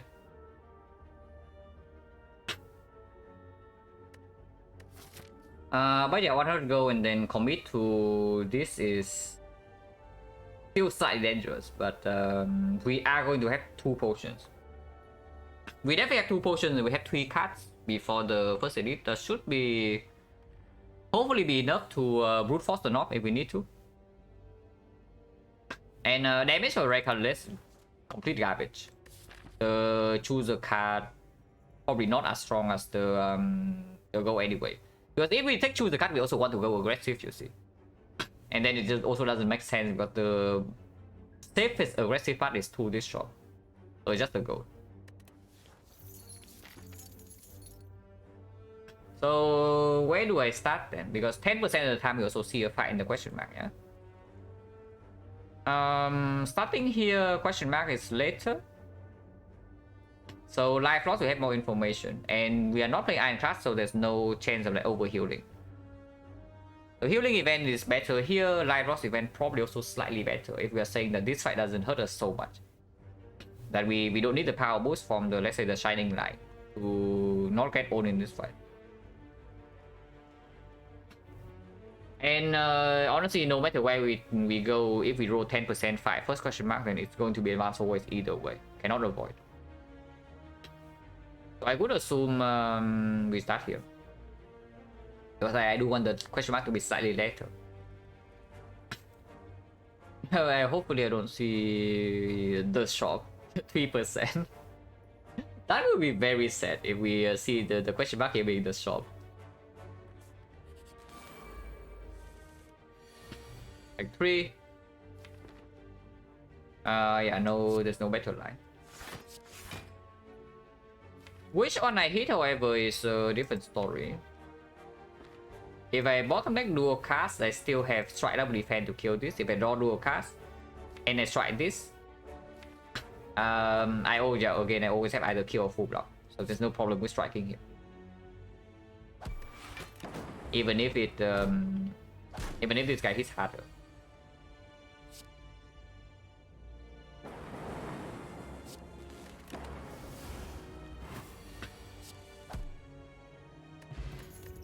Regen potion, that's fine. Beam cell. I'm like really thought recently about floor 1 beam cell versus skip, because beam cell is a strong cut. In Act 1 against Nob, and then honestly in Act 2 against both stabbing or slavers is very good. It's just that when you pick up a beam cell, you're kind of locking yourself into an upgrade. And yeah, the effect has quite a lot of things that he might want to upgrade afterwards, you know. So it's a little bit difficult, especially when the boss probably doesn't require this beam cell at all because it's the Guardian. But still, it has to be better than skip, right? Especially when we run into floor 6 and floor 8, so the chance we see Nob without many more cards is a lot higher. Like, we just take this. And we take 3 fights still, yeah. 10% chance we draw the advanced sword, but we also have plus 15 from here.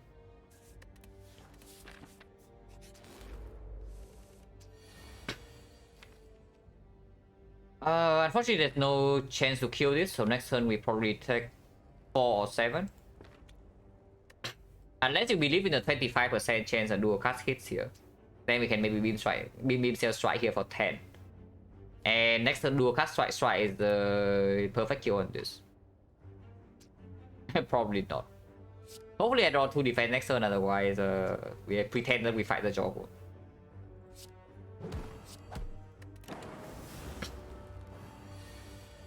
Okay, we are fighting the Jawbone, guys.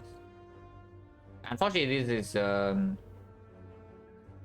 we needed to draw 1 more strike last turn to open up lethal here, because right here we have 28. So that actually means I can use regen potion to full value here. Hello, VM service. Yeah, I can use regen potion to full value here, but if we see a healing event in the question mark, and suddenly it's quite annoying. Ironclad, yes. Ironclad had how to second win XecnaR after Act 1 into double field open. But spoilers alert, we ended up being infinite because there was pyramid into sundial. the stupid sundial show up.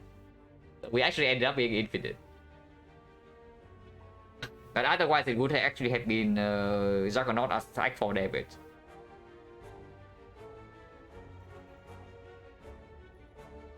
Yeah, not really, not really, right? At worst, but it's a little bit weird because if this is life loss instead of healing, and we run into the knob here, and we are forced to potion, and suddenly potion is only healing for 9, so I lose 6 HP for no reason. Because if this is the healing event, it's already not a bad case. Like, yeah, sure, cleric freaking sucks, but at worst it's an empty node, and if we see the bananas are still plus 5 max HP.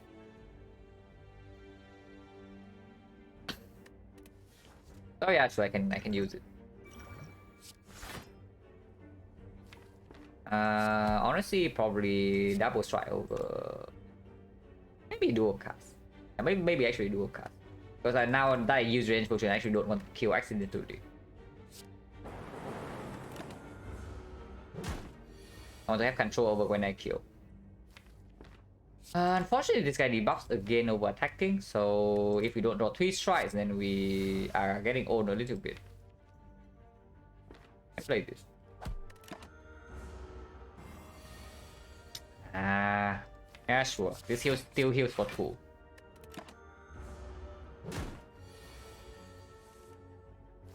So next one we have to kill. So we are only getting regen value for 12. So it's like plus 3. Plus 3 could be worse. Unfortunately, defect sucks compared to silent. So silent, with silent your poison goes after the regen, yeah. But for defect your lightning goes before. So if you line up a kill with lightning off, you don't get the regen value. That's why silence is better, guys. No potions, the potion chance is 40. Darkness, that is definitely not going well with the beam cell, and it's also competing with the beam cell for the upgrade. But it's good against Lagavulin, it's good against the Guardian. It's okay against Sentry, it's not amazing. Honestly, probably not even so, not even very good. If we see Living World, we can maybe upgrade Darkness. And it's also again Darkness up against Skip, yeah. Because don't think I should pick a Steam Barrier in this spot. When we don't know whether the shop has a knock answer or not. And the go for the eyes. Maybe go for the eyes better than Darkness. Because the upgrade is not super urgent and it also opens up like 0-1 instantly. If we add the go for the eyes in the deck. Plays better in the advanced hallways as well. So how many advanced hallways are we going to? If we draw 10% then 1, and then there's like 1, 2. So I expect the value like 2.1 maybe. If we go this way instead of the shop, or I don't know why. We say that the shop sucks and the file also is not super high value, and for whatever reason we want to go here. Maybe sell repair. Maybe sell repair, maybe prayer wheel, maybe toxic. Then yeah, more than that. And this can perform. It also has very small synergy with the beam cell because yeah, it strips artifact and sentries, and also it is an attack which gets boosted by beam cell a little bit. So I can see taking over the eyes here is not Hexaghost, so we do not need to solve damage for the boss yet. If the boss is Hexaghost, I probably take Darkness, but the boss being the Guardian, I think I'm allowed to take over the eyes here. And it probably plays better in the North as well. Because there's no orb in here to actually push the Dark in front to evoke at all.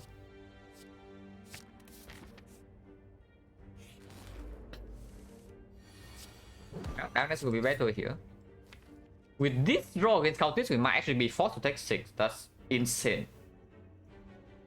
Because defect against the Cultist usually is 0 damage fight even on floor 1.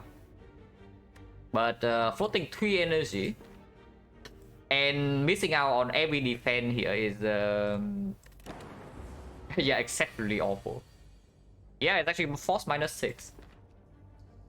It's actually force -6 here, and it's not even over yet, yeah, because we do not draw the Zap this turn. If we draw Zap this turn, then dual cast redraw will kill, otherwise we can maybe block. But with this draw, I don't even know what I should do. At least 2 strikes. And dual cast in here, I guess Zap is in here, so if I redraw to dual cast, then kill immediately. If not, I can play maybe double defense Zap. But 16 is not a good number at all. So this guy also rolled really high HP and we float 3 energy turn 1. At this, I mean, go for the eye is probably still outperforming Darkness. Because if we redraw to dual cast, we already kill. Now hopefully it stops here. Dual cast, please. No dual cast, so -7. Every whole fight is just 7 or what? Okay, the first side is 3. The first side is 3, but the next fight is 7 into like 7. No potion, so currently 50. These are not exactly it, man. Yeah, no, really, if you boss go to energy in this seed, you are actually like very sad. Yeah, I'm just telling you. Because apparently we actually see no cards. Second beam cell, complete nonsense. Leap is better than usual into the Guardian fight. And the thing about this deck right now, yeah, is that it doesn't have cross off at all. So it doesn't do well against Nob, but it also doesn't do well against Sentries and Lagavulin. And the Leap actually actually plays against both the Lagavulin and the Sentries. Yeah, and then 2 elite fights here, so we will fight one of them. They cannot both be Nob. So if we take this Leap, we better hope that the shop has something that kills the Nob for us, because right now we have no potion, no cups. And only 238 gold. Not sure I can see this Leap. Man, being forced to pick a Leap means that the situation in Act 1 is pretty bad, yeah. So hopefully I don't just die instantly. Defend remove.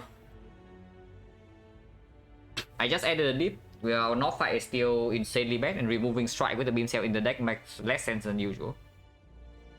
There is also an argument to remove the zap instead. Usually before I remove the zap, I want a replacement lightning card. For example, yeah, usually most common is bow lightning.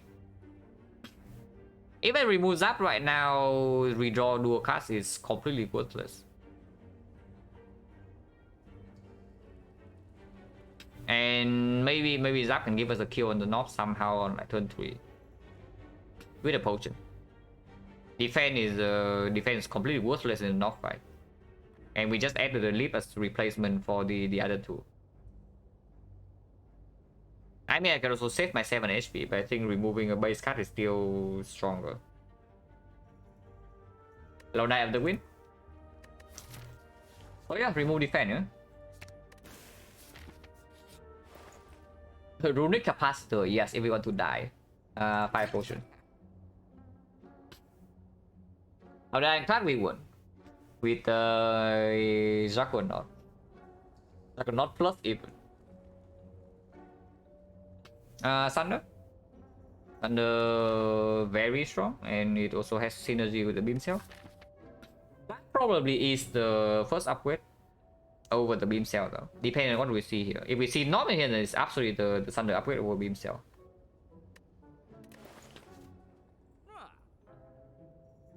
Not buying, yeah, no, I know what you say, but we already have a beam cell in our deck. Let's take a Thunder. The thing I'm actually thinking about more in this shop is whether I take this Flash of Steel or not.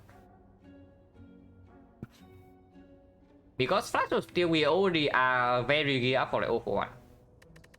Flash of Steel is just positive act on all the way until the Guardian fight, and then maybe it becomes a little bit negative.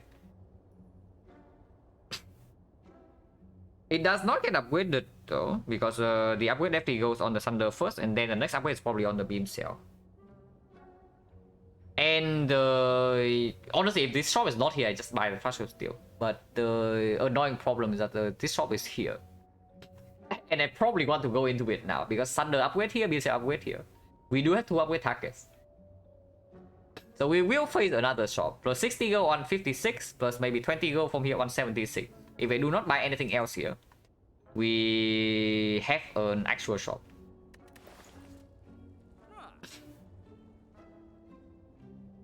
So that's why this is like so annoying. Defect sucks, yeah, like could have started with 250 go instead. Wait, why is it 100? Yeah, saving go in here is are we allowed to? Because sentries we can 5-pot plus Thunder, but then the North fight coming after, we do not have a 5-pot anymore, but now we have Thunder plus. Is that good enough? Also have plus on railing potion chance 50. I mean, it's not like Flash of Steel solves the North or anything, you know, it's like plus 3 damage, maybe with beam cell plus 4, so maybe we count it as plus 3.5. Less than that, probably plus 3.3, because beam cell is not plus.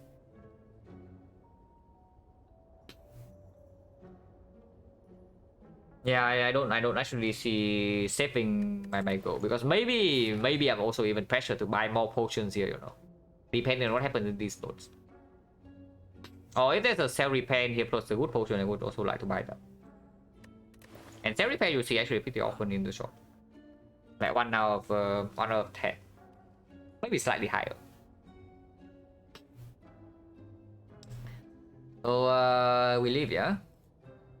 Not a Sunlight, yeah, unfortunately, this is not the Ironclad. So we leave, yeah? Like a Wooden. The wood thing, the Zap is still here. Hopefully we can open with Beam Cell Thunder, would be perfect. Yeah, no Beam Cell Thunder. Hello Duran, thank you for the good luck. But I'm not liking these cards very much, I can tell you that much. It doesn't make sense to not open here, right? Because we know the next one we already have double defense. And with double zap being in play, I think we might be having enough damage. we might have enough damage even without being Thunder lining up.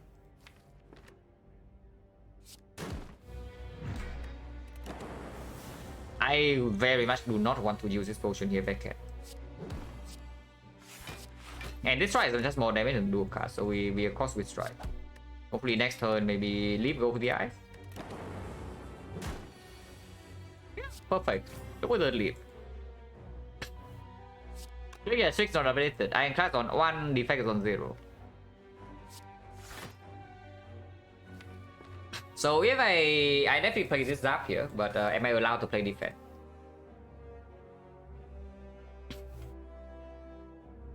Am I playing doing main boss spot with defect during this sample? 0.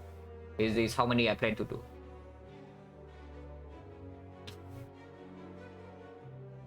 Ironclad 1 after run 60? No, Ironclad is after run 62.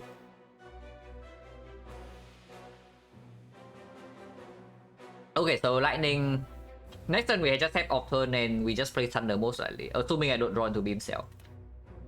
So thunder 24, this is 9, this is another 9, 42 damage. The turn afterwards is at 28. 28, draw into dual cast, it goes to 12, we go to 6, and then beam cell plus the strike will kill. If I draw into dual cast next turn, then I guess I'm forced to 5 pot, but sometimes not even always, because I can also line up, go with the eyes and leave again in the next attack. And I only need to block for... If I take less than 5 for the first attack second cycle, then blocking here is already worth it.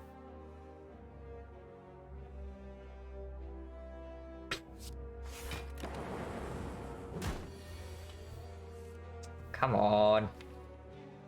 But maybe we can still block one turn. But now I cannot even kill in the second turn. Oh, so we need to block 2 turns or what?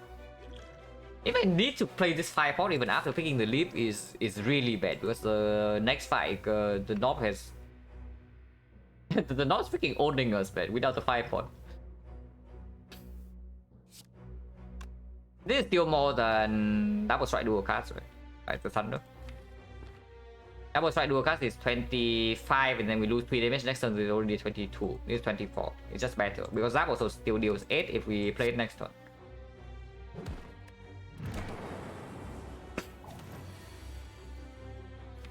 Okay, so I guess we attack 8. Even if I strike, I would not have killed this turn without the potion. So I definitely take 8 damage over using 5 pot. He goes to 19, he goes to 11 and 2 damage, and this is 2 damage. So we have guaranteed lethal next turn. So I take 8 to preserve this 5 pot. 7, even better. And yeah, Leaf play full here, yeah. He live in this fight save 8 HP.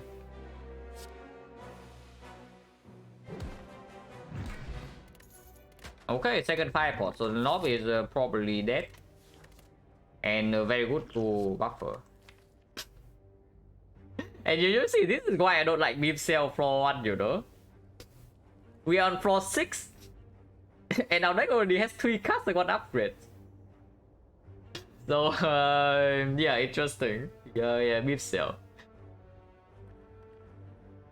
Hello, Jarat. Flat Ironclad good. But I mean, we are not skipping buffer, like, even if this is 50% knob only. Because knob, now we can even draw buffer on any turn. Because with the complete full blocking turn 2. Drawing it on turn 2 or turn 1, yeah, no problem. And I don't actually need to upgrade buffer yet. So I would say upgrade still goes on the Thunder. With the Hornplate. Without the Hornplate, then the buffer upgrade plays fully in the North fight for sure. But we also have freaking 2 fire potions. I guess beam cell never gets upgraded. Still maybe here. It is a knob. Oh, wait a second. Okay, I guess we are using a 5 pot, guys. Unless you tell me to strike buffer here.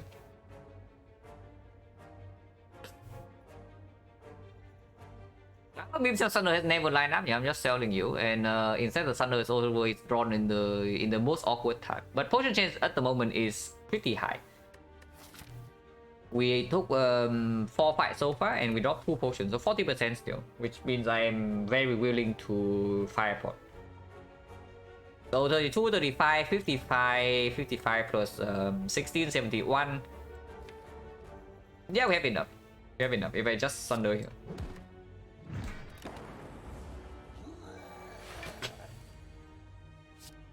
And yeah, complete fully blocks even if I play 2 skills, the next turn I have guaranteed lethal. So no need for buffer. I mean, of course, we need to 5 port, but 0 damage, not 5. Complete plays fully for 14 is very, very good. Mega Pebble, this relic is pretty good on defect, I would say. And there's some 0 cost. Increase the chance that we draw Thunder turn 1 against the sentries, so that's slightly annoying. But it would be good in Act 2 because we also want to draw Thunder earlier. Power chance 50, first frost. We just fought the North, yeah, so the coordinate will be positive in this fight, and it's definitely positive in here. Yeah, sure, coordinate. Go please, so that I can actually have a shop. Oh, thank you, total gold. Oh, 47 gold, man, so we actually get a shop here. But the runic capacitor is gone, so better remember that. Oracle with definitely attack still, even with the Horncliffe. It's very good in the Guardian fight, especially with the Frost. So now the sentries, we have a chance to be invincible with the Oracle. And then we actually can upgrade at every fire. That would be super nice. Definitely still upgrade buffer first though. Plays much better in the hallway fights. The Abacus. That's not very good. Warpaint, not amazing.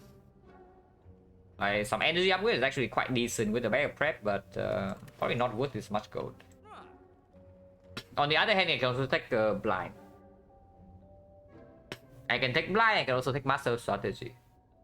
With gold the eyes in the deck already, the value of blind goes down very slightly. Cold snap before I get any focus. I don't really want to. Because the thing, yeah, if you buy this cold snap and the next floor drops the cold snap for free over skip, do you add that? I mean, if you play, you have to play with Frost Orb no matter what, and you will add it. But I do not really like adding 3 Frost cards to my deck without seeing focus beforehand. But yeah, how is this master strategy? I'm really looking at it. It's like very, very expensive. But the other things in this shop is not as good. Normally in this shop I would buy blind, yeah? But we already have the Concrete on turn 2. So weakness plays less. We already have to go for the eye sometimes. On the other hand, this thing doesn't really fall off. I mean, yeah, we pay we pay 189 for the master strategy, and then we see Snecko. I mean, it still performs there, but it will be pretty sad, I can tell you that much. But if I do not take master strategy and let's say I take blind instead, then what do I do? Like maybe card remove, maybe charge battery, probably remove a battery with the Oracle. But it's not that good. Master strategy is a very... I like having master strategy a lot in my defect deck.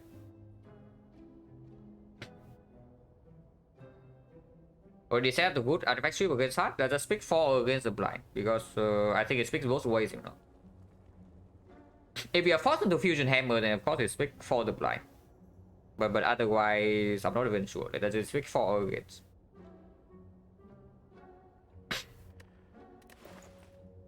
On the other hand, this doesn't really fall off, you know.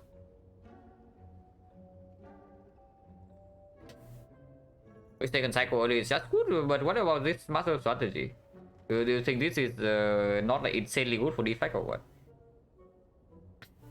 Because last time I checked, the most common way to die in Act 4 is that you just don't draw your cards, you know. So how about like adding a card that draws your deck for free? For free energy, I mean. But for 189 gold. And yeah, it also plays a little bit with both the gold eyes and the beam cell, you know. Yeah, take that. Without the gold eyes, I would buy this black.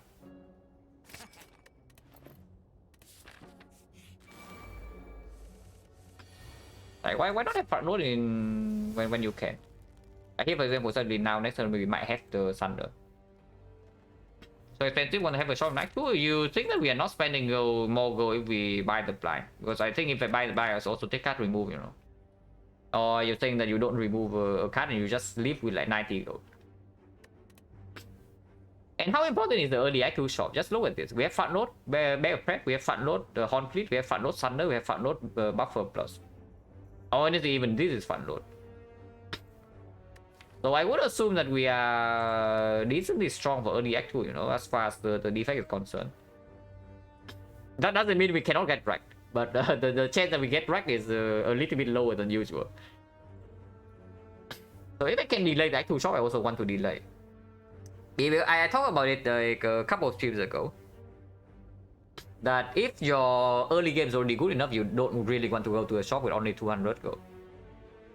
Because yeah, if you go to a shop and you can only buy shop or common relic, it's usually just for early game power. And you are already strong enough in the short term, then you probably want to try to buy something more expensive. Yeah, like the master strategy, like isn't that expensive? Okay, maybe a little bit too expensive. But that's kind of my point. Buffer still is definitely play. Dual cast probably, because if dual cast hits one of them 2 times, then I can sunder the other one. I mean, I can also just do beam cell strike on one and then beam sunder the other. Maybe that's better.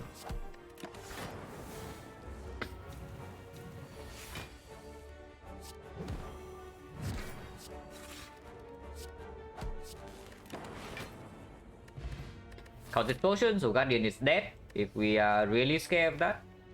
And it is true that our damage scaling against the Guardian is not amazing. To split him on the later turn. Because we do also want to deploy some Frost, yeah, so we cannot play with like 3 lightning. Potion chance at the moment 1, 2, 3, 4, 5, 6, 40%.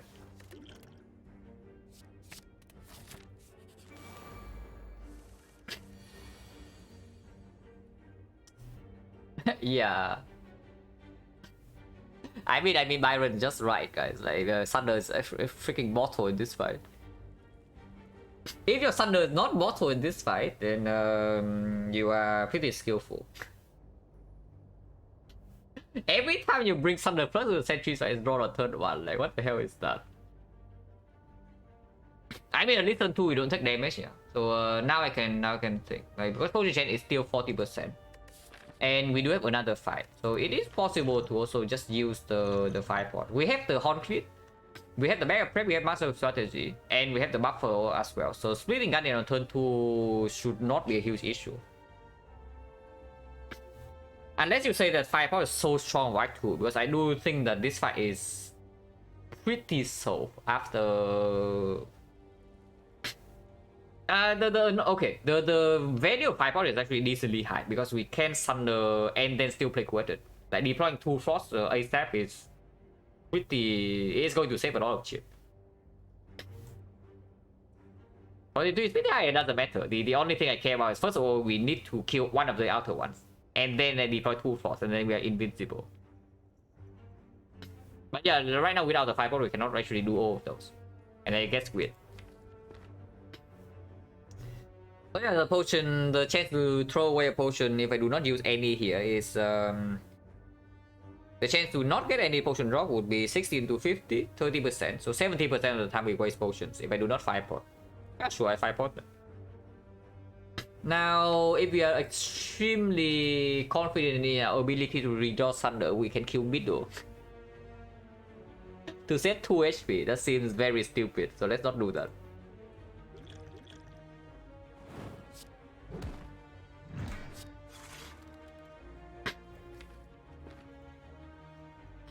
We do want to set them up into Thunder range, kind of, but so that whenever we draw into either Thunder or the Quetted in the next draw, the fight is just over. Here, I think I am allowed to set 2 HP though by playing the deep to play the deep. And maybe this fight will last long, right? So I can always redraw into Cell Repair, but it makes redrawing the Quetted a little bit slower. And this damage is not so important anyway. I would just play Cell Repair to exhaust it.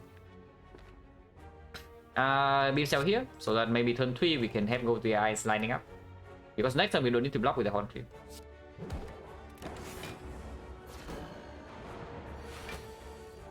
Yeah, next time go with the eyes, but we have full block anyway. It doesn't matter too much.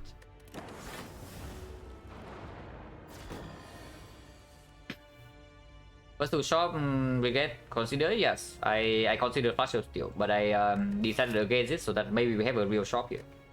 And in the second shop, I bought the master strategy instead, which I would say is better to have in the deck compared to the flash of steel, even if we run into the over one. So for our auto defense, completely fine because I have the buffer.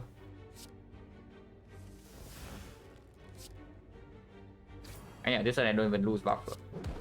This guy is in Thunder Rain, so that's perfect. But now we have some turns, and yeah, Leap also full block. So now we have some turns to draw into Golden. We are definitely taking 0 here. In fact, we heal by 7.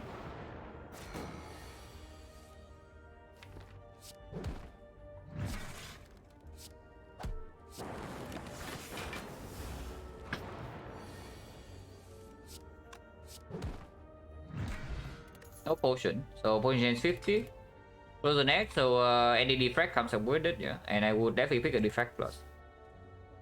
Fission, very cringe, right? Because I talked about the fission a couple of times. Fission to me is only good when you actually have more ops than you can use. At the moment, we exhaust our ops, and then what do we get into? The deck doesn't even have any setup, and we cannot fill back the slots either. The upgrade of fusion is not so important, but it's not even. Yeah, in fact, the upgrade of fusion probably is not even strong here because it interferes with the orichalcum as well, without any focus.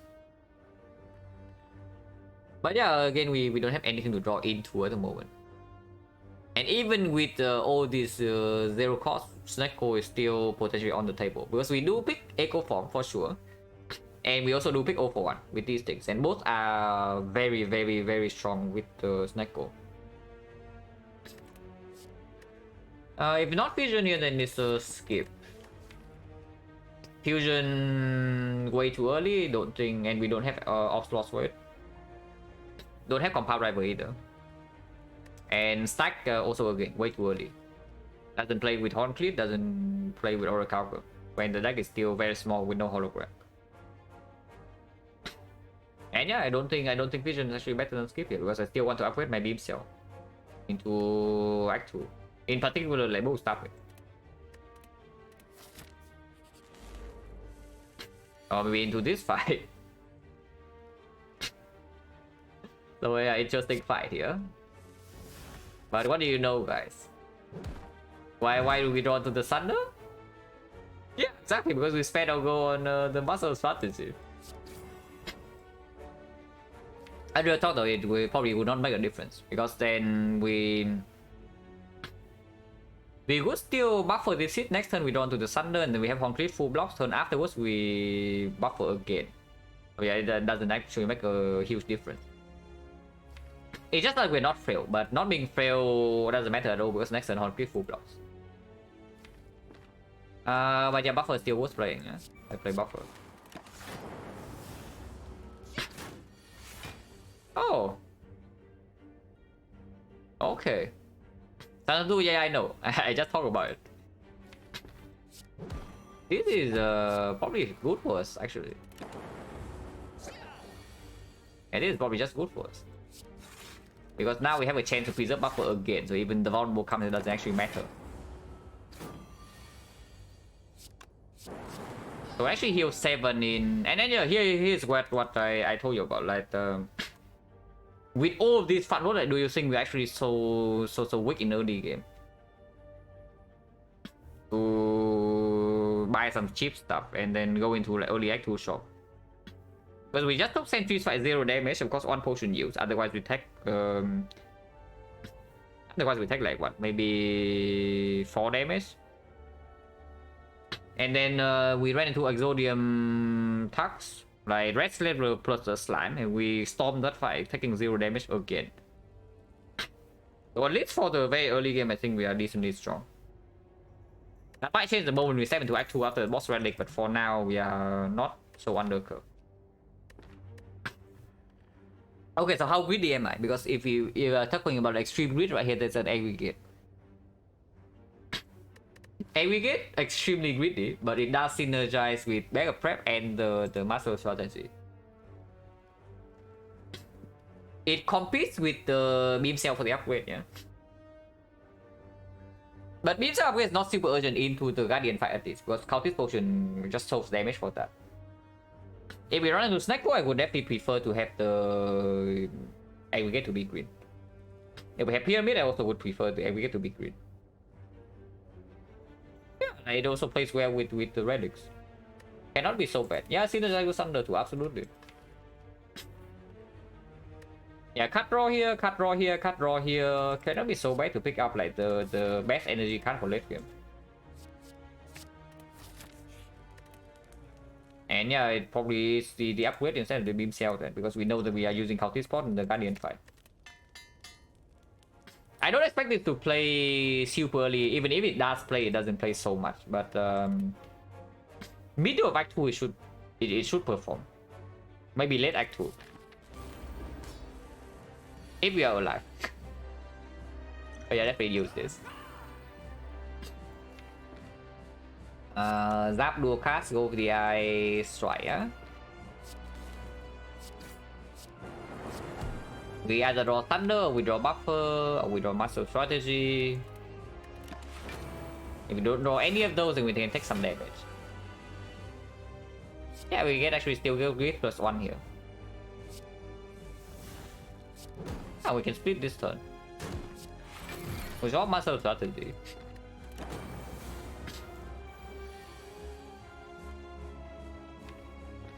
We lose one buffer stack here, or we can just put it leave and leave the buffer in the deck. I think I just want to get buffer out.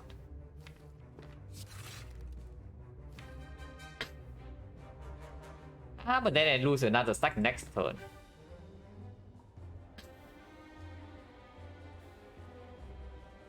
Unclear Cultist cannot be reserved. Do not underestimate like how much damage this thing requires you. Because you also need to land exactly beam cell into Thunder, you know. Otherwise, 69 damage is not possible to do in 3 turns without the strength. Then count damage, the Cultist Pot also doesn't do anything in Act 2. And I would prefer to upgrade aggregate anyway over the beam cell. And that's also another reason to just use the Cultist Pot, because I don't even want to upgrade this over this.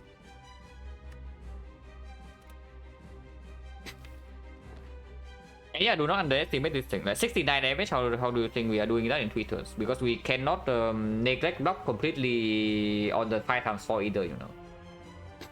So maybe if you are generous, you count as block with thing, or count them taking 10. So we do have 3 full turns to deal 69 damage. And if beam cell lands with the Thunder, that is most definitely fine. But if it misses, then we have 32 plus another 3. Plus maybe 6, maybe 9. So 41. 41 plus the beam cell, 44. 44.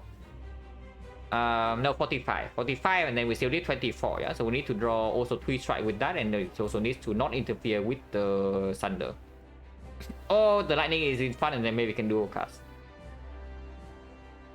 Can get weird for sure. Here I'm not sure whether I should play this buffer or not. Probably should.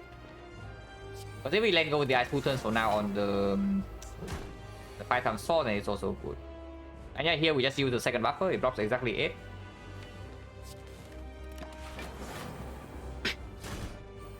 So I need beam cell upgrade, yeah, absolutely. And I don't want to make the beam cell upgrade, it's why I also use the Cultist Pot. We take 4 damage, but that's fine. I mean, I can also not take 4 damage to right now. Taking 4 deals more damage, we will let the Cultist cooks up. And I can also have more information, because we are not supposed to split next turn. Yeah, we are not forced to split next turn either, yeah? So if I draw too many blocks, I can also wait 1 more turn to shuffle again. But I mean that both attack 2 damage next turn, so... Yeah, it's probably still better to split now.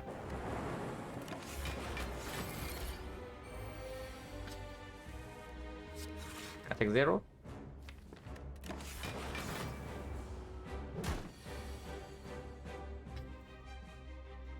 And yeah, attack 0 again.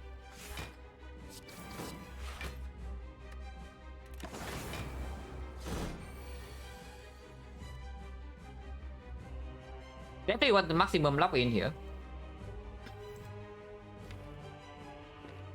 So this is 5. If I don't do anything, I'm blocking 10. Otherwise, I'm blocking 12. So it's better to just play Zap into defend. I'm pretty sure we kill this thing pretty soon with 7 strength, 8 strength, 9 strength. Deploying more lightning is also good.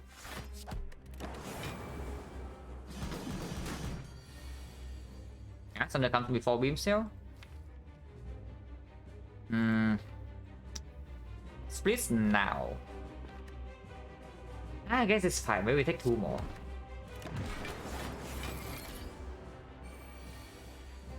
I mean, we definitely take 2 more, but hopefully not more than 2.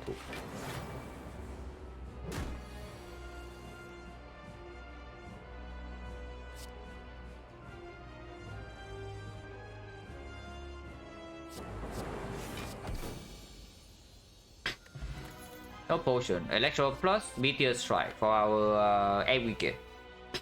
And our Snake White, that's definitely coming up. Yeah, I take Electro plus. Maybe you swap into Snake into this here, and here you are rejoicing because you have Meteor Strike. But we'll see. Electro plus is not so bad either. It's okay. Okay, you would not swap into Snecko, but Snecko is here. Or we can take P-Box with our Frozen Egg. We P-Box for 7 with the Frozen Egg.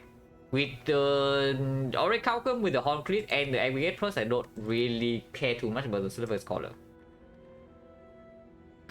Actual plus reaction with Thunder? No, because you bottom deck cast sometimes, you know. And unfortunately, that pool in any fight where you actually require AoE, yeah, the Remedy Leader in particular, you need to be very fast. So if you just bottom deck, you are late. Your AoE is late by 1 turn. Even Retromancer way later is also the same thing. Your AoE is late by 1 turn, you take maybe 30 damage extra. So it is still fine to pick up because it's not like I'm picking up AI either, you know. But yeah, Meteor Strike. Meteor Strike, Thunder, Aggregate, Snecko, I know that would be kind of sick. Do we still pick Snecko anyway though? Is the next question. Because Snecko Thunder is still extremely strong, yeah. Snecko Buffer not so bad. Snecko Electro not so bad either. And Fat Note Block we have this, so even if we cannot play any defense, yeah, doesn't matter in the slightest. And Aggregate has a lot of synergy with the Snecko too. Even if it costs 3 later, it still gives us a ridiculous amount of damage when our deck gets bigger. Or we can P-Box into some upgraded powers. Snecko is strong in this deck, even with some 0 cost. I would like to believe the Snecko is strong. The champ, so okay, that's the one boss that the Electro doesn't do super well against, and we don't have a Dark Orb yet, so at the moment champ is actually dangerous for once. We actually want to farm Max Elite here with the Snecko Thunder with Electro Plus. There is a 4 Elite path that doesn't go to any shop. There's a 4 Elite path that goes to a very early shop, which I don't know whether I would like or not. With Snecko, usually it's better to go to a shop early, but again, I don't know whether we should play for the extreme short term by going to the shop when not having enough gold to buy anything late game. On the other hand, if we start here and go here, we get owned by this node for whatever reason, we can still go to this fire and take 3 edits instead of 4. And have several safety rests along the way. I try to take 4 edits, yeah, this way.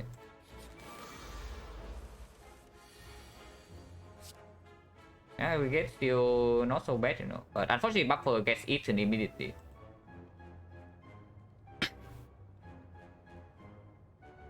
Upgrade beam cell, yeah, if we don't have anything better, then sure, beam cell is upgraded because any power also comes green. So it's either competing with an attack or a skill. And the skill that gets upgraded over the beam cell, maybe a hologram. Yeah, definitely a hologram with the XecnaR. Otherwise, maybe there's a darkness or something. Unfortunately, it is exactly bad. And we draw 3 trees in here, so there's no preserving this buffer. But surely next turn we just draw into Electro Thunder and kill them all, right? So either I play Zappy or play Cell Repair Strike. We also have Complete next turn. And yeah, this is what I mean. Like, our front row relic is freaking ridiculous. Even when the hand is not super good, we are still taking 0 here. And probably taking 0 next turn. Don't know whether we have enough time to redraw into this thing or not, so I would just do Cell Repair Strike. yeah, exactly. Cell Repair rerolling 3 on the redraw. And we also need to kill these things to get our gold. Most buffers are lost, so I would probably still go for this guy first. Because I really don't want to be attacked for 18 on turn 3. Yeah, how bad is Electro here? And we have basically full block. I mean, we do have full block. Thunder next and always kill whichever one we choose, so I can just hit this. But yeah, very easy fight, like 4 HP. We heal 7 in double tips. 5 out, very good for the elite. We change minus 30. Okay, that's pretty annoying. Oh, that's pretty annoying. We have like hologram with XecnaR and here's a freaking defect plus right next to it. That we can use. I like right now focus is actually boosting us decently, yeah. And also any glacier we pick up now with the XecnaR. And yeah, the defect is uncommon, hologram is common. Surely hologram will come back, guys. Upgraded next time. Pre-upgraded. Yeah, how rare common cards anyway, it's true. Oh really, how rare common cards? It's right here, but there's also a second Thunder.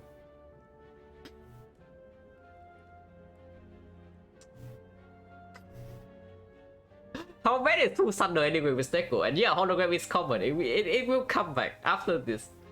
Even after this point, will still come back, surely. But no, really, how bad is 2 Thunder with XecnaR? Like, cannot be so bad, right? Even if we never get to use the energy refund effect, is still an exceptional attack card. That doesn't need to be discussed. I honestly don't think is nearly as important. If we have double Thunder plus, we can just kill him. We can just kill him normally, you know. And with the Frag Orichalcum and maybe some Frost, blocking first cycle maybe not so difficult. We can even save buffer. We do not need to spend buffer super early, and if we save the buffer, we can even block execute. It's honestly never darkness here. It's just either Thunder or hologram, and we just pick Thunder over it.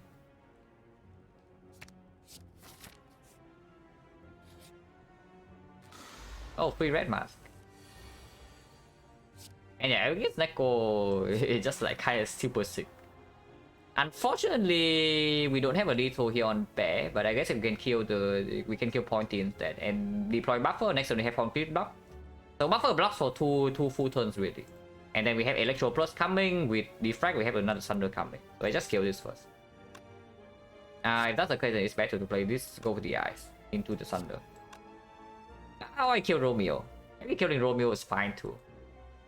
It's just that killing Romeo. No, I don't lose buffer because all of these are 0 cost. Yeah, killing Romeo is just better. Why don't I do that? 6 plus 32, exactly perfect. Now double block, and then this, and then go to the eyes, go anywhere really, doesn't matter. Well, killing Champ, do not be scared. I think honestly, I think if we go into the Champ fight right now, we can still win sometimes, you know, and we have the whole act with 4 elites. Even if we enter the Champ fight right now, I think we can still have a decent chance to win. Do not be so scared of Champ, just because you don't have scaling damage. Just think about every card as like scaling damage. What is it? It basically just makes your card hits a little bit harder. So what is the Dark Orb really? Dark Orb is basically scaling your dual cards by 12 damage per turn. So it transforms your dual cast from like 1 energy deal 12 to 1 energy deal 24 and then go up and up and up and up. Compared to that to just playing some Thunder 32 damage, like, do you think that that is lacking damage in any way, shape or form? Because I am definitely not afraid. At least of the champ at the moment, if we enter the fight with decent HP. And also we have plenty of upgrades, like at least 2. We can get up to 3 if we really want to, but we can get at least 2 upgrades. Where do I put this Velvety Eye? It's probably still on pointy, right? Because the buffer blocks bear much better.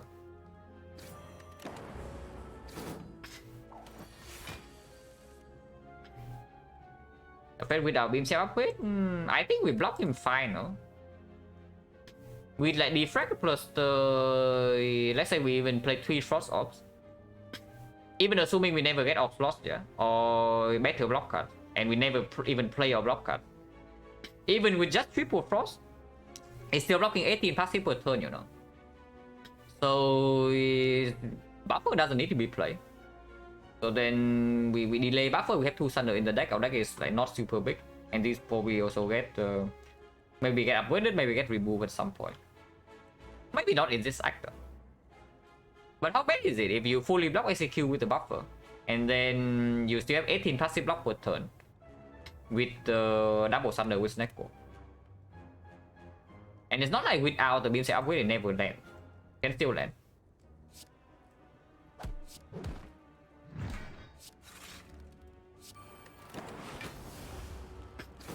Pretty unusual to have a fight where you actually kill Bay last and actually take 0 damage, but here we are.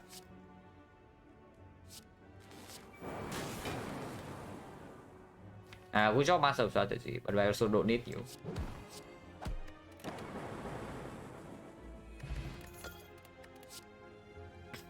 Yeah, if you want to kill champ, here's a champ killing card.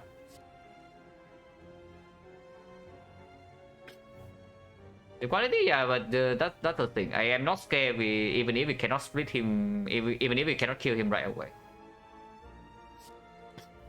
Force Field minus not good enough. If it's Force Field plus, I would actually take.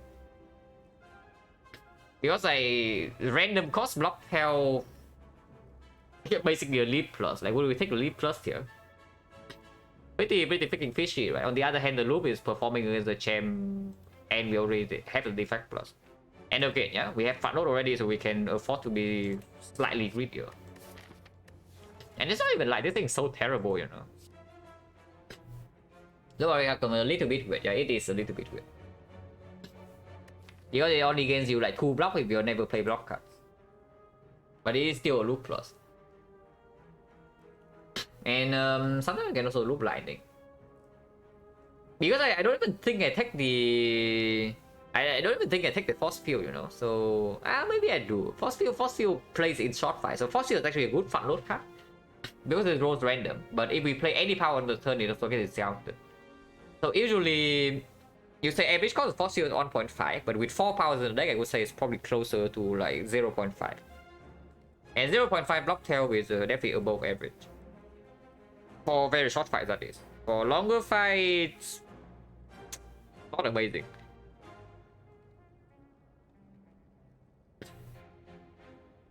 And then we say that for short fights, we're already like somewhat covered. I would like to believe in that. To pick the loop.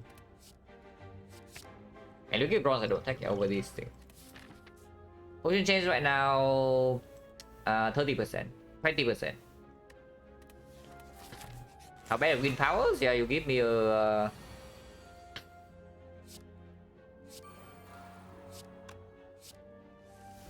you give me a what's the worst power I can see now? Honestly, probably Static Discharge. Yeah, Static Discharge plus would be pretty sad.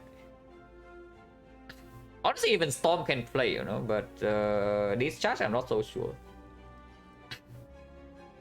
And Halo Word is still actually maybe positive. I don't know if I would add to the deck, but it's not so super terrible.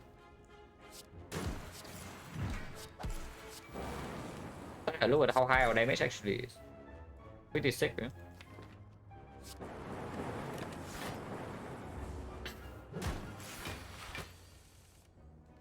And that's even without the cell repair, we're actually just taking 0 damage. Okay, now I pick hologram. Yeah, Scheme's trying to be cute, but yeah, no. Now I take my freaking hologram. I think it's really trying to be cute by being uncommon again, but I don't care.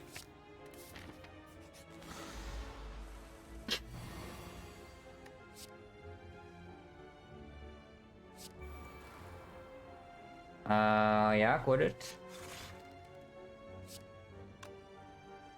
I guess I beam Shell Thunder on the Chosen.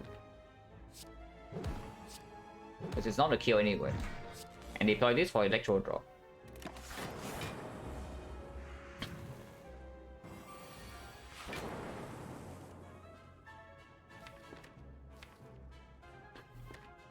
Okay, we get 2 energy, so then can master and still have 3. Oh, I just hologram the Thunder and go in here again. Oh, I'm probably going to draw.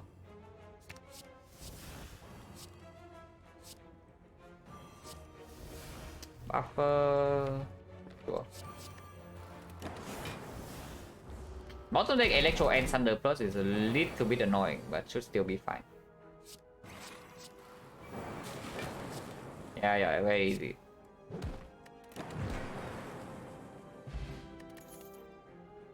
Equilibrium. Not still amazing with Neko if we cannot block without playing it. But if we can block without playing it, then it's not too bad. It's okay. Also has some synergy with the aggregate to manipulate shuffle. Random cost block 13, yeah, random cost block 13, but has another effect that we can take advantage of. But yeah, we're actually just taking 0 every single fight and then we run to 4 elites. Hopefully we do not get a Root Awakening in the elite fight, yeah? Because I am thinking we're still pretty strong. And yeah, once again, yeah, you hear what I mean, right? When I say that we are strong enough in the Act 1 that we don't need to go to Act 2 shop. Potion change right now is 30. No, it's more. It's 1, 2, 3, 4, 5. 4 fights, we draw 2 potions. Actually, 40 now. Yeah, 40 now. So stabbing probably the worst fight for us, I would assume, because we have Electro Plus and 2 Thunders. So if we can win this fight with basically taking minimal damage, then we are actually extremely strong.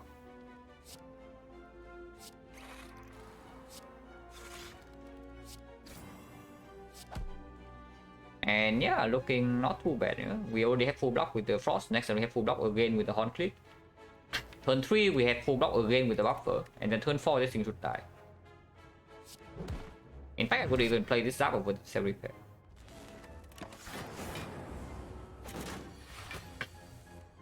Yeah, like we are actually freaking overpowered, man. Like, why would you be TB in this spot? We are actually so freaking strong. I can get back the aggregate to gain more energy. Don't know why I would do that, but I can. I can also get Wolf of the Eyes again to deploy another weakness, which also is irrelevant because next time we draw into buffer. 7 out of 8, so sometimes we break though.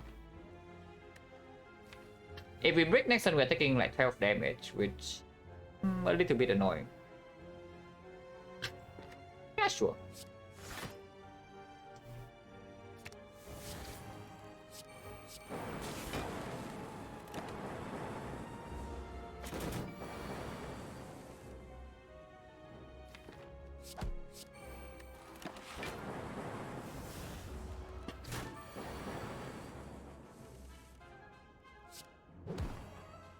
So this turn, if we don't actually draw into lethal, we are taking damage. How much damage? We can block 18. Block 18, so we take like 14 damage. And then, yeah, and then maybe heal 7. Or I can also fire potion. Potion is probably still better to keep. Yeah, I guess we are taking damage.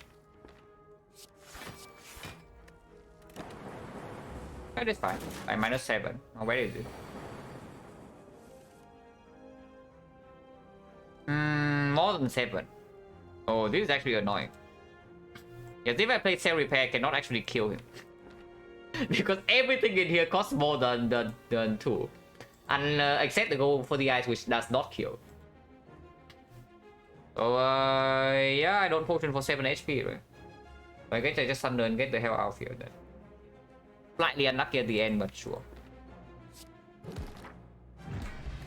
All back. Yeah, good. We don't go to a shop. Full sequence plus. Yeah, another random card slot 13 here. Except this thing is on in our hand on turn 1. Seems fishy. No, really, it seems really fishy. But turn 1 already have the red mask, and it blocks less than usual with the Oracle anyway. Upgrade the Thunder first, yeah, and the next upgrade can be hologram. They win the chat run, yes.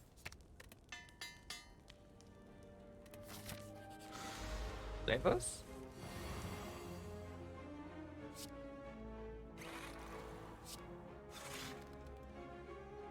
Yeah, can see 5 pot.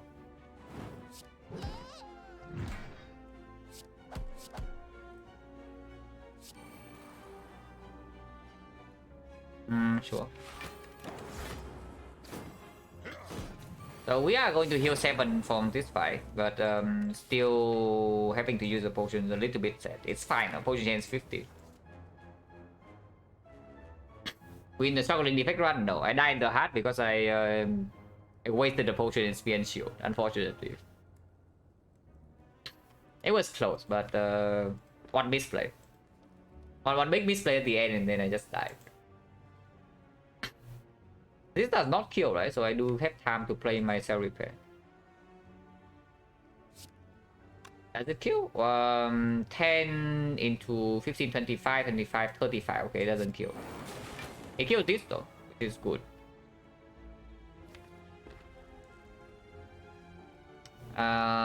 15, 25. Yeah, I don't need to actually do anything here.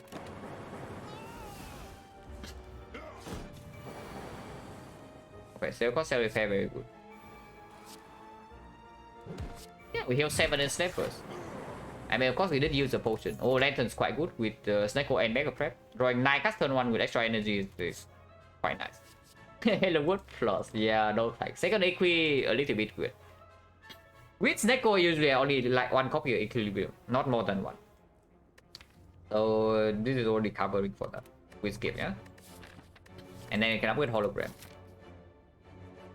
Hello, what size hologram? Yeah, sure. Wait a second. Okay, that is a decent relic. I don't know about you, but I think that is a pretty decent relic for our deck and the Snecko. Yeah, interesting. Yeah, this Snecko may be a little bit stronger than the last one. Just a tiny bit, you know, compared to the last Snecko. Origins 50. We need to actually play this fight carefully though, because I think we have no problem here, yeah? But we need to play the fight properly still. Chosen again, yeah, every fight in Act 2 is just chosen, we already know that. Every single fight in Act 2 is actually just chosen.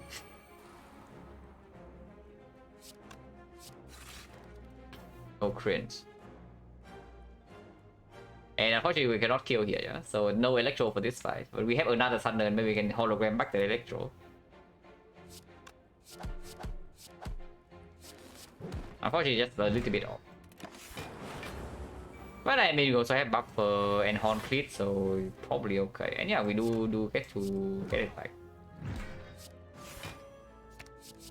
I mean I don't know why I even care about playing that now because there's no more AoE, but whatever. Doesn't matter too much, guys. Oh, this is smart though. Killing our buffer stack like all the ones. But he's still dead next turn.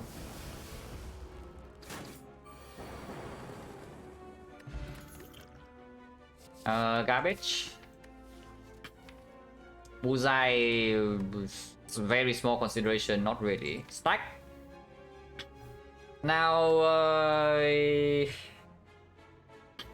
like with Hologram Plus in our deck is not so bad. As you can see from the last Neko run, stack actually drops a lot in late game when you have Neko. Can we do better than this stack? Yes, but is it okay now? Maybe. What will be a better block card than this stack? Like Reinforced Body with Aggregate maybe? More holograms definitely. A Glacier definitely. And then Force Field needs to be plus. Honestly, not that many block cards like super clearly superior to this stack. But we also don't need it right now, and it only plays if it's at the bottom of the draw pile. So even in late game, the stack in... Like the stack by definition is actually just a slow card. Like last time it completely carried us because we... yeah, guess what? Our deck was very slow. And it was bad. It was both bad and slow, so the stack performed there. But in this deck, I'm not so sure. Because we also exhausted a bunch of cards first cycle, you know, like with all the powers. We play like 1, 2, 3, 4, 5 powers, and then second cycle, the stack suddenly becomes like a little bit weird. I would just like to get my echo form onto this deck, and then we move on without life. Both stopping rematch again. Randomly, the smells that we have the 2 Sunders and the Electro, so it just doesn't show up. Pretty smart.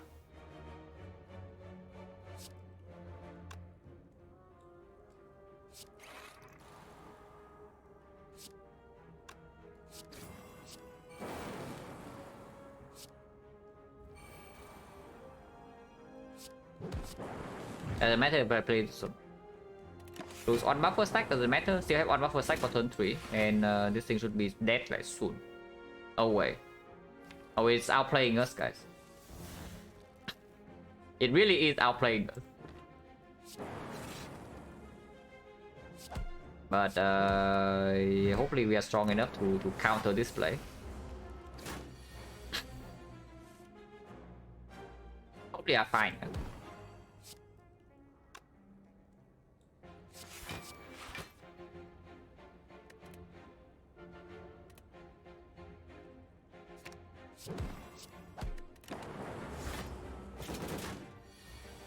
Yeah, definitely up. Okay, we need the smells even more trouble in in the making. So let's say if she's smart enough to dodge us again. I mean, not the slave was also not safe either, but Grim Leader probably is not going to enjoy the fight too much. Then we go screen. No, we replace the stack with the script, but we skip again. Yeah. Explosive pot. Honestly, not that bad. In case we don't draw Thunder, we don't draw Electro, and we also roll like extremely cringe attack cost. Then maybe this can bail us out in the leader fight.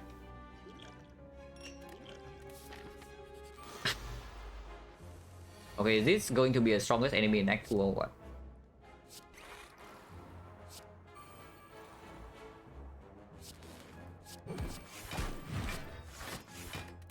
Almost. We almost take damage this turn. But almost doesn't mean that we actually take damage. Now a second defect. We definitely do not need a second cell repair at this point, and the second defect plays without one frost off. It's okay though, it does still give us a lot of damage still. And it makes the block plan simpler. Like we see one glacier and we are actually just like kind of there. And yeah, Malphite hand defect plus how bad can it be? There's also potential for multi-cast with aggregate, but that is also not what we care about too much.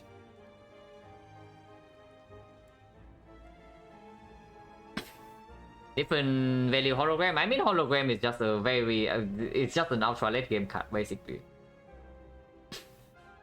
So it's kind of like hologram to me is like aggregate to him. If I say that, it probably makes a lot of sense. Hologram to me is aggregate to him.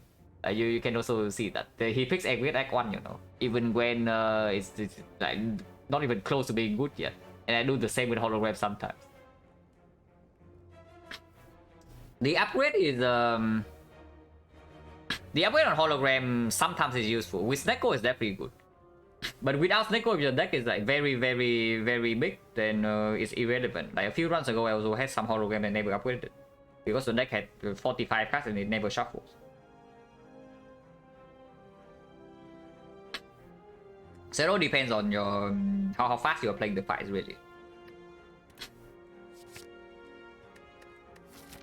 Essence of Steel. I mean, if we want to make the champ fight even safer, then we can take this. I don't think so, because the Burning Elite is coming up next, and it's potentially a little bit dangerous. If it's max HP Slaver, then maybe this can help.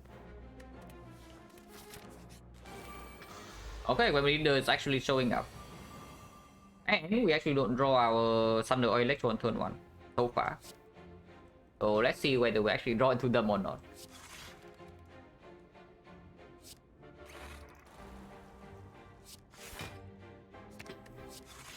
Okay, the answer is no, but fortunately, we have this.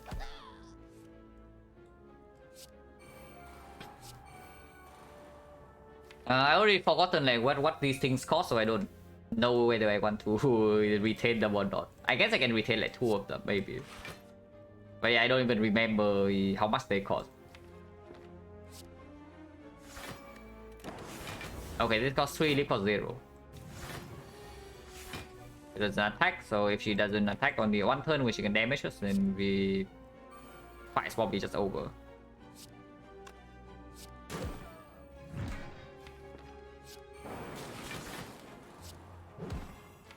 We always draw into Thunder next turn. If she attacks us, it's at most we take 11, so it's not, yeah, it's not anything dangerous or whatever.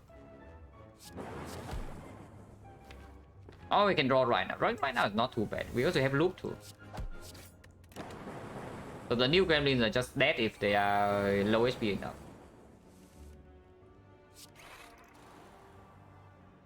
Yeah, so Gremlin Leader apparently did not get the memo to dodge us.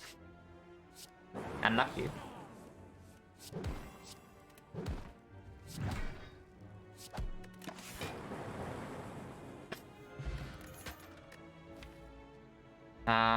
No upgrades, yeah.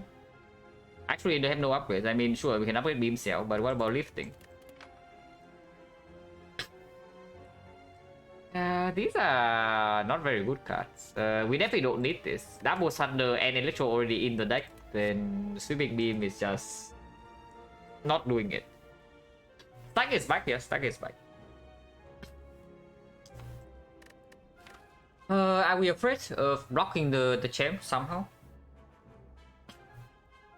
Because we only have 1 Frost, obviously, so even if we want to play triple Frost, it still takes like 2 deck cycle, which is admittedly not too slow. So we do something like double defrag into the loop into the Two-Headed. So we block for passive 12. Yeah, block passive 12 plus another 18, so we block passive 30. So we can actually never take damage before champ buff strength. And then execute first hit. If she doesn't buff strength, we can also just full block that, so buffer takes one attack only. Yeah, I would just leave right over upgrading the Beam Cell. I will just leave. And I don't think I need the stack either.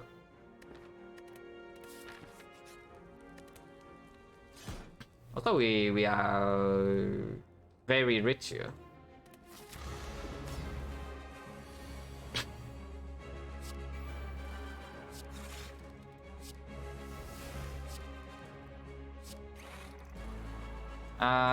Exhaust Electro. So we kill 1 Frost Orb, but we get 1 curse out of our deck. Sure.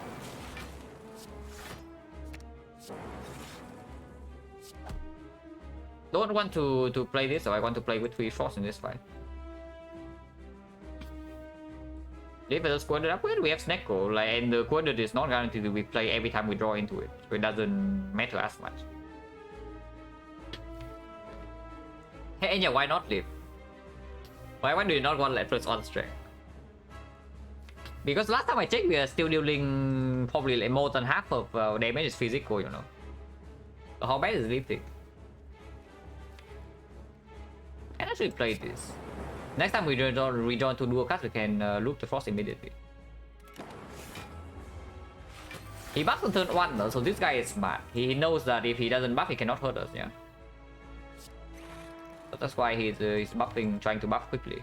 It's always hits thunder. We don't want to stay here for too long, basically. So I think we just go in maximum damage.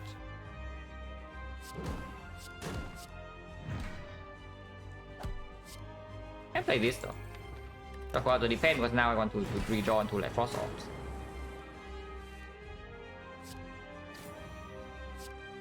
Need to be careful not to deal too much damage though, because this is dealing 14 passive as well.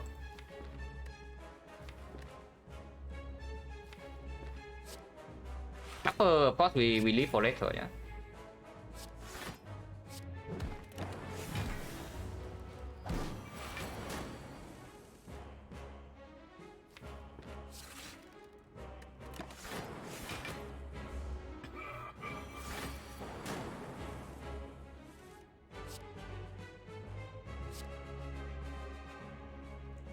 Okasi is 24.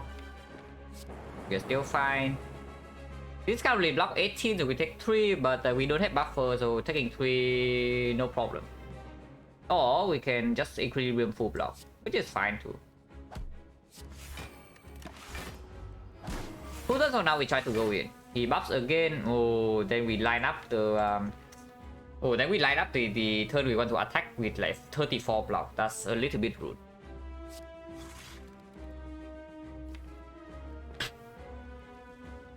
Is that okay? Because we do have 30 passive block and he has not buffed strength yet. If we wait until he buffs strength, then this gets a little bit awkward. Probably, honestly, probably fine. We'll just go in next turn. Oh, maybe there's an argument to keep the... Okay, if Beam Cell Thunder doesn't line up, then I don't do it. But now I can safely play buffer. Because before he buffs strength, I can never take damage. Even after he buffs strength, we just need to play the on block card, and we are still never taking damage. So now I can just play the buffer. And I guess we wait for 4 turns then. Yeah, I guess we actually wait for 4 turns. And hopefully it doesn't buff strength until then.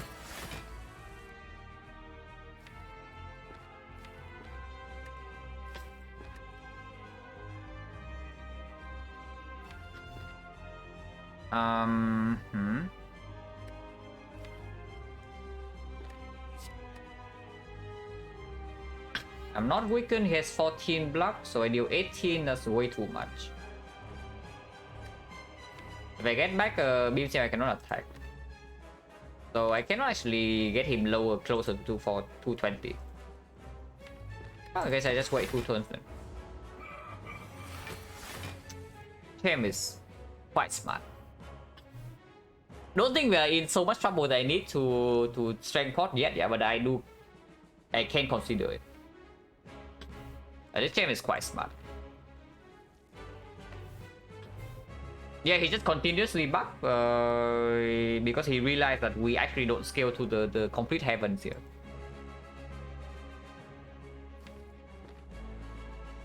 This is okay to play though.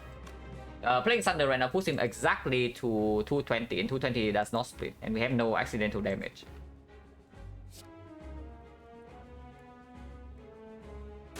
So it's okay.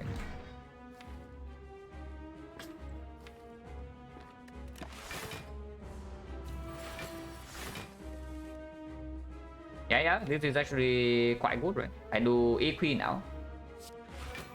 And next turn I play one more card here probably, so can't even play the Zap. Next turn I shuffle, I can do Beam Cell Thunder into Aggregate, into Hologram the Thunder or something. And next turn I want to attack anyway, so this not blocking is not really a big concern.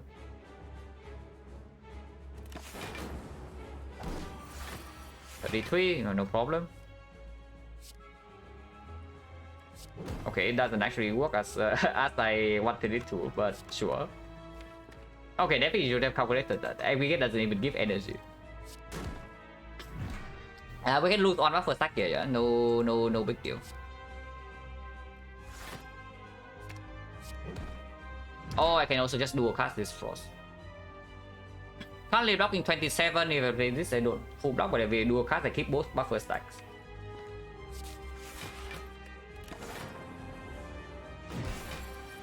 So we are vulnerable, but we are not frail, which maybe allows me to do something. Still should loop the frost, right? Yeah, I still should loop the frost. I can put 7 here. I can shuffle these things out. Probably not so important. But yeah, this hit is we never take damage because we have 2 buffer stack. And we are not frail. Unfortunately, you cannot block 39 here, I don't think. Yeah, I cannot block 39 at all. So we lose 2 buffer stack. After that, no problem.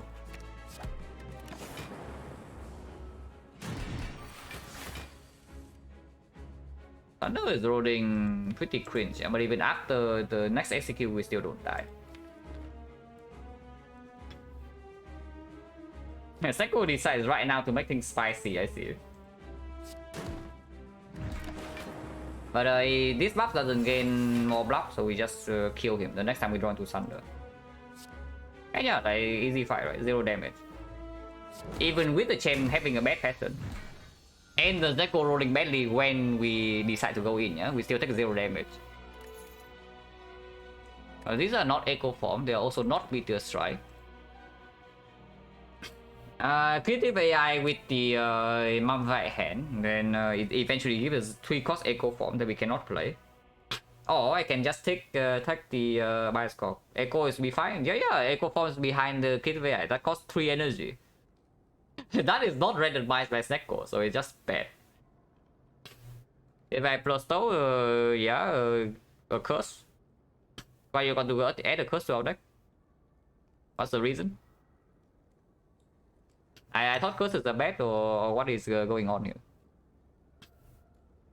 But hand don't think it's exactly bad. Why is it good though? What does it even do? Like, what power do we want from it?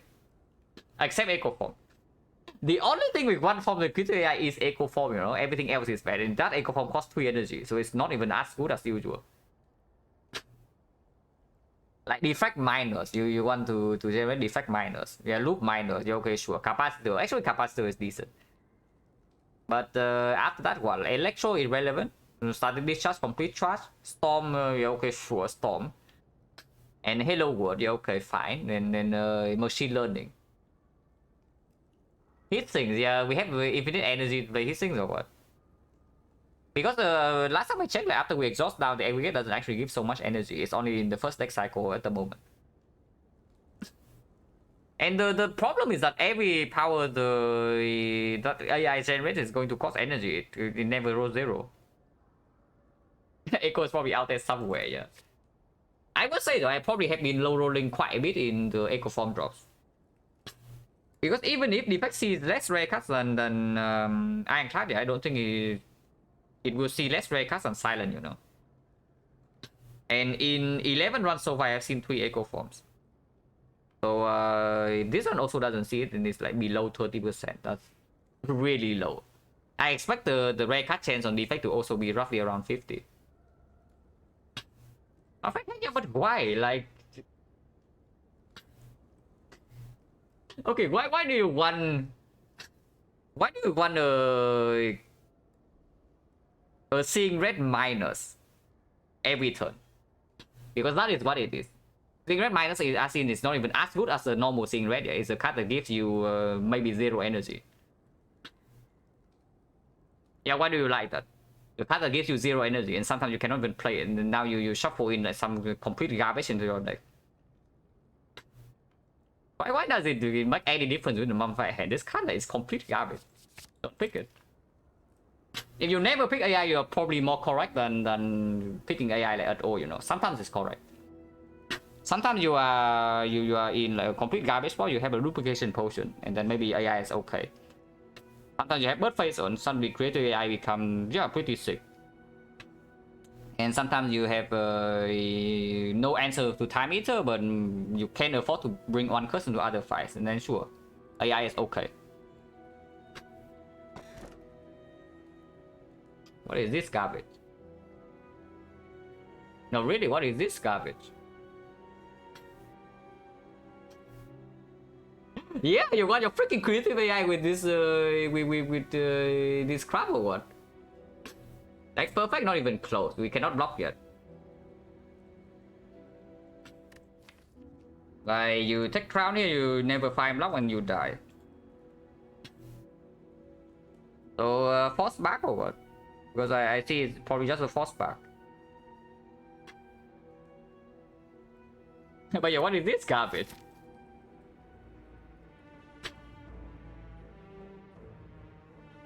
Okay, so we actually have a real run here, yeah? We took 0 damage the entire Act 2. But now we actually have a real run because we have to play XecnaR on 3 energy with no Meteor Strike, no Echo Fog. Well, start of this act, definitely I spend my gold, so even if there's 3 lists on the right side, I don't care, I go to the shop. And shop here doesn't make a difference because I always go to this node.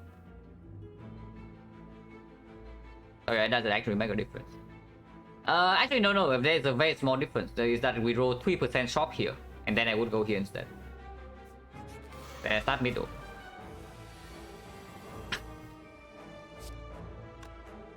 Spikers? Yeah, we're fine against spikers.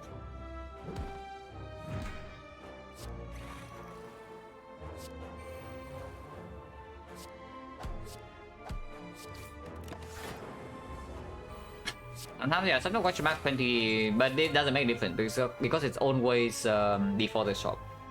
The only difference is that if this is exactly a shop, then I can choose to avoid. That's the only difference. It is still positive energy, by the way. Not that it matters too much. But yeah, I guess this is our boss energy boss relic. Like, this is actually our energy boss relic. So after that thing runs out, this is probably kind of like a better nuclear battery for us. Because eventually we run out of power. Yeah, sure, creative AI. But that's basically what it is. Any 0 cost? The Equi? Don't need it. And yeah, 2 energy per turn. Partially also because the fights are very fast though. If the fights are very fast, the start of this thing is a little bit inflated.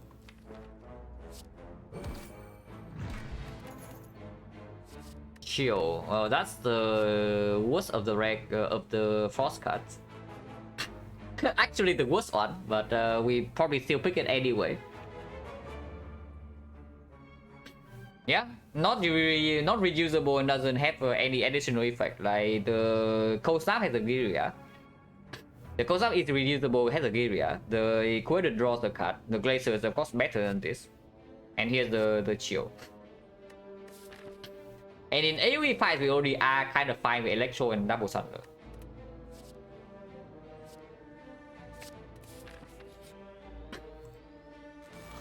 Totally there's no problem here. Because we say that our deck is so sick with AoE.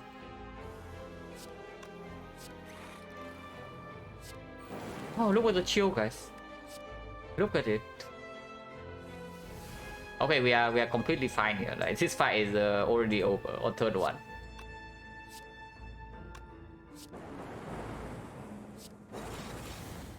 Because we can Thunder twice and can even hologram the Thunder back.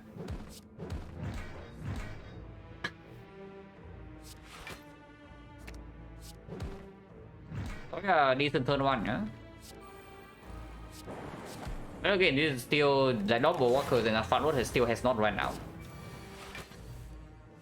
Maybe back's not so bad. If we can maybe try to win against Aqua Elite the same way, then we set 2 potions into the heart and that should be better than an energy relic with double potion with the back. That should be stronger than energy relic. Oh, okay. Creative AI believers instantly rewarded or what? Yeah, imagine not taking creative AI, guys. That cannot be me. But I mean, even without the AI, it's still very good. Very good. I mean, it suddenly makes the AI not negative in boss fights, you know. So it's not so bad. But still, even in our deck, even without the AI, is still very strong. Like what is this? 1, 2, 3, 4, 5, 6, 7. Oh yeah, we have more than enough powers to use the urn. Pro plus, oh my god. Can we skip? Recycle. Now I have to say, recycle with Snecko is a combo, but recycle with Aggregate is a little bit of a non-combo. This shop is pretty trash. I kind of want to go to the second shop, but then I skip. I only take one elite in this side. That seems weird. Because I can still also just buy a kunai and take a card remove or something. Oh, this kunai not bad though. With potential hologram, more holograms being picked. Remove is definitely on the zap now, yeah? Remove is definitely on the zap now. But yeah, I can also spam Mego because I want to take this elite. Instead of just dodging. And not get stronger at all because the act is like full of question marks.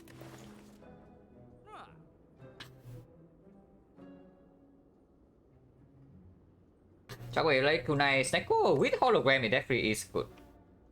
Without hologram is a little bit weird, but we have Aggregate and we have hologram which both can basically give us a kunai stack, and even the mummified hand can also help like a lot.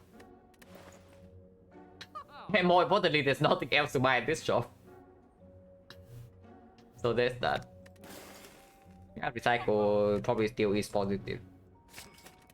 And we have more than enough gold back for anyway.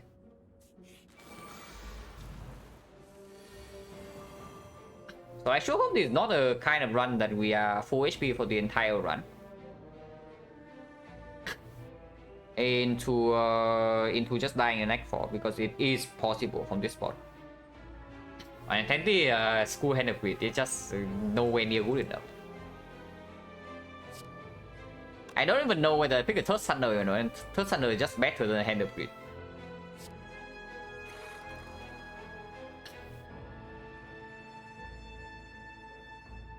Sure.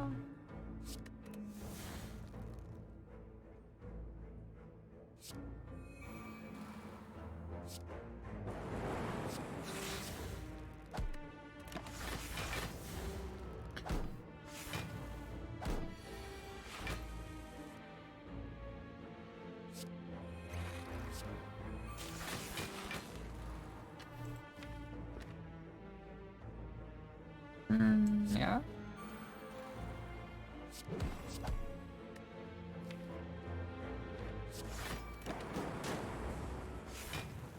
Well, it costs 3.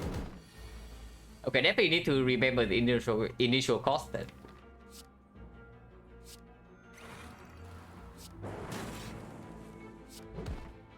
I mean, in the short term, we are still like completely fine. Reinforced body, I probably take that because we have Aggregate and kunai. It scales good. It scales good with both. Or there's a leap plus. I take my reinforced body and we take the elite, yeah. Upgrade card, yeah, very good. We upgrade the reinforced body immediately. And I can still live in the fires with if that's the case. We have 1 fire, 2 fire. Yeah, I can live twice. Live 3 times, and in Act 4 I can upgrade over the ice if we need to. Or I live 2 times into upgrading over the ice or a hologram, depending. But here I probably upgrade reinforced body first. Is that true? It's only +2.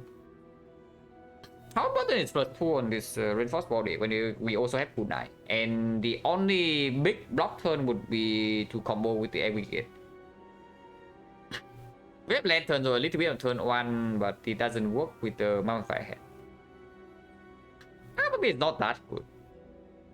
Yeah, maybe I upgrade like over the ice first. That is probably more important in the boss gauntlet, like over the ice. In this fight in particular, this fight is very annoying. For obvious reasons. Yeah, it's probably okay.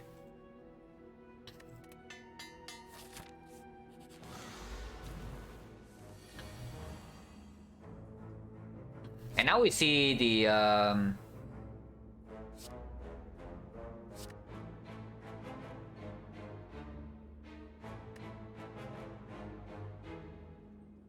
Now we see the sensory stone into a blind or what?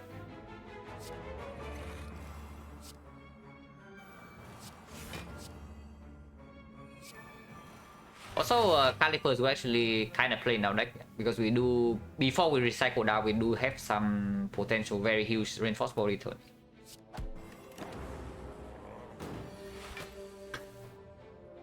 Vice Cost definitely play right away, at least I assume so. Because we are trying to kill this guy fast into buffering the attacks. And yeah, if it discounts either one of these, then they also have a big damage turn.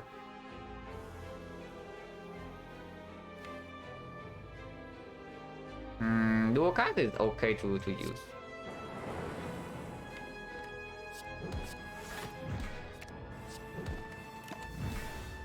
We do need a little bit more attacks though, because right now kunai is honestly impossible to use.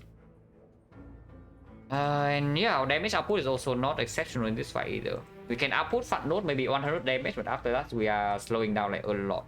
So definitely a little bit spooky. Yeah, definitely a little bit spooky, considering we only have 2 buffer stacks.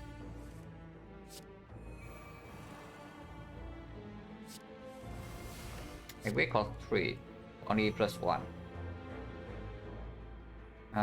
Defect over electro or the other way around? You cannot block this no matter what. If I do defect, this goes to 9, next one it goes to 8. So I loop 16 and I block 24. I can preserve buffer sometimes maybe, but then there's no damage. Probably electro is just better, and hopefully it hits defect. 1 out of whatever. That doesn't happen. Should I be worried? Should I be worried? Because it's looking pretty scary.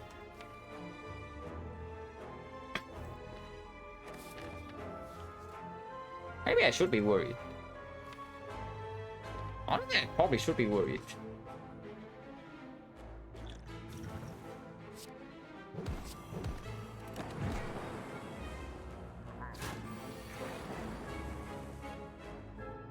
Ship will be good? Yeah, ship will be good.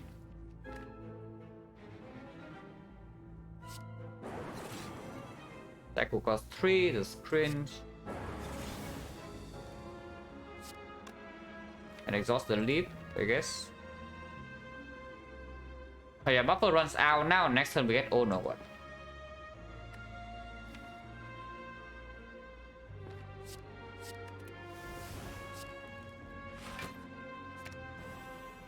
Unfortunately, it is not anyway full block, but we can advance the slow stack a little bit.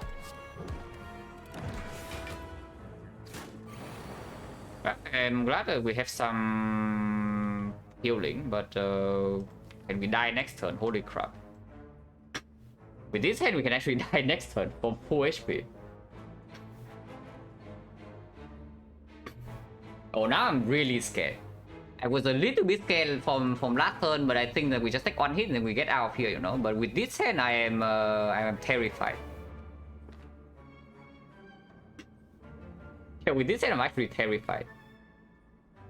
I'm forced to go with the Ice Plus to not die here. Because we go with the Ice Plus, we are taking 37 this turn. Into next turn 55, so it's minus another like 14. So 41.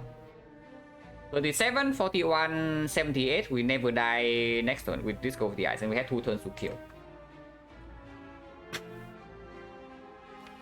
Come and 2 frost, yeah. But 15 to 55, like, and we are also losing focus. Yeah, it's not like we don't have bias cock in play.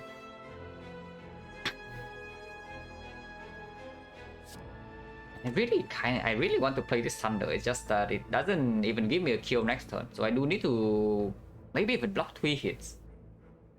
If that's the case, then it actually has to be the go for the eyes, right? Over the Thunder. And then we cry over. We probably cry like very hard, but hopefully we don't die here. But it has to be this, yeah. Could I play defense to trade 1 HP for 1 damage? I don't think that's good. Yeah, what was this hand last turn?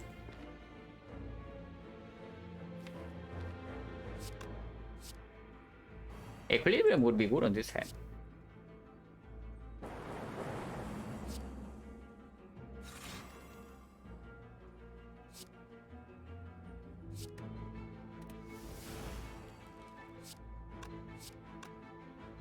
I said we will kill him, right? Even if I don't get this slow stack, so I think I am allowed to save another HP. I mean, I hope so. 66, so any Thunder redraw will kill. If not, we still have Reinforced Body block at the worst case scenario. And this turn I'm only taking, and Reinforced Body block can always be full block with this speed pod, yeah. So we are still fine in this fight. But that was very scary.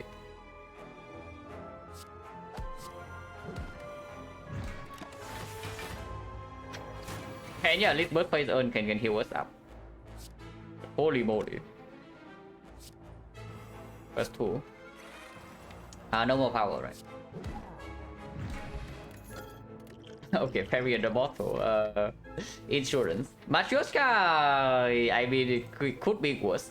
Can it even appear after the chest here? Probably cannot, right? So I guess it cannot be worse. Team FTL here, without Snecko is a very clear FTL here. With Snecko, maybe I don't mind the scheme. Or the Bullseye. Bullseye is not that good. I don't think the Bullseye ever gets upgraded. And in the hard fight, I don't think it's going to be like super Omega relevant. But it is tripping artifact. Compared to scheme, no? I don't think we pick a card no matter what, yeah, because we need this aggregate to be stronger.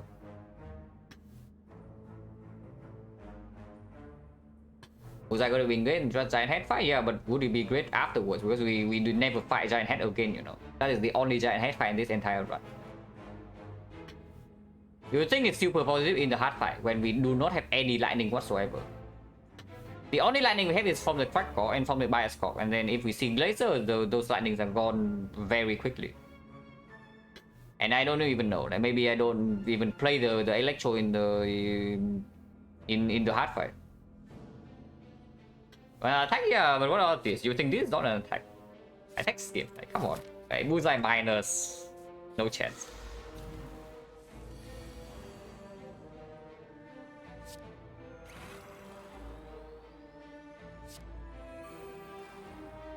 Kunai stack. We can master. Okay, Kunai stack it is then. I really want to find another hologram. That's what I want the most right now. And yeah, also if we draw a head like that in the Giant Head fight, the fight is also over pretty fast, you know.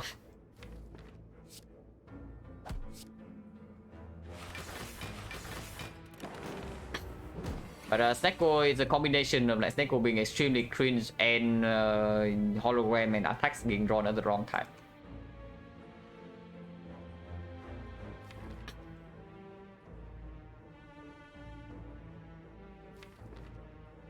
What do I play here?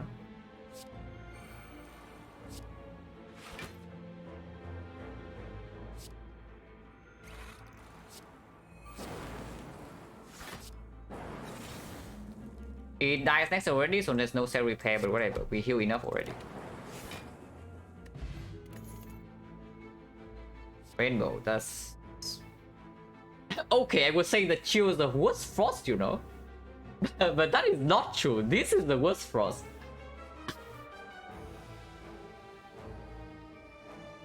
Hologram's headbutt? Yeah, headbutt witches is freaking hologram. Like hologram's headbutt, if headbutt actually is like 3 times better. Probably. Yeah, lightning for the Bullseye, yeah, sure. We don't have Tori though, so we don't have off slots for this discharge into Frost to work in the hard fight, so I don't think it actually is doing anything. What about this Rainbow? No, really, how is this Rainbow? Maybe it's not so bad, you know? Was he scaling damage or more upgrading Rainbow then, if that's the case? Because we have loop and we have two defect, you know, and a bias core. So you upgrade Rainbow, you recur, you not recur, but you repeatedly evoke and channel a new Dark Orb. And in the meantime, you actually gain block instead of losing your entire block after playing this crap. Which is, yeah, exactly why I'm thinking, like, what about Rainbow here? That's not my first choice for sure, but it's doing something. Probably is fine. We have Loop Plus. Is that my upgrade then?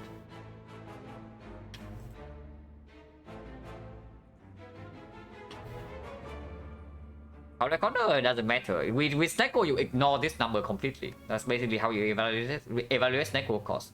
Snecko cards. You ignore this thing completely. If the effect is good, you pick it. Like, who cares if it's 3 or like 0?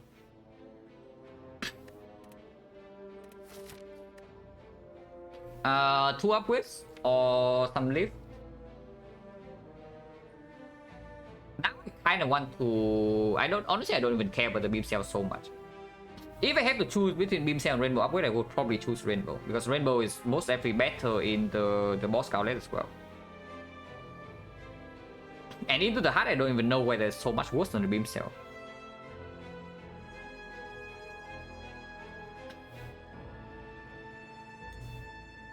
I still want to spend one upgrade on the hologram if we see it.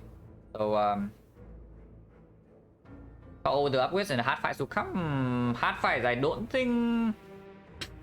I hope the time meter is okay, yeah. Because we have a dark orb now that we can maybe even just let it chill at the back and then we loop the frost in the front. And then eventually we go in. We only attack when we have like thunder chips, maybe a kunai attack. So in theory, the time meter should be fine.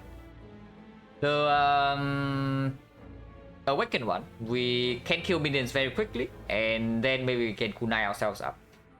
That fight is annoying, but we do have Go of the Ice Plus, so hopefully we can do something. We don't need to play Electro, and we can recycle Electro, we can recycle Bias Cock, we play Double Defect, play Loop. We can recycle Cell Repair as well. The Awakened one maybe is also not even that bad. And Donor Decker I think is fine. We just play Electro, we slam all powers, and probably they die fast enough. Act 4 Elites. Yeah, I would like my option to be flexible because I don't see Rainbow Upgrade playing there, but I also don't see Beam Cell Upgrade playing there either. So if we're just talking about Act 4 Elites, I want my option flexible. The Retromancer should be easy. If Retromancer is not easy, we have some other problem to worry about. Nemesis is potentially annoying, but that fight we can also just maybe loop our frost and be fine.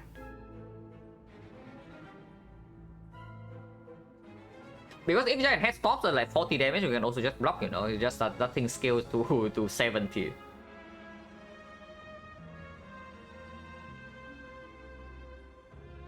Oh, maybe we get an artifact potion, maybe an artifact relic to go with our 10 dexterity, and then suddenly we can do something. There is an argument to recall right here. If we say that we are fine in these fights, and we are also okay here, then we keep our options flexible as long as possible. I can see it. I can see recalling immediately. Sensory Stone with Neko. What are you looking for? Now, what are you looking for?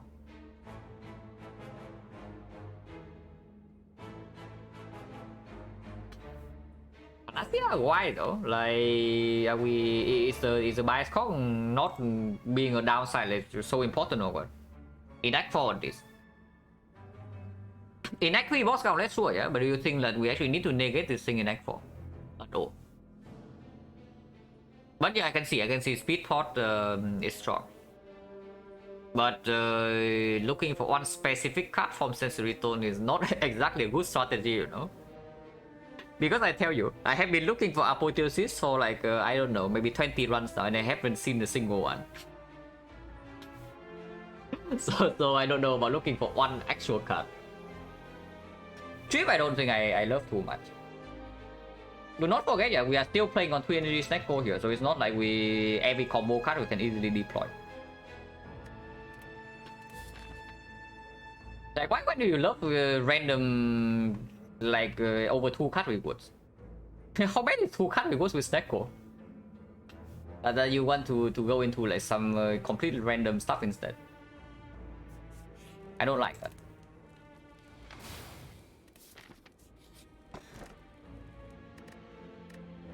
Okay, so no data this, but we can mod to our aggregate. If that is what we want to do. Have red mask? Yeah, we also have 400 go into X4 shop already. So we don't have courier. So do you think 400 and 650 is a massive difference? Yeah, we even get gold from the chest. So now how are we spending all our gold in X4? I don't see it. I think I go here just throwing unless you high roll. So, and I do not think we are in such a dire state that we need to completely high roll yet to win this run. Okay, question mark for Matryoshka value. Now you got me. You know, data disk? What does data disk do? No, really, what does the data disk do? Like, why is it so good? It gives you what? Like 4 block per turn. Yeah, okay, it said relic, right? 4 block per turn. After a couple of turns, then it gives you 4 block per turn. Before that, it doesn't even give you that. So why is that suddenly so insane? But yeah, with back prep, I think I still want to aggregate, right?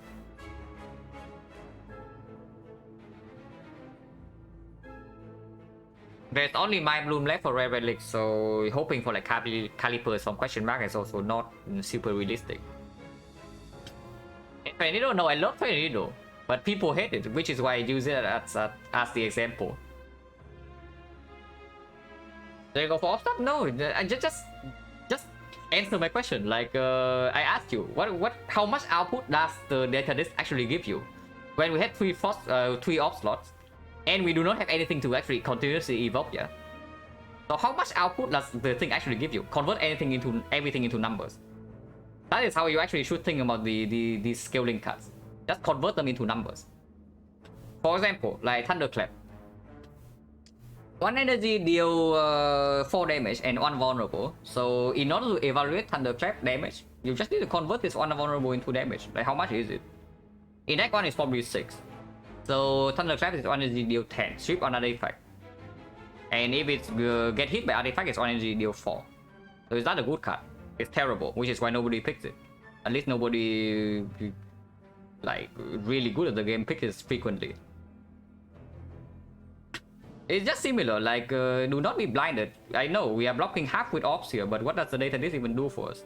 I need more observation, not focus. Not saying that I don't take it for free, yeah, but I'm saying that it's not super omega busted or anything.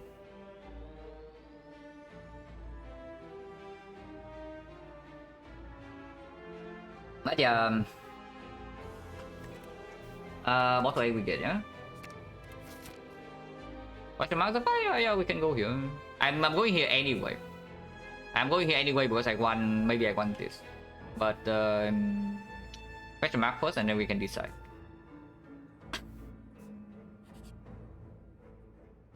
Okay.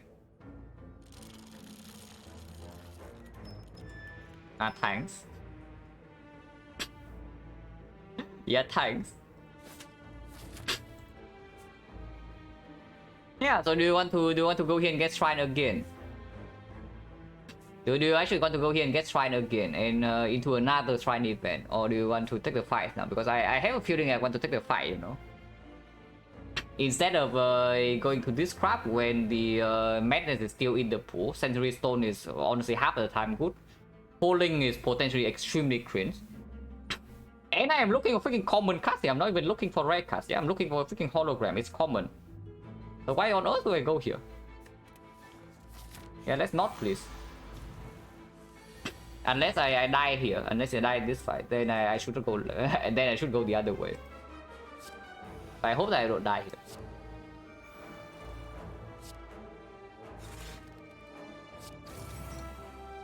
I play this right away, because we are okay this turn, we are probably okay next turn. And we do have Bias Cock, Electro as well. This fight is super dangerous. I think this fight is easy heal to like maybe 60 HP. Unless we bottom deck or a woodcut or something. This is one of the fights where it's actually like pretty free. And I do not want to retain this crap here.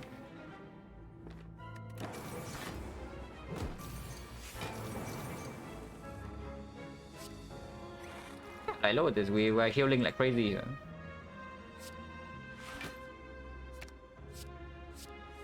And yeah, the skim.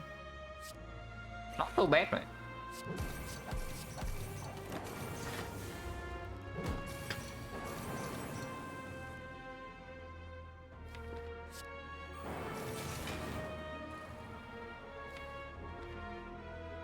I really want to play this cell repair, but then we need to cover for one more turn.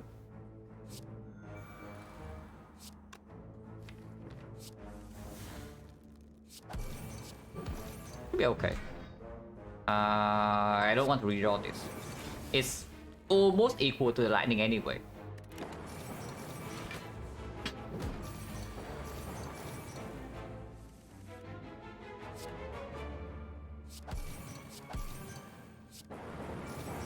This means we are actually healing to like 55, 57 here. But now I can never take damage. We have 2 buffers stack.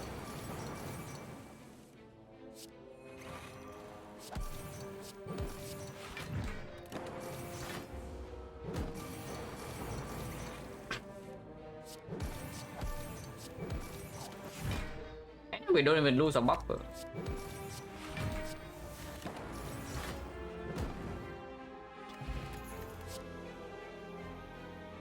Okay, real talk. How is it?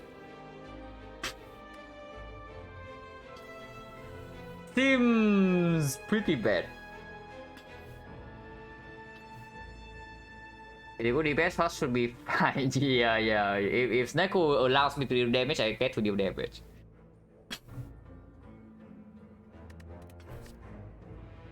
Are we going to bird? No. You know what I'm asking about, right? Like I'm asking about this thing.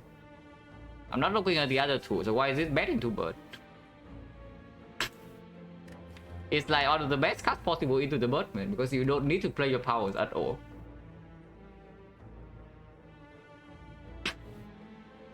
And where's my hologram? Why was it one copy only? Yeah, I picked a Thunder over hologram before, yeah, then the third hologram never shows up or what? And it comes pre-upgraded. If I have a second hologram, I say it's definitely strong. With our second hologram, I'm not so sure, because we actually don't really boost our things up that quickly.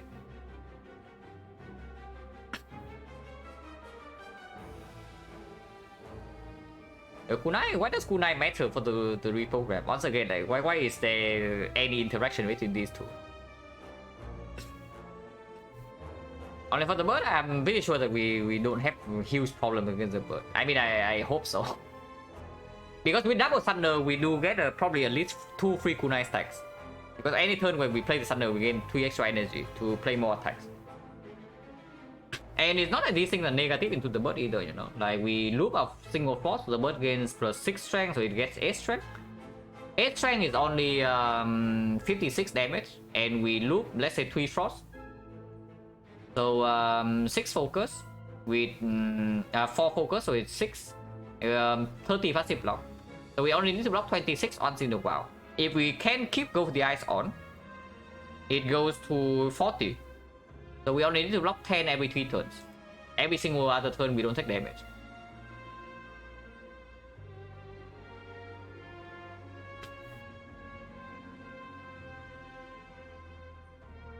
So I don't, honestly I don't care too much about the bird, but what about into Act 4? I guess killing the loop and the 2 defect completely. So we pick 1 card and then we kill 3 other cards in our deck is a little bit weird, right? And the rainbow also is potentially a plan. And there's no access to artifact at the moment. Yeah? If we see access to artifact, then it's better used on the 10 dexterity anyway. It's probably not good enough. Yeah, it is probably not good enough. Even with the second hologram, maybe maybe it's not even that positive. And of course, second hologram is yeah, not here. But we skip, yeah. Rest of the force definitely not better than this because we have the back. So here you can choose question mark over fight if you really want to. I choose my fight. We can live, we can upgrade the beam cell, we can upgrade the rainbow, we can upgrade reinforced body. Into time meter, I think we are looping Dark Orb. Into the Donor Decker, I don't think beam cell upgrade matters so much. Into the heart, the beam cell upgrade will be very strong. Like garbage, 20% shop, that is not how it works. If we, unless you see the question mark right before the last try is a 5 and then it's 20%, otherwise 100 0. So it doesn't actually make a difference.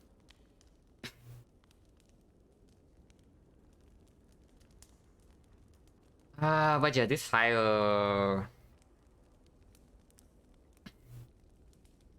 beam cell upgrade, I would say now it's probably stronger than lift.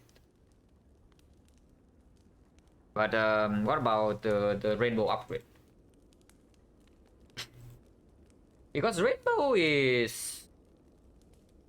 upgrade is very unnecessary into the time meter, for example. It's not bad against the bird at all. It's actually not bad against the bird at all. But it's also not amazing. Into Donor Decker, hopefully we don't need it. It's okay there, but it's also not super good. In the hard fight is where it's trying, the rainbow upgrade. Because it deals a lot of damage while blocking at the same time. About rainbow big recursion? No. If I add the recursion to my deck, it's precisely because I do not upgrade the rainbow. If I upgrade the rainbow, then why would I pick recursion? Because I replay the rainbow and all the orbs go away anyway. We don't really have more than 3 slots. And you just repeatedly evoke with 4 focus. Maybe with bias rock with 7, 8, 9 focus, depending on the turn.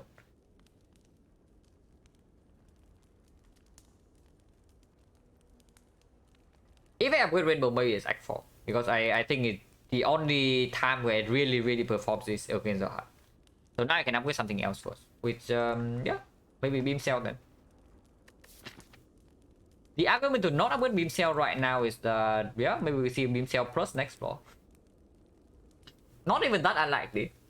10% to see, roughly 10% to see a specific common card, and 25% chance to that to be upgraded, so 2.5%. In 2 fights, roughly 5%. Not exactly that, but roughly that. And then we can spend our fire on something else, maybe a lift. But I would probably just upgrade beam cell now in case I see hologram next floors. And then I upgrade my hologram instead.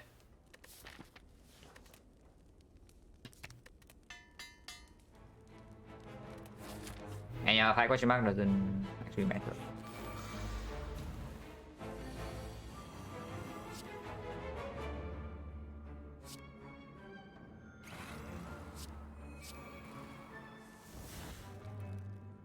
We don't get to play cell repair here, but also don't need to.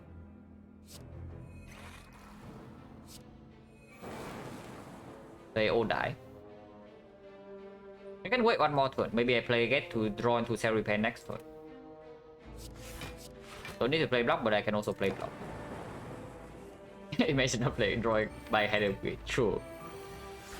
Actually, wait. Okay, loop is too OP, guys. Place.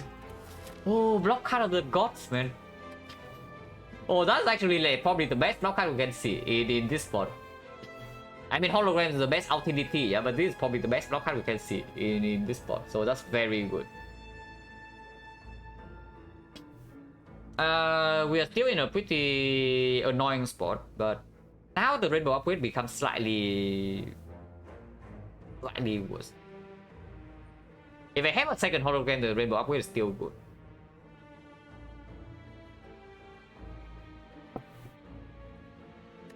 But yeah, we can also see what happens here. Okay, no Retromancer. Once again, Retromancer senses something bad is happening, and she avoids us, just like the Grammy Leader until the very end. Grammy Leader needed to find a boost in courage, you know. Like she found out that she has a burning buff, and now she thinks that she's strong enough. But then we took 0 and damage, it does fight anyway. This side, however, can be a little bit annoying. But at least we have buff for the big kid, and now we have the later to block too. I do want, maybe I should pick a sweeping beam. I do want more attacks though, because we do have energy, yeah. We have a lot of turns where we have energy. We have some hologram 0 cost attacks, but we do not have enough attacks in our hand for the kunai to proc.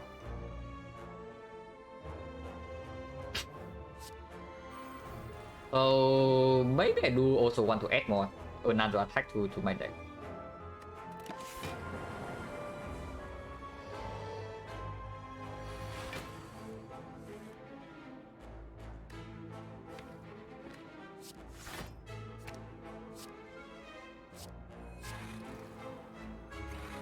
Yeah, right here. Like once again, we just one attack shot of kunai every turn. Iconic form going to be okay. Yeah, very accurate observation. You are correct, but you are definitely correct, but that's like kind of redundant.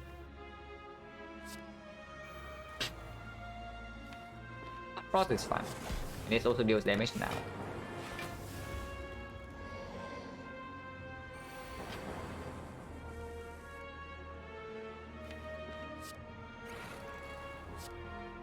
Once again, yeah, we have 2 attacks in hand and just cannot proc kunai even when we have energy. That's kind of annoying. Dark in front, and next turn is not intangible, so hopefully can kill.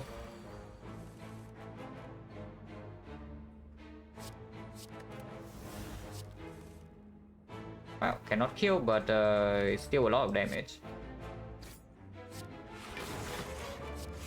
And we still have 2 buffers, that should be fine.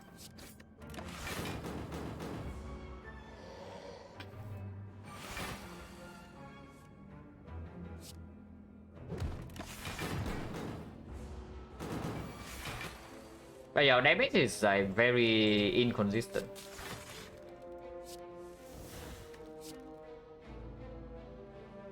And it's still not dead yet.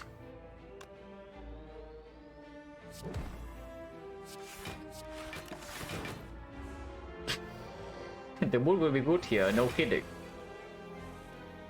Okay. We get that on HP now, so surely he dies next turn.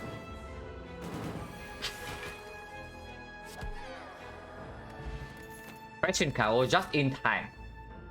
And then look at it, look at this thing, it's going to glow. Like, look at it, it's going to glow, yeah? Oh, look at it, it glows, guys, and it's giving me nothing. Snake Oil is very strong. Is it stronger than Fairy? I take this, yeah? I take this, this Cold Snap, I like a lot. I did just say that I want another attack card, if possible, and the more frost cannot be so bad. Snake Oil is, yeah, very strong. Already react for, okay. Why does it give it nothing? Because it's lying. This thing is freaking liar. 60% of max HP 42. If we do not see Calipers in Act 4 shop, or if we do not see Artifact, the speed pot is not going to massively... This speed pot is definitely worse than the Fairy if we do not see Artifact. Or Calipers. If we see Calipers, once again, it's actually exceptional. Because then we can just aggregate turn 1. Speed pot, reinforce body for like 200 plus block, and then that full block for 2 cycles.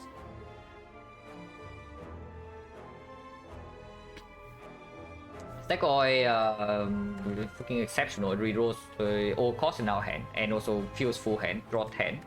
Not that we need the draw 10, but it just rerolls a hand. It's so... XecnaR is so freaking good. 2 artifact relic is still in the pool though, so I don't really want to toss away this speed pot. And yeah, what is the cost search as well? Rare chance is not too low at the moment. With the question card, there's also higher chance that at least drops a rare. We need fairy, of course. We need fairy against the hut if we are running into it with this deck. Yeah, you see, yeah, the moment we fail to buff for the first big hit, we are almost done for. The moment we run into the hard fight and we fail to buff for the first big hit, we are like going down to, I don't even know, like 20 HP or something. And this thing's 40 HP here, it's plus 40. If you love the feat so much, then you should love this fairy with the bark. Because it's plus 40 HP in the hard fight while still blocking all the overkill damage. I don't know, maybe you can say with the urn we have enough sustain in Spear and Shield, and Spear and Shield is also the better fight for us anyway, that we honestly should just ignore this XecnaR. This potion is so strong, is it? I mean, sure, it is so strong, but if you think it's the best out of these three, then I do not agree. Thank you very much for the red zoo. Right now it is stronger than Speedpot, but before I see the shop I cannot say anything. Because the shop has plenty of things that can boost the Speedpot suddenly to like completely overpowered. And fairy, this fairy is definitely better than this XecnaR, at least for me, because we... Spear and Shield is already the better matchup, and we do heal a lot in that fight as well. How much can it draw? No, it doesn't draw anything. It's just that it rerolls all the costs in your hand. Like you draw like 5-7 cards per turn, and you play like maybe your 2-0 cost, and then the other ones are all costing 2 and 3. You play this, you draw 5 cards, and you reroll all the hand. So you probably get to play another expected value like 3 other 0 cost cards, and yeah, a bit more. So you get to play maybe 4 or 5 extra cards random.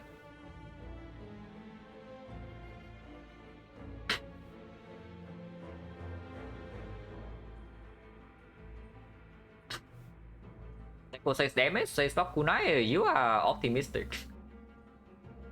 you are very optimistic. You trust this thing. I don't trust this thing. So we can skip. But honestly, I think this is just very much stronger than the XecnaR, because it gives us more freedom to play in the hard fight. There are many lines we cannot take yet with the XecnaR instead of the fairy. There's no way speed is better. 2 out of how many shops have we gone to? 1, 2, 3, 4. 2 out of 13. 2 out of 13. There's an artifact in the X4 shop. And that's ignoring potential Panacea.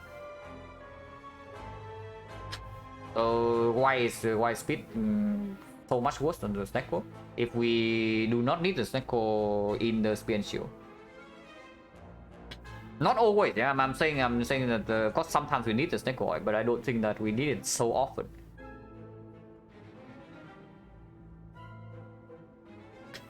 And I don't love our chances going into the hard fight with, let's say, fairy and XecnaR with this deck at the moment. Optimistic, don't need it. We kill our walkers on turn 1, you know. Like we kill the double walkers fight on turn 1, and those things have 100 HP each. They also shuffle inverts. Do you think suddenly our front load damage is like so awful? Turn 1 we draw 9 cards with the energy to play basically everything. Double Thunder is still in here. Electro Plus is still in here. And even with our Electro Plus, now that we have Blazer, we can even block turn 2 if we draw into some focus. Because turn 2 we still Horn 3. Turn 3 is when it gets actually dicey, yeah? If we still haven't controlled the fight by turn 3, then it gets weird. But do you think we are so slow that by turn 3 we still cannot do it? Because we also heal with Bird Phase Urn, yeah? We heal 1, 2, 3, 4, 5, 6, 7, plus another 7 here, so 21 HP. Maybe some of them is over here, so maybe we can count like 15.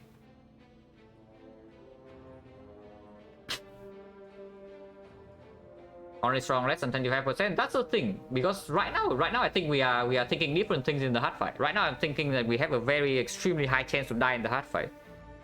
Even with wood rod. If you think that we are extremely favored in the hard fight, then of course you take the snake oil here. I do not at the moment. Which is why I'm thinking I do not take the snake oil at all and keep my sweet pot. And then that's the main reasoning here.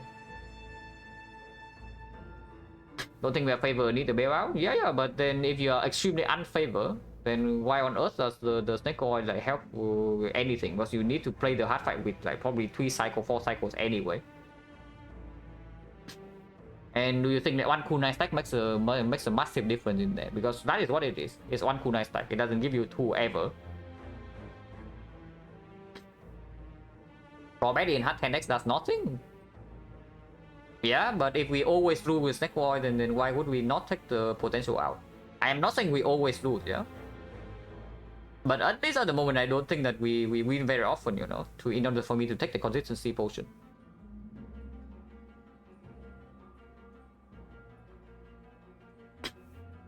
I honestly not at all. And the chance is higher than just that. Like 2 out of 13 is artifact.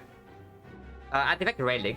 There's also a chance that we see artifact potion, which I might actually take over the fairy, because that would give me both 10 dexterity and vulnerable block in the hard fight. There's also of course potential for Panacea. There's potential for Colossus in the shop. There's also potential for Calipers in the shop, all from the Accolades. Then suddenly this thing is massive. So all in all, I don't think the chance is that low, you know. Like 2 out of 13 is already 1 out of 6 is like 15%. Less than 1 out of 6, yeah. So around 15% is there. And then with all the other things, it probably comes down to maybe 20% plus. And even if this is not negated at all, it can still actually block for... Okay, hear me out. If the hard fight goes 3 cycles, the hard is hitting you for 90 damage, and you have a freaking reinforced body in hand with some energy,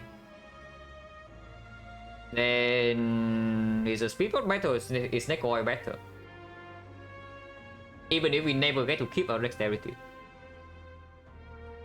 Because that scenario is not unlikely at all, you know. Because our damage is just not fast enough. Snake oil right now for me is probably like 50 damage, maybe 60 damage on kunai stack in the heart.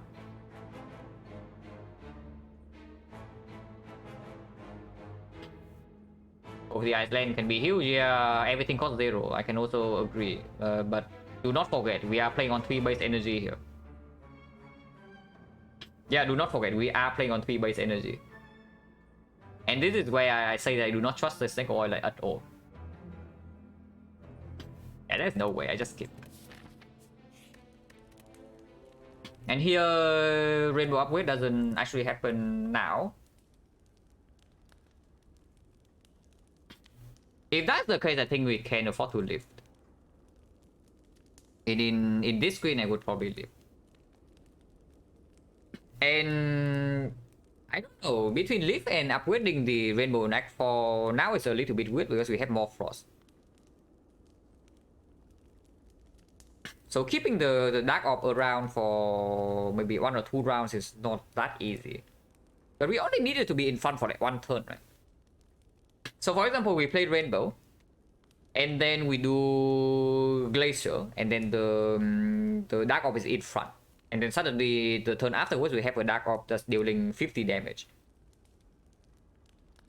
The reinforced body plus at the moment not really. If I have another hologram to make sure that it always lines up with the aggregate, then it's strong. But at the moment, the upgrade is only worth it if I have an aggregate turn. If taking a deck that fails to block kunai consistently, yeah, why is it so bad? I mean, it's not super good, yeah, but what is being compared to like some garbage options, you know. So what else do you think we do with this file? Because I don't want to upgrade my rainbow yet. I think lift outperforms rainbow upgrade in the boss gauntlet. And if it's not rainbow upgrade and it's not lift, then what is it? Because I don't see anything else here. Everything sucks, exactly. So I do the thing that sucks the least.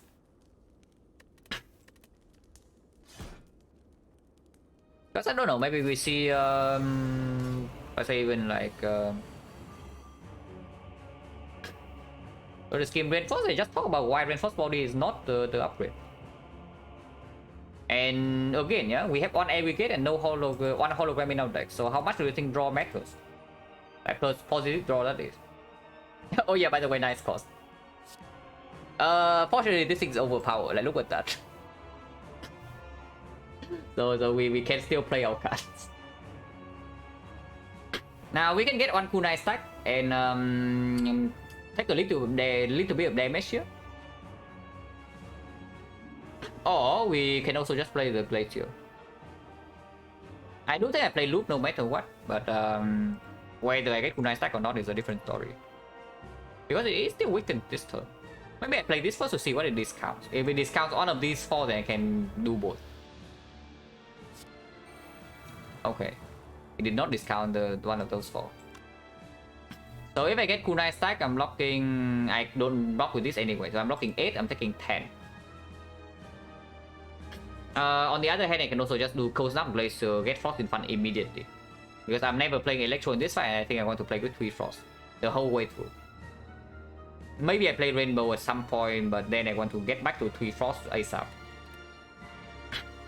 Yeah, let's play... And yeah, it's not like the lift damage doesn't matter here, you know, it's plus 2 damage, so maybe push it into the Thunder range.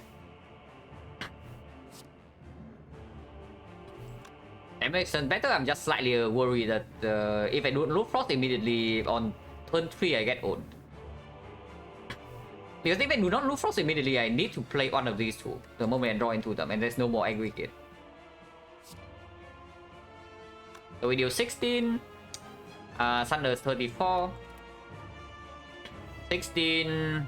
We evoke this for 8 as well this turn, yeah. And I cannot evoke first, so I actually have to choose random 1 out of 2. I get to just choose the low HP one.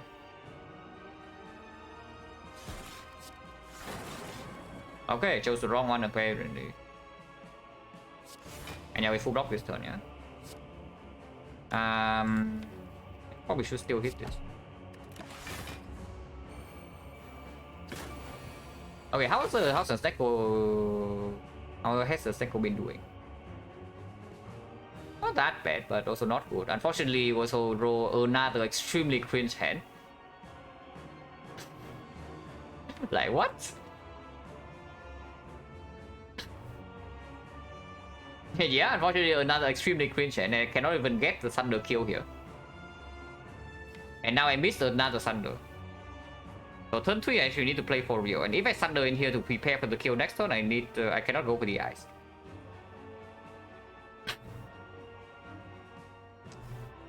Well, there's a solution. I can play Electro, but then that gives this thing 2 more strength. And kill 3 Frost Offs. Now, I'm not sure whether that's a very smart idea or not. Probably pretty stupid.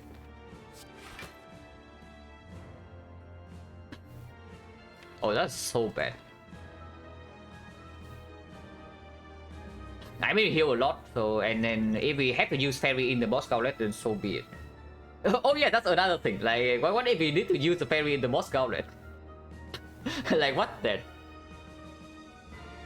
Because you cannot really say that the XecnaR is more than 40 HP, you know, in the boss gauntlet. Because these fights go very long. So the burst for 1 turn definitely does not have as much value. Yeah, what is this crap? Hologram also needs to cost 1 or less, otherwise I also cannot hologram back the Thunder 2 cost.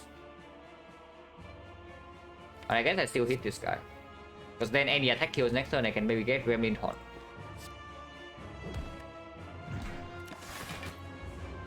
Still take 3. Okay. Defect is play. After defect I can strike for 0. But of course I play chill beforehand, yeah.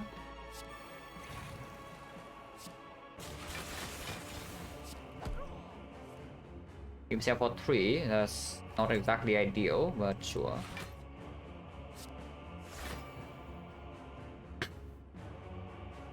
That's 1255, so we are taking another 4. That's still okay. I can keep the reinforced body for next turn, maybe.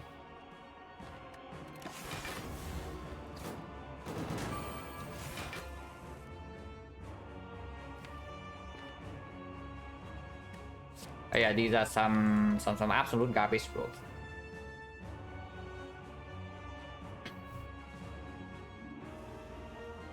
Hello, Dan. Ironclad was a pretty easy win.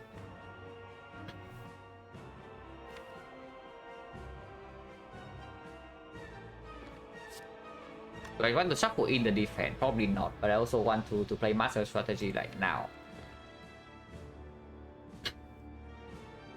Yeah, actually getting owned by this countess with 2 Thunders in my deck. Are you freaking kidding me?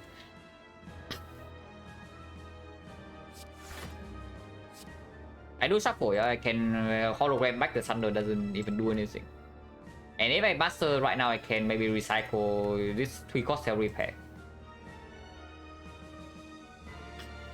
Although aggregate, we already have the recycle this 3 cost cell repair though. So I don't know the way the extra energy is doing. What the extra energy is doing. On the other hand, with the hologram, maybe I can get some +1 here. And scheme 2 is cost 3, and how much does the aggregate actually give now? If I hologram back the aggregate, 18 cards, 17 cards, it still gives 6 energy. So it's +4. Probably okay. And that shuffles in the hologram as well. It's probably good. Yeah, it's probably good. Shuffling in the hologram is pretty freaking important. I can see it. Ah, yes. Oh, yeah. Oh, thank you very much. Oh, exceptional, guys. Oh, insane. Oh, I love Stekoi. I love the Stekoi relic. Yes. Amazing. Okay, at least we have aggregate. Yeah, good job, Sneko. Absolutely phenomenal job as always. Like, look at this garbage. What is this? But, sure. 6 energy. What can you do? 42, if I do cold snap to reinforce body, we have full block. This defect is giving this guy 8 attack, 8 damage every 3 turns. But it gives me plus 12 block. Plus another 6, so it actually gives me... No, not plus 12, plus 4 and then yeah, plus 10. So defect is worth playing. And defect is definitely worth playing.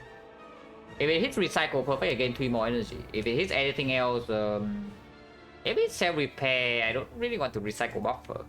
But maybe recycling buffer is fine too. Yeah, whatever. If it hits scheme or recycle is good. Okay, it actually hits scheme. Okay, now that's slightly better. At least I can play 1 attack, you know. And weakness in here is kind of cool. 0 cost over the eyes also means that hologram becomes a little bit stronger. But yeah, recycle this cell repair. Yeah? Yeah, probably.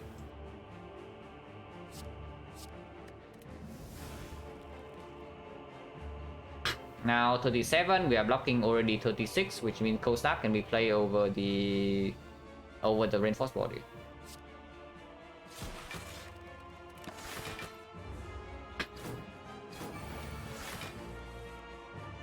Okay, finally get a freaking kunai stack, man. Took a while, but it's finally here, a kunai stack. Next turn I don't shuffle yet, so I can hologram into go with the eyes always.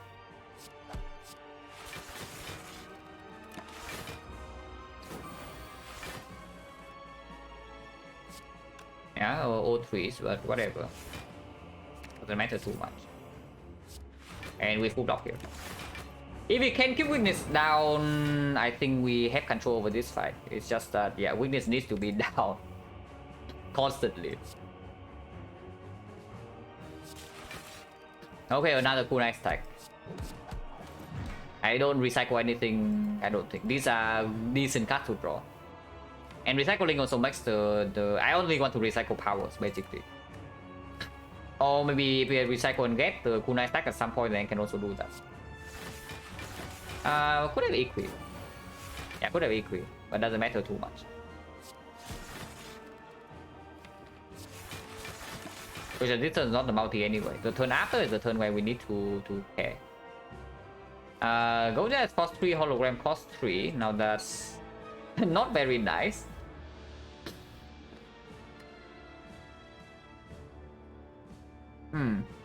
Interesting. Meteor isn't, yeah, Meteor isn't the main payoff. Of course, Meteor Strike Neko is very, very powerful. But Echo Form is probably better.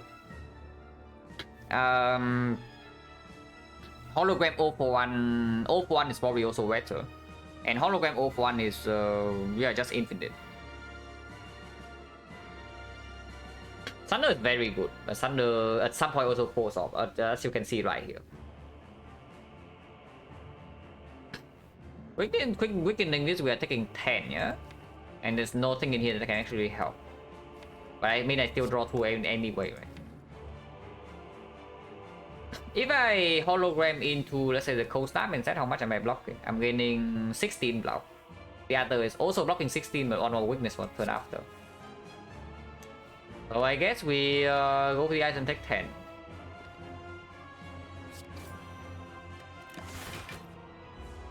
Ow.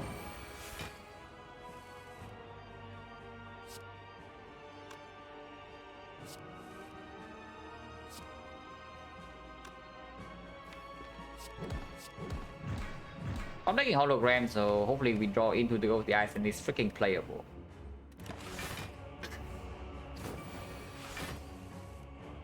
Okay, it is playable. So that's not so bad.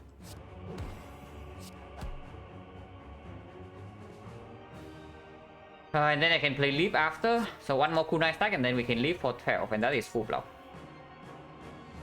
I guess recycling this defense is fine. Recycling strike is fine too, but I think strike is better to keep around.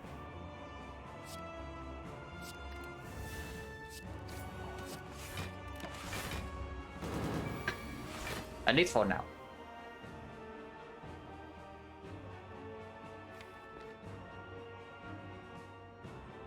Nothing to do here, we just play one cold tap or what? At some point I also do want to exhaust this rainbow, but not now. It needs to be a turn where I can play both rainbow and glacier. Ideally I kill all the orbs from rainbow immediately, so I can even recycle this. Yeah, rainbow recycle is probably good.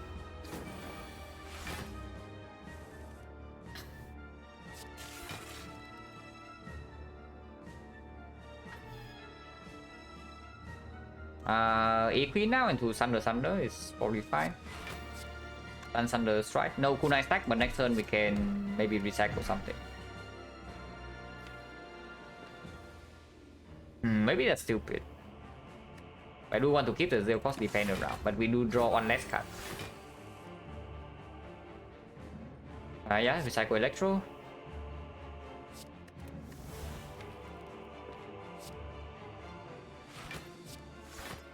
And we do have a full block here.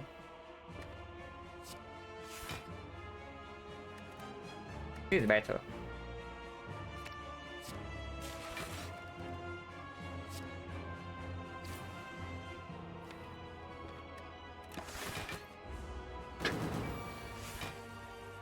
I think that's so freaking slow, mainly because we actually cannot get a kunai off the ground. So we also need to spend all energy on block every turn, which is annoying.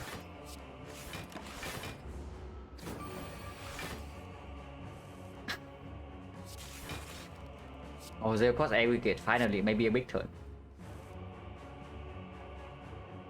Not that big, but I can take it.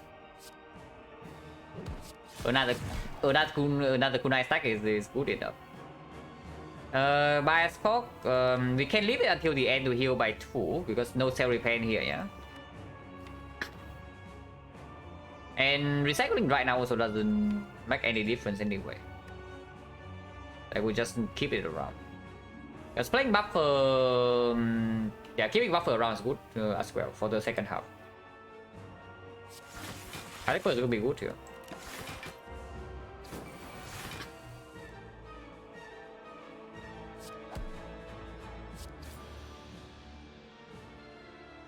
So this is full block.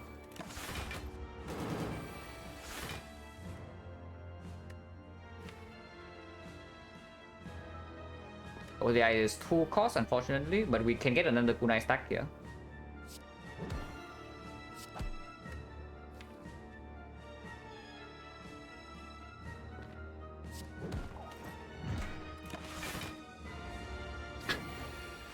Oh, we did attack 1 turn early, but we drew into our stuff. Yeah, did attack 1 turn early, but we drew into our stuff. That was slightly spooky. Is that X cost current? Yes.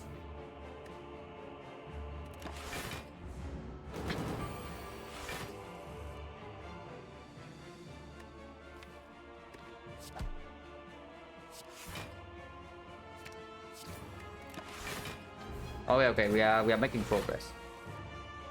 A little bit.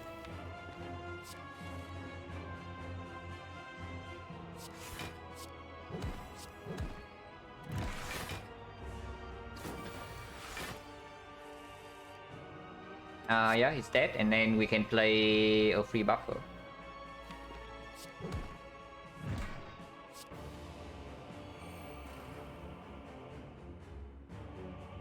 I can do Rainbow to Glacier right now and loop the Dark, and maybe that can kill quickly.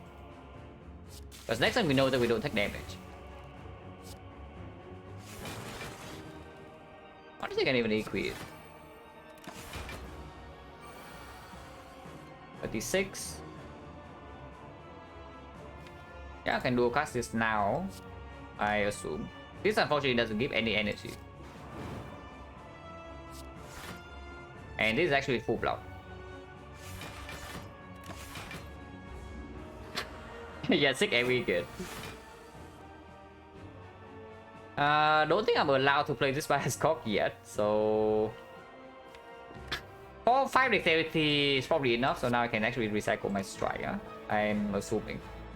This is going down to 13 times 3, and we already can block... Actually, no, we cannot. Wait, I lose both buffer stacks here or what? I actually lose both buffer stacks here. But I mean, yeah, sure, whatever.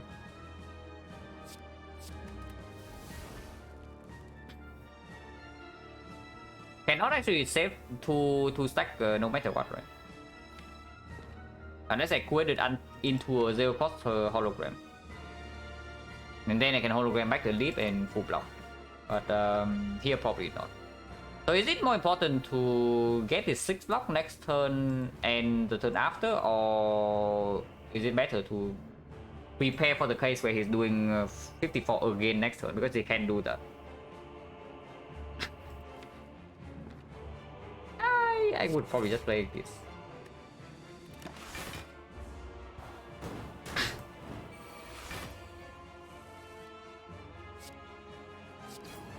Okay, this is pretty sick. With that, we should be in control of this fight.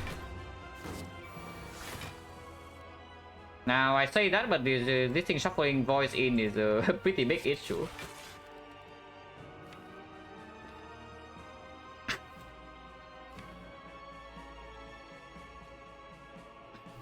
If I don't scheme here next turn, we always have reinforced body for 2, or Glacier if it's playable is fine too, and it's still weakened. But if I scheme here, I redraw into the Thunder fast, and maybe we have damage. Because I don't think we can actually stay here forever, you know, even with the kunai, because eventually Psycho screws over lining up with the turn with the void, and these things are attacking for 54, and then we are very sad. Yeah, drew to some garbage, you know. 333.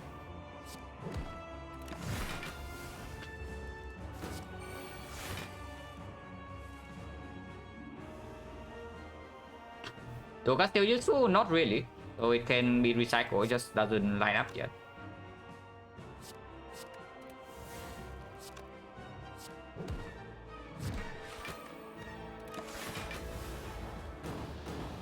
could have saved Thunder maybe.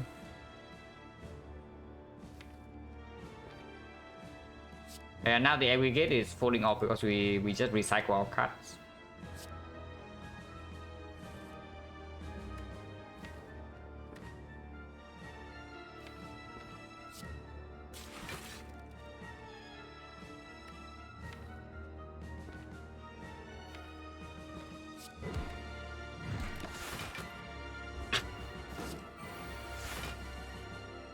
Oh, that is bad. So now we don't have weakness next turn, potentially even drawing into the void. Exactly the scenario I'm talking about. That we are having one void in the redraw. There's no weakness on this thing, and he's hitting us for 54.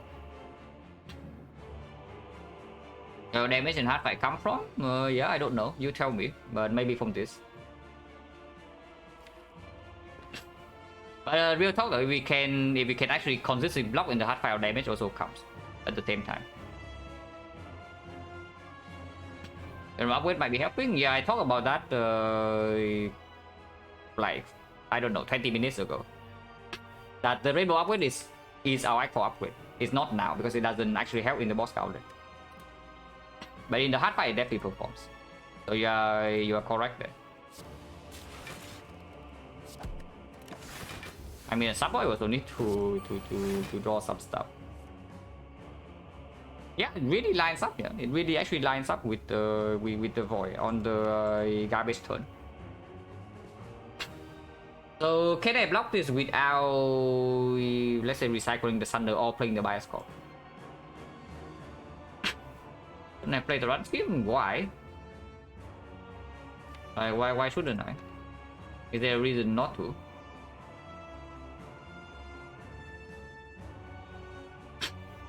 So how much block is this? 9 block, 21 plus another 18, 39, 50. So I can take 4 here to delay the bias clock play. I can also recycle Thunder, but that seems like an awful idea. Before that, we just recycle this dual card and then play the Thunder, which is probably what I would do. Around the weak this turn, yeah, with the void. That is the problem. The void always comes together with that, and the only reason this thing is not weakened now is because I go with the ice cost 3, you know. So no matter which turn I draw, it is still the same. And 2020, you know, it's not even 2020 here because it's just wrong. It's not that I like, why do I not keep weakness down here? It's not because I don't draw into the thing. It's because I do it with 3 costs and together with the void, and the void never goes away, you know. It's not if we don't draw suddenly we don't draw into the void the turn after. We always draw into the void. So like, it's not even correct hindsight. Is the thing. And I think I'm taking this damage.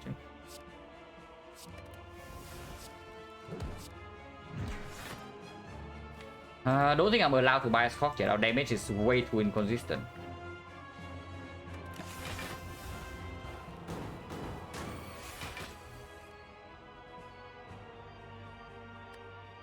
But yeah, aggregate now is not super cool anymore.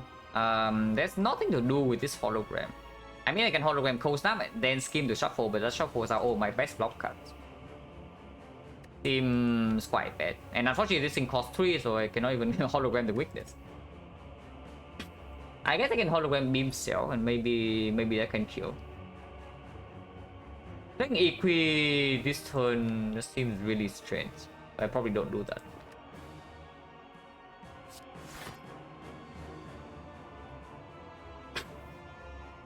I get back the Beam Cell, yeah.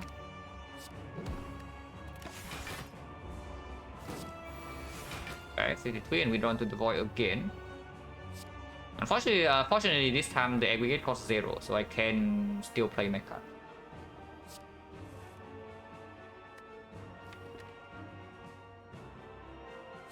This still gives me exactly the same energy with the aggregate. It gives me 3. So I get 6. So I have full block here. Just that my damage is not that high. This is full block already, yeah.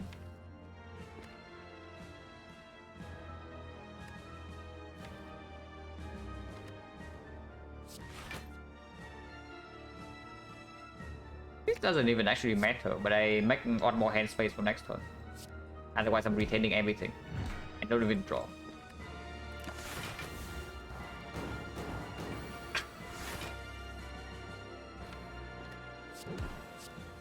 Now I think I'm allowed to play this bioscope. Boss honor 2 for 50, so it's boss number 1. Now I think I'm allowed to play this bioscope because next turn blocking is difficult and I want to deal damage anyway. And this also gives me a kunai stack while dealing more damage. Will be a metal off sword? Yeah, of course. Of course, a big capacitor plus. Or do you think I reject capacitor plus in this spot? It's just that you don't really go into the run and you like see, I want this, and give me everything, you know. If I can ask for one thing right now, I would probably ask for an echo form, but capacitor plus is okay too. Which you might find in that also. That's even more reason to upgrade the rainbow. Right? Donuts next, I don't even know which one is easier. But probably Donuts is less annoying to play against. It's just a straightforward fight.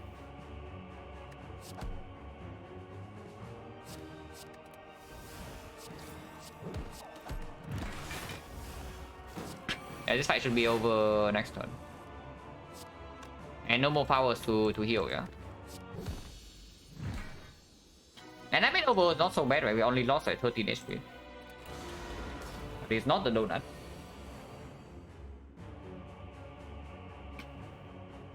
One kunai stack immediately is not so bad. Also the leaf damage is like fully playing in the last fight, and it is probably also going to play in this fight. If you think leaf is suddenly so bad.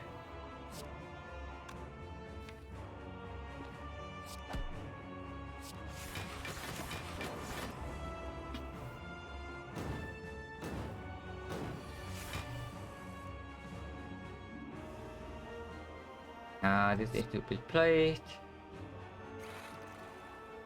1, 2, 3, 4. So it's baiting me to play this game or what? Is it baiting me to play this game? Because I need to play Go Over the Eyes, yeah, and I also need to play Glacier. If I play this game, I have 2 cards next turn. If I don't play this game, I have 3. If I play this game and hit a 0 cost card that is not Bioscope, not Electro, and yeah, Rainbow I can also play. 2 cards next turn, honestly 2 cards is not even that little. Because 1 card in here and there's not really any block cards left, so honestly 2 is like whatever. I do play this. Oh, Rainbow. So now we can get the Dark in front if I really want to.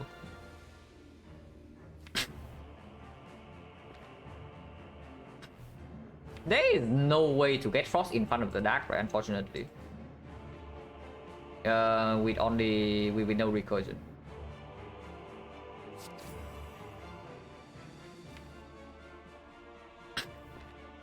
So maybe it's better to Glacier into Rainbow. If I Glacier into Rainbow, I can play 1 Coeded and then I have 2 Frost in front. I have Frost, Dark Frost. And I loop Frost instead of looping the Dark. Because if I Rainbow first to Glacier, I cannot keep the Dark around at all. I mean, I gain damage much faster, but this thing also is doing damage much faster. It's probably Glacier into Rainbow then.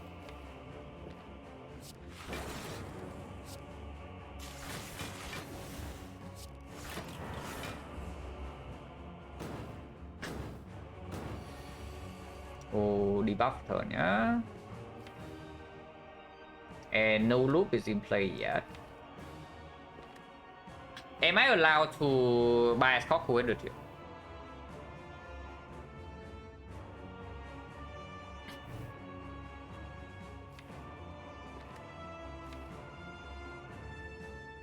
That does gain quite fast damage. If I fail to kill 2 halfway point with that, I am done for.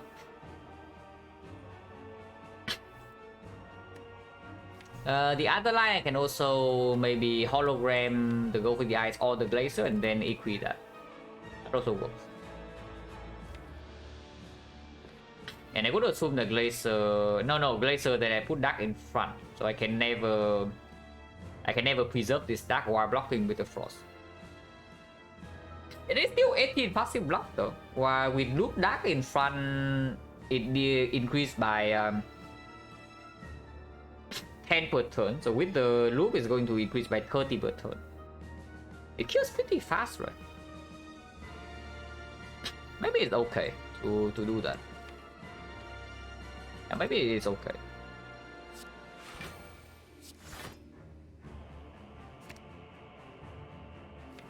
This is for kunai stack if we don't play anything else, which probably is good. I get my kunai stack. Also a lot of damage.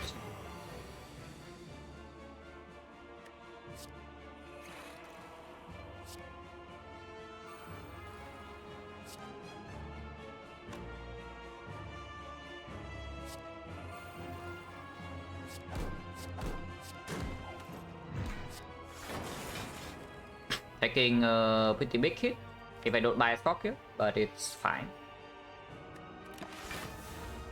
It's only 18. I got 52 already.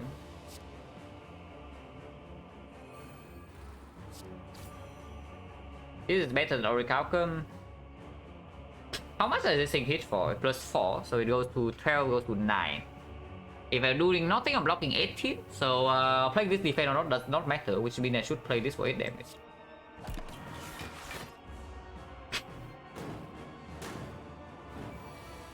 Yeah, 82 already, it's not so bad. And this is I can buffer still.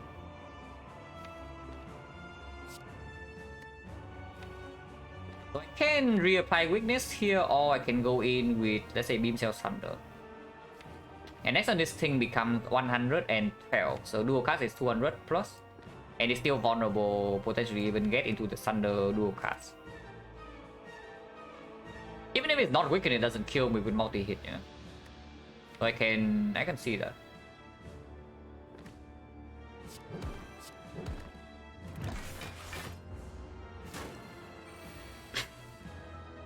I can play Bias Core. Like now that Bias Core is definitely fine to play. Because next turn I just do a cast kill this.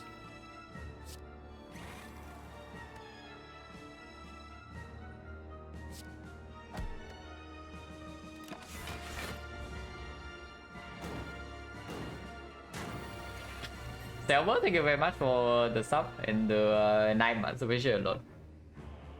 Bottom lane exactly dual cast, not that it matters. It shields, but it still dies next turn, so we don't care.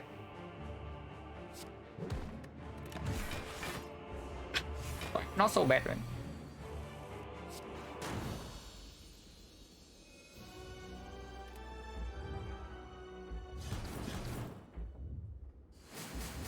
Yeah, definitely Rainbow Upgrade. Definitely Rainbow Upgrade, because we cannot sit on our Dark like that in the hard fight. We need to constantly evoke Frost to bluff.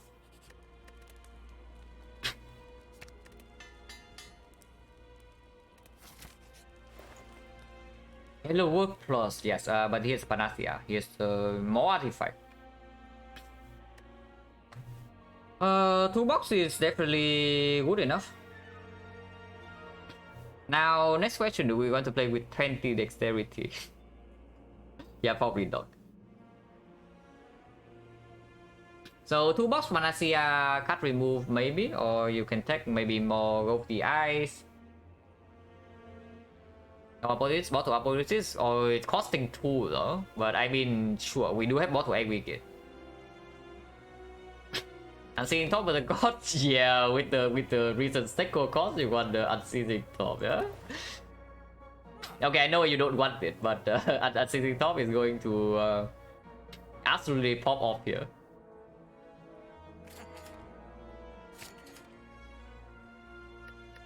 Akabeko is not very good.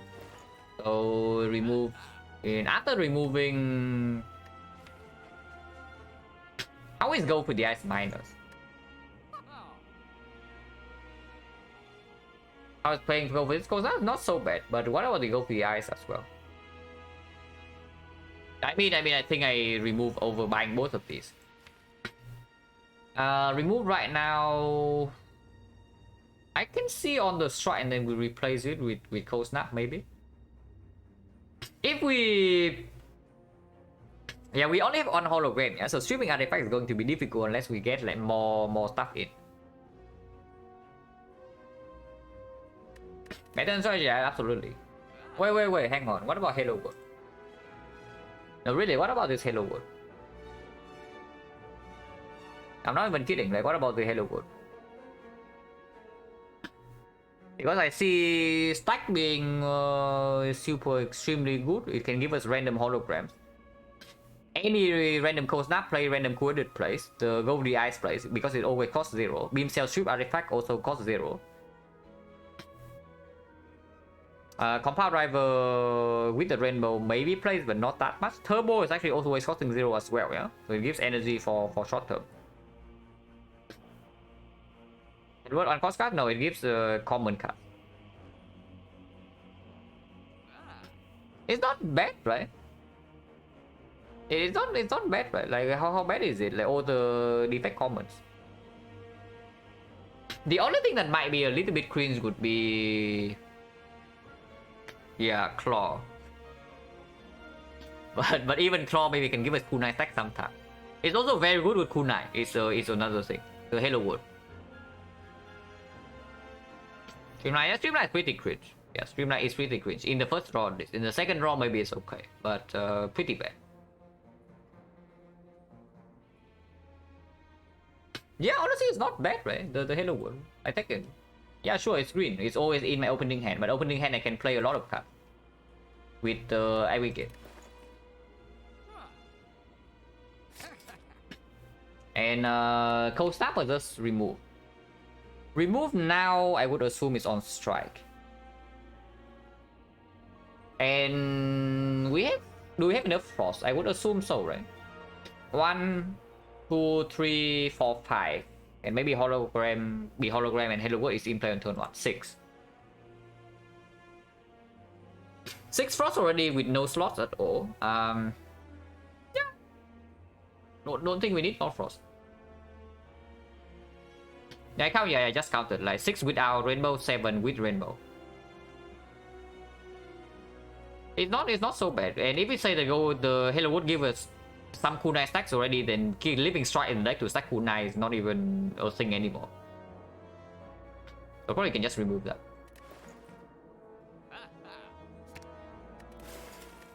And now we move on. Hopefully we don't die in Act 4 again. Enlightenment Snack Core, we draw 10 cards or just faster steal C+1.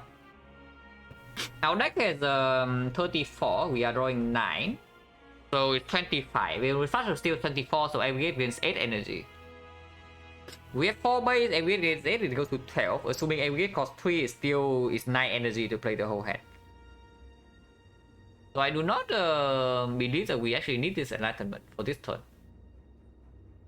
And it cannot be that bad. For later turns it's okay, because it is costing 0, it can be hologram. And it's 3 cards, okay, sure.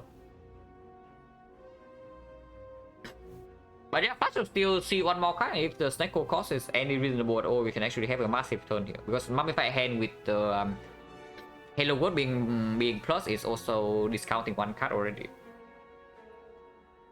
I think it's Rush of Steel.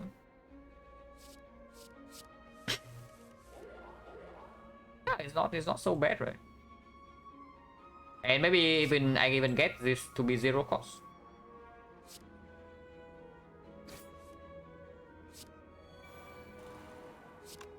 Bias Cock first. This fight would have to slam the Bias Cock immediately. Wait, no Bias Cock first. Okay, that was almost bad. That was almost bad. It's fine, we discount 3 cards. So we just need to play another 2 costs, and then the aggregate is always 0. But then we don't use energy anyway, so energy is, yeah, completely floating. Do I want 1 frost for next turn, or do I want just 1 3 lightning? Because this is a lot of damage. We deal 37 AoE right now. Yeah, ice cream would be good here. True.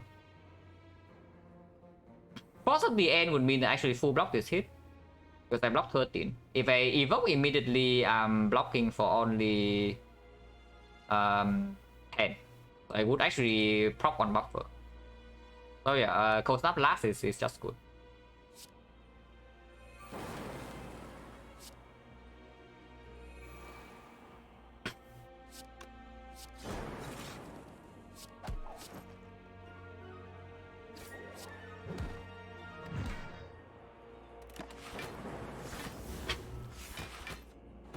Hopefully we don't get owned this turn. We do have the thing.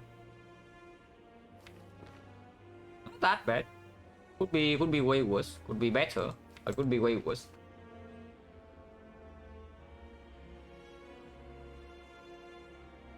We block currently 44, yeah?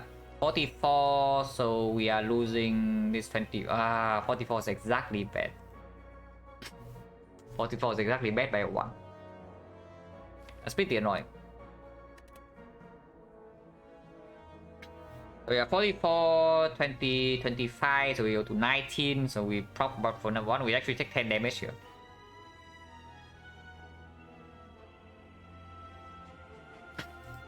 And lose buffer, so next turn this guy can own us.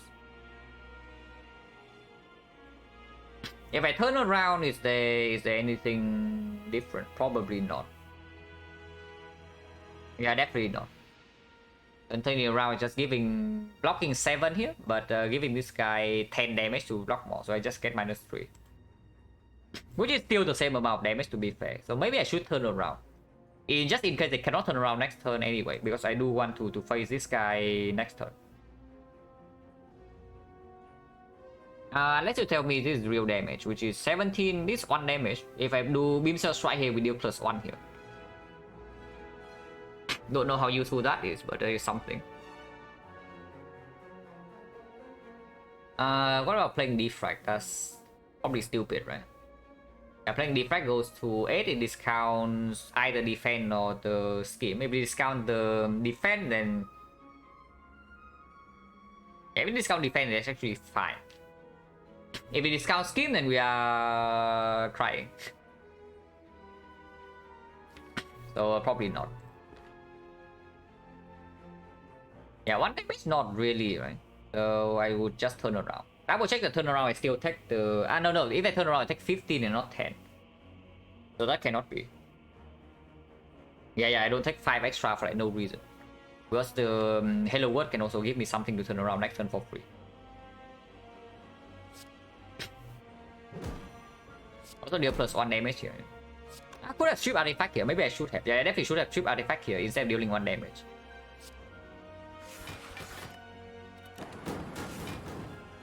Yep, exactly bad.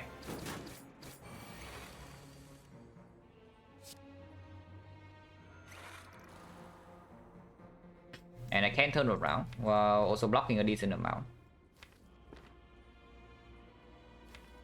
But yeah, our damage is like kind of running low because the bias clock ticking down, the 1 defect is missed, no loop is in play yet, and I'm also evoking both lightnings here. But I guess there's nothing to do. Still has to be something like this. Getting a bit on, but again, maybe this is okay. Oh, I don't love these costs. Stack is maybe stack is okay. We can retain this head. I can turn around here. And we should be able to kill this next turn, I hope. Yeah, we draw 7, so we always run to hologram. Is there any... Yeah, 0 cost thunder. So no matter what, I kill this next turn. Okay. So I don't retain that. I don't retain. Just block with this.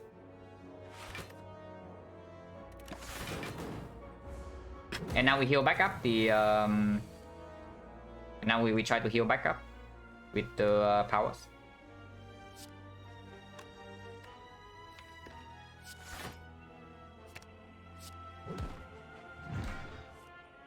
Repair is not in play yet. So we have 3 powers, heal 6, heal 13. We can go into the hard fight with 55 if everything is perfect. Not super easy, but maybe it's doable.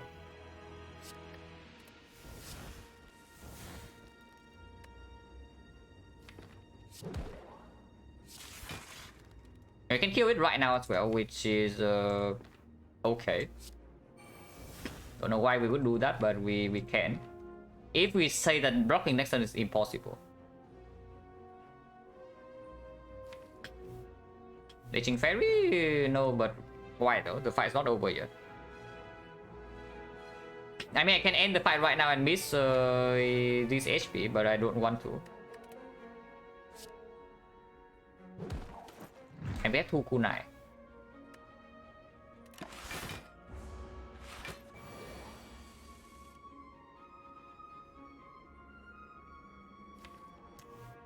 Yeah, not drawing into good enough blocks here. And this costs 3. So if I just do coordinate cold snap, we are blocking 14, 26, so I'm taking more damage. So oh yeah, no, I hear you, which is why I'm saying this fight's not over yet. So do not say anything before it's actually over. We don't even know like how much AP I'm leaving this fight with at the moment.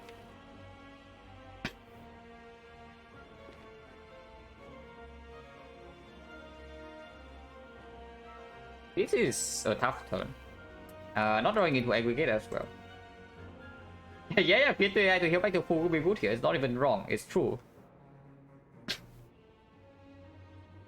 Probably start with loop, right? Because this is blocking 14 already, and if this discount on the equilibrium, then it's just good. 1 out of 4. Oh, we believe in 1 out of 2. Not even 1 out of 2, but it's going to draw on more card. Yeah, we just play this first. Even if discount scheme is fine. Okay, actually discount the equilibrium, so we do gain more block here. Oh, we can even evoke O3. Okay, we actually take a 0 this turn. That's very good. Oh, that's exceptional. So now we get to play our self repair or what?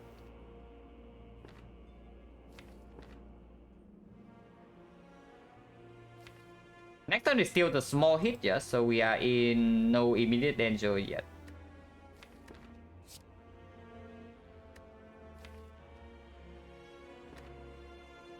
It tells me I am allowed to scheme here. Next time we always run to these 2 powers. And honestly, I would just take this.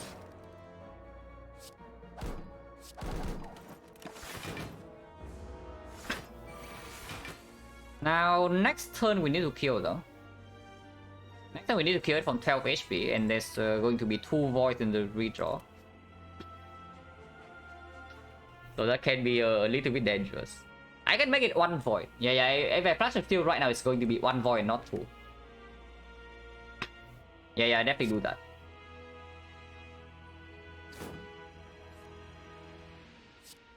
And maybe I can discount something too. Let's try, so not amazing, but maybe the other thing.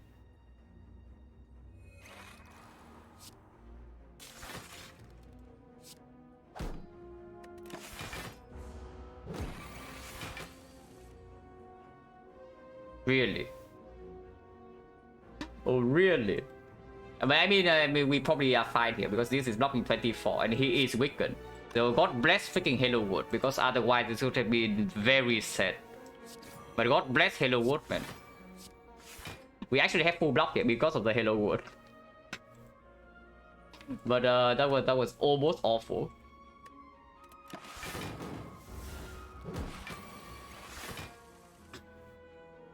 No more void in here, yeah? So now I can safely follow equip. And turn after, he only has 38 and I have 40 damage. So he dies.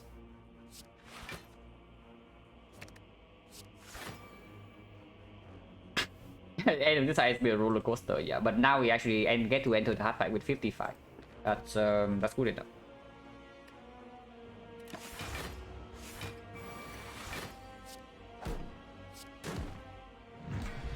Immortal, no potion. Darkness plus. Oh, it's green, man. Oh, it's green. Why is it green? There's also a stack or a reinforced body. Both are not too bad, but without second hologram, I don't count on the reinforced body too much. We are going to have 10 dexterity in the fight, though, or we block vulnerable, one of the two, or even both if the two box give us another panacea.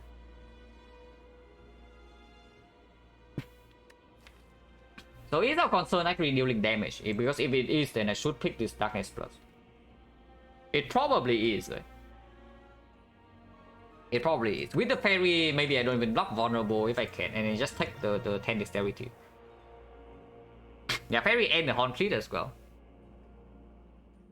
Yeah, I take the darkness. Okay, so no panacea for free here. No secret technique to pull for the panacea either. XecnaR can be secret technique. Or we take the bomb. Impatience is useless. XecnaR can 2 out of 34, 1 out of 17. Is that it gives me panacea or the secret technique. Magnetism is actually quite good. Chrysalis is like a little bit cringe because of XecnaR, but maybe it's still okay. Panic button not too bad with hologram later. I mean, I can also just take the bomb to deal damage. Your turn 1 we can play a lot of cards with the mortal aggregate anyway.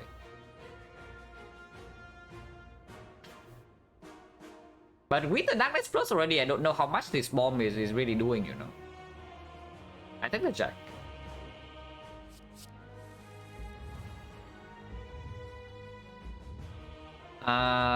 Start with... There's no way I can block Beat of Death here, so I guess we just face tank the hits. The way to block the Beat of Death would be to Halo Word to discount this to 0. Like play some powers to discount it to 0, and then you can play Reinforced Body. I want to know what it is first. Yeah, that's not very good. I mean, it can kill a strike, I guess.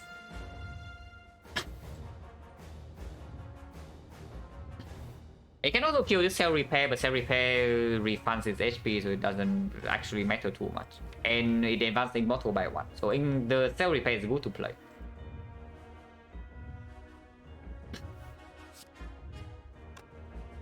This is always play, right? So I can play that. Yeah, this is also always play. If it discounts the aggregate, I can also reinforce body into the other stuff. No, I guess not.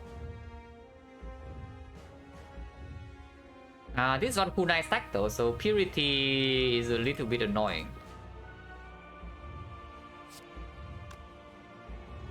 Why do I need to aggregate? There's no reason to even play aggregate here. Yeah, so I don't. Exactly. Beam Cell Reinforced Body Strike over the eyes, and then unfortunately go for the eyes on turn 1, yeah, and no hologram guarantee yet, so I am a little bit afraid, but we have Fairy. So yeah, Beam Cell, Reinforced Body, Strike over the eyes, and Purity, just anti-Purity probably. Because I'm playing Rainbow, I am definitely not exhausting the aggregate with the Halo Word in play. And I want a kunai stack over exhausting this strike. And Reinforced Body on turn 1 is also not good either because it turns down the chance to just speed pot into Halo Word after.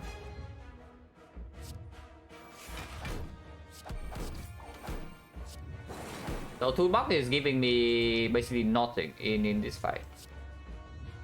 I mean +1 in bottle charge, so 0.1 card draw. Amazing stuff.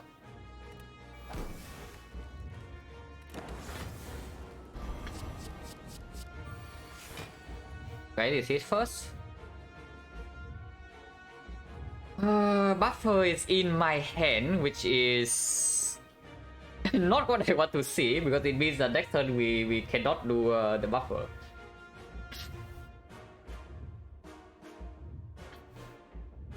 Unless there's some way to full block this hit and then I can buffer, preserve the buffer for next turn, but I don't see it at the moment. Start the turn with recycle on electro, yeah, seems pretty clear.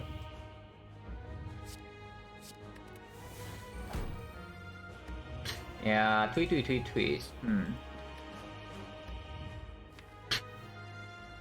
yeah, I guess we hologram for go for the ice, probably. But before that, I can still compile driver to draw. We already drew into the void, so it doesn't matter if I continue drawing this turn.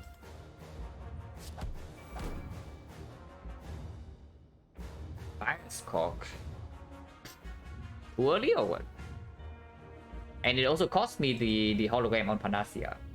Not Panacea, but on the go for the ice. Probably not, right?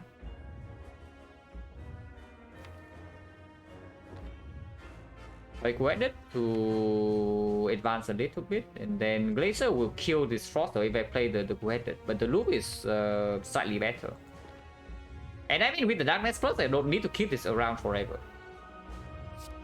Okay. Ah yes, another 3. Man, I love 3s, man. Defect is the third character, which is why everything is 3. I see now. It's true, defect is the third character. So now you also see here 3 3 3 3 3 3.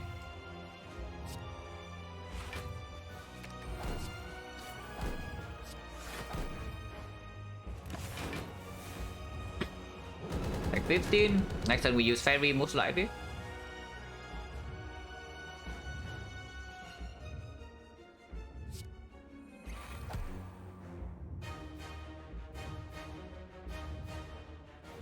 I can get a kunai stack here while also dealing a bunch of damage. So can I preserve the fairy now? I can.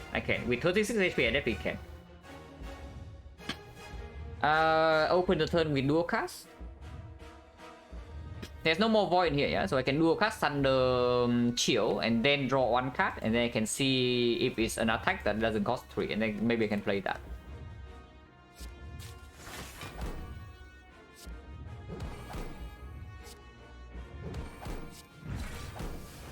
Okay, I guess not. So we strike Equi then.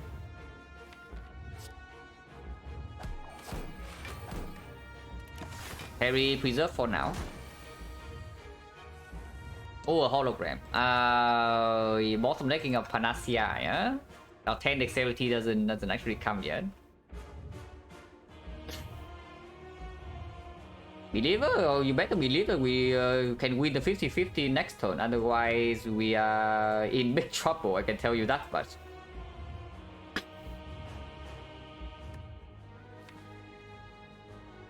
Bias Core cost 3, so there's not even a line that utilize the Bias Core. I can hologram the recycle. We don't always draw into the Panacea though, so I cannot commit the speed port before actually drawing.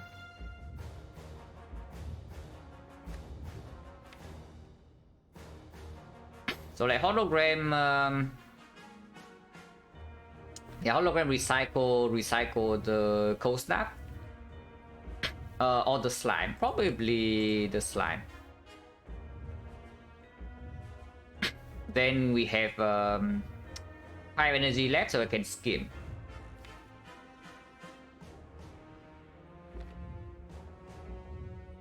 Yeah. And I do not bet on the 75% chance yet, because maybe this can also help me block next turn if it's a multi-hit.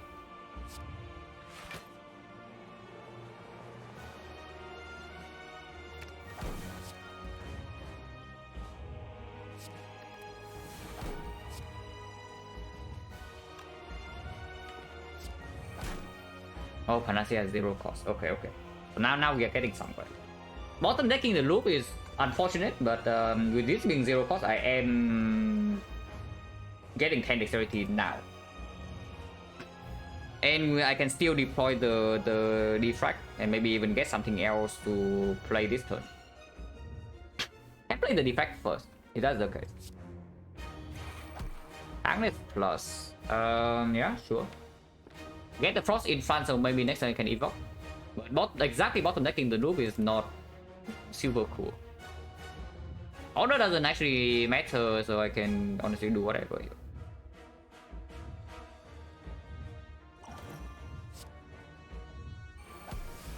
I do play this. I do not play the other card because then I just prop my fairy immediately.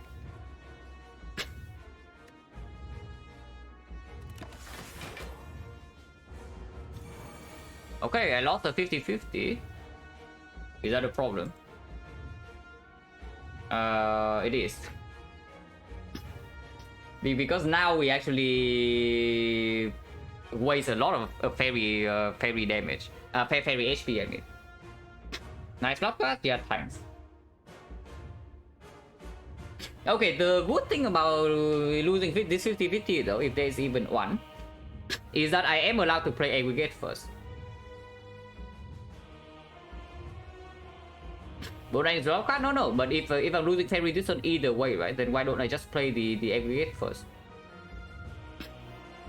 Because I want to play ball lightning after the bias cock, not before. You see. And aggregate before the immortal also gives it +1 energy, you know. And this turn we have compound rival in hand draw 3, which costs 3 energy. So I can use 11 energy here. Trying to full block this hit and keep the fairy is probably a freaking pipe dream. I mean, maybe it happens with 12 dexterity here, but how bad is it? We just prop the fairy now and then play the fight on like 40 something HP. Because I think we can block a lot here with this hand. Yeah, funny thing to say when the hand actually has 0 block cards, but I do think we are able to block a little bit here. So I start the turn with like aggregate, yeah? Yeah, 42 HP instead of the snake oil. Maybe snake oil can help. Don't know if it helps as much as this, but it can probably help. Bias cock or loop first? I think we just go with the bias cock. Like, I don't see a reason not to play bias cock now. The only reason not to play bias cock is that I loop in maybe discount this, but I want to bias cock into ball lightning to save HP immediately, because there is a decent chance to actually get to full block this hit. And I think earlier, one turn earlier doesn't help at all though, unfortunately. But it you can say that it redraws into my block cards faster, which maybe is worth something. Whether it's worth 42 HP or not, I personally don't think so, but maybe it does. But yeah, bias cock is playing, huh? Okay, actually it's going, oh yeah, we have full block. Easy full block here. Ball lightning. Cool. Now we get to draw 3. Thunder. In fact, we even have full block for next turn if we would like to. It's just our damage is kind of slow. So do I loop this? Is it stupid to loop this dark instead? Next turn I always am fine with the reinforced body for 3 energy. This blocks 60 damage. But then I don't do anything else. And I need to at least reinforce body for 2 energy next turn. Probably is fine, cannot be so bad. And I even get the deep out of my hand this turn. So I don't overdraw at all. I draw 7, Halo would give me 1 card and then have exactly 10 in hand. I cannot be that bad. And I think it's not even full block unless I play the leap anyway. But now it's full block, yeah. And now we get to loop this with the bias cock focus. And I don't even need to play with the reinforced body. That's very nice. Defend number 1, defend number 2. Dual cast into darkness. Into glacier again. Next turn is the off turn, so I'm going to loop this dark once again. And glacier definitely full blocks.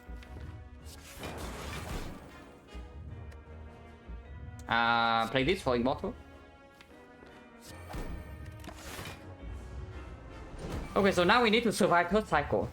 That's the mission here. If we can survive third cycle, I think we win this fight. And no artifact sweep is happening yet, yeah, and freaking over there in our hand right now, we cannot play. Go with the ice beast every single time. Yeah, the buffer, yeah, sure, buffer. Zero cost hologram is pretty sick. But what can I get back? Just the zero cost EP, right? But then next turn I don't really have block cards in my hand. So it's not that good. I can also get the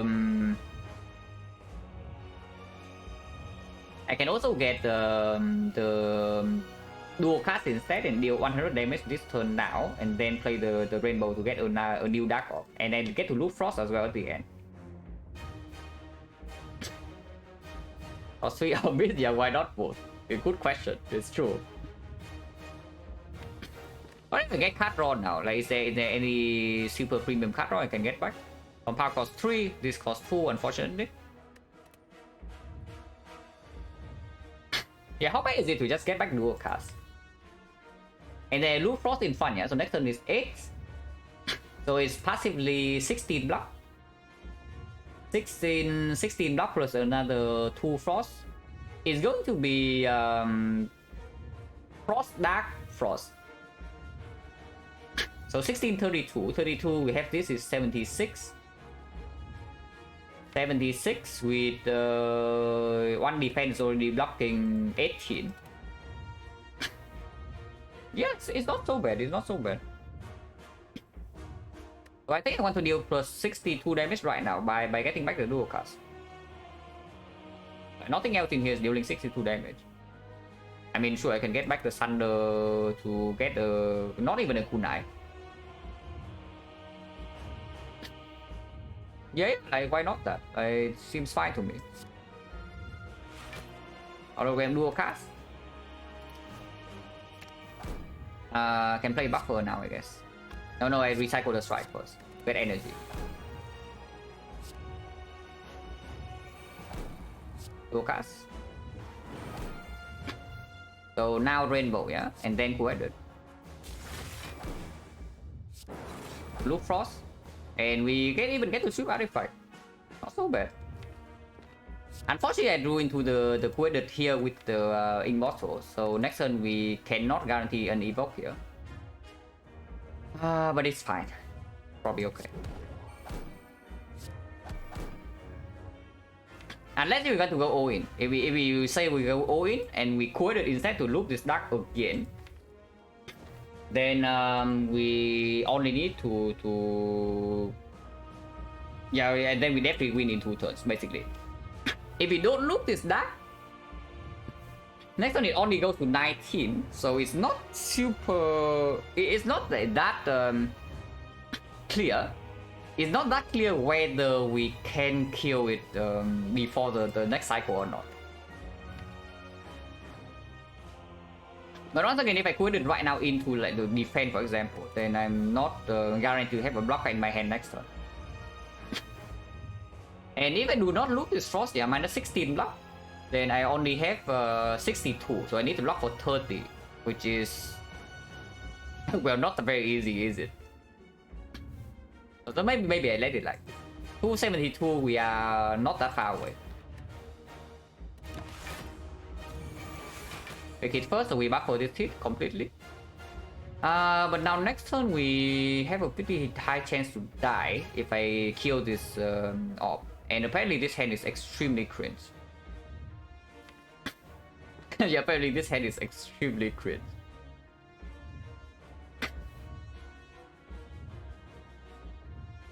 If it's a multi-hit right now, it's easy full block with the reinforced body. But yeah, like how is it to just spray beam cell for 3 here to maybe draw over the ice next turn, which block for 30 for 1 card.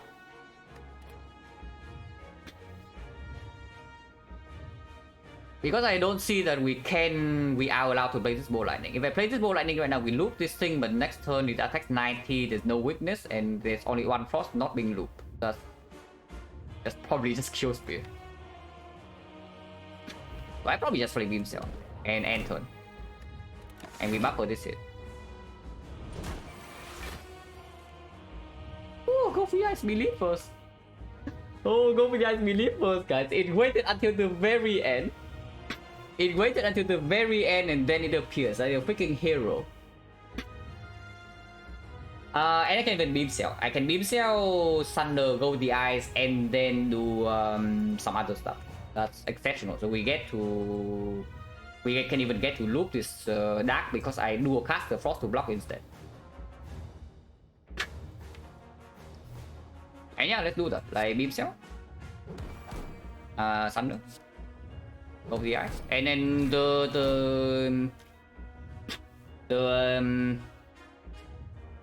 what is it? The Giria Leaf damage also comes in full force. So dual cast is 20, so 27 plus this is 34, 31. 31 we are facing 8 hits, so we take 7 hits. So we take 27 to our face, but next turn this thing is looping to like 50 something already, and we need to deal 200 over 2 turns. But for next turn, no, if we prepare for the next turn, charge battery blocks more than dual cast, like a lot more. But I'm thinking of dual casting so that I get to actually get to loop this Dark Orb, you see. Because currently we are taking 20, 27, 34, 31. 31 I block 8 hits, unfortunately buffer is completely wasted. But then I only take 7 hits, minus 28. So I go to 8 hits, but the Dark is in fun now. Which can be dual casted next turn or the 2 turns after. And next turn dual cast is already 100 damage. And there is a very aggregate in the draw, but only 9 cards left, so it gives me 3 energy if it's drawn next turn. But if I play charge battery in full block, we are basically playing to block another hit, so potentially 120. It's weird, right? Because from 28 we can absolutely still block the big hit next cycle. But multi-hit, even if we try to block with this, I don't think we survive either way when it's 120. So we definitely should go in with damage, like dual cast now.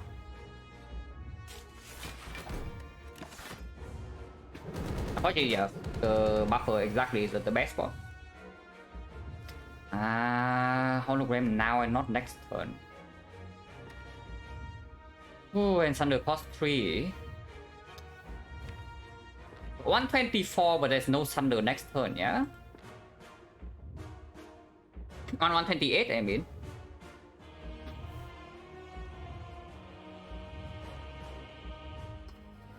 Plus, yeah, a little bit sus, for sure.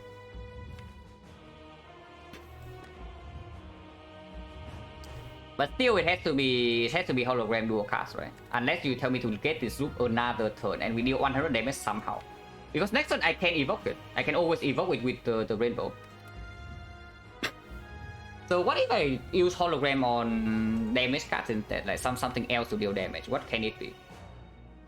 I can get the Thunder, and then I get another Thunder, so 68. We can deal 68 damage. Next turn this thing goes to...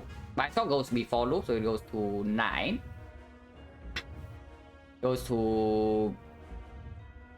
No, at the end of turn increase by 10, so it goes to 74. And then it goes up by another 18. So it goes to 92. 92...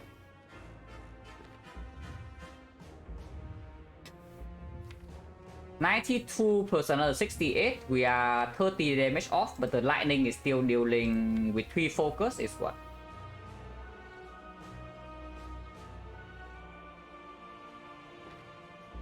And next turn we only have 2 orbs in here, yeah? So if I start the turn with, let's say, Darkness Plus, we get another 9 damage.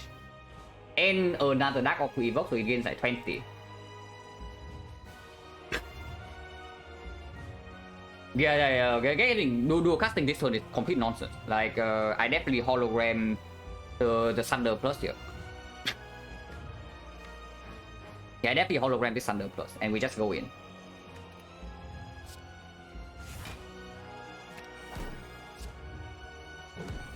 Unfortunately, if I play this Thunder Plus, we draw 1 card. and you know how bad it can be to draw 1 card from this spot, yeah? The immortal. But I still have to do it. Like holding on this Thunder Plus is completely sucking. But yeah, drawing the wound is just that easy, right? Just draw the wound here. Okay, Cold Snap, not the best, but not the worst.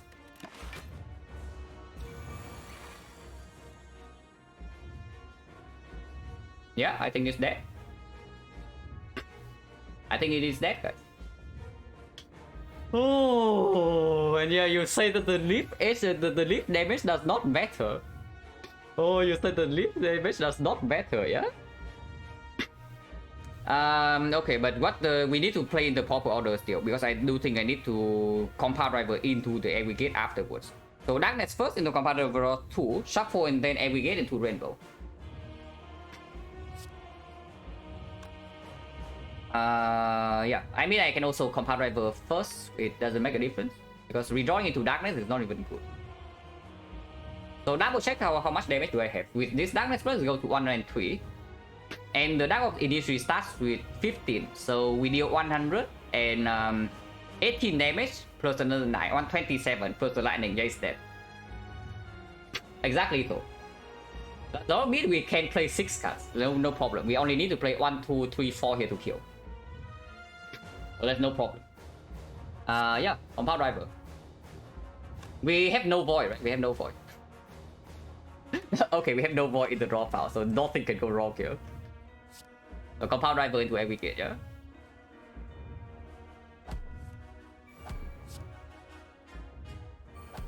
Darkness plus first, and now Rainbow. And Rainbow also blocks with this. Oh wait, we have dual cast. Okay, never mind. Like, this is exactly so, but when we don't dual cast, we just overkill, so sure. Oh, by the way, we can also block this hit, because it's not the multi-hit.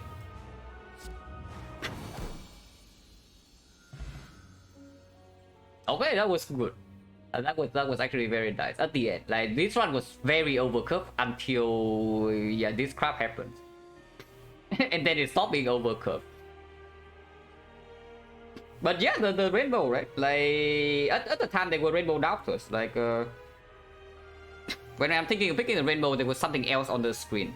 Like, what was it? Was it like reinforced body or what? I mean, I can check right now. But we are, imagine this side without the rainbow here, like how dead are we? Yeah, like super dead.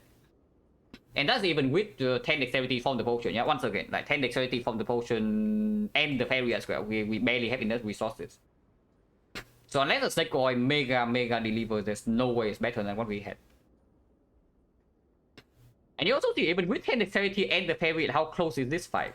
Which is why I'm saying, like, I don't think we are even close to winning if we don't really get something in the act for sure.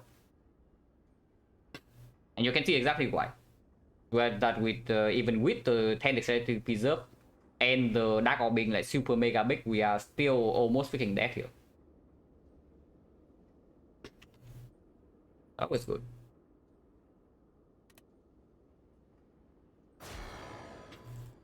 Oscar, that looks scary. I mean, we did not use any potion and we also lost like 20 HP in total though. So it's just that the fight was long. The fights were very long, but there was no danger. I mean, I say there's no danger, but I was a little bit afraid that we take too much chip in Awakened one into the second fight. But at the end of the day, there was only like 13 damage or something. Oh yeah, what did I pick Rainbow over?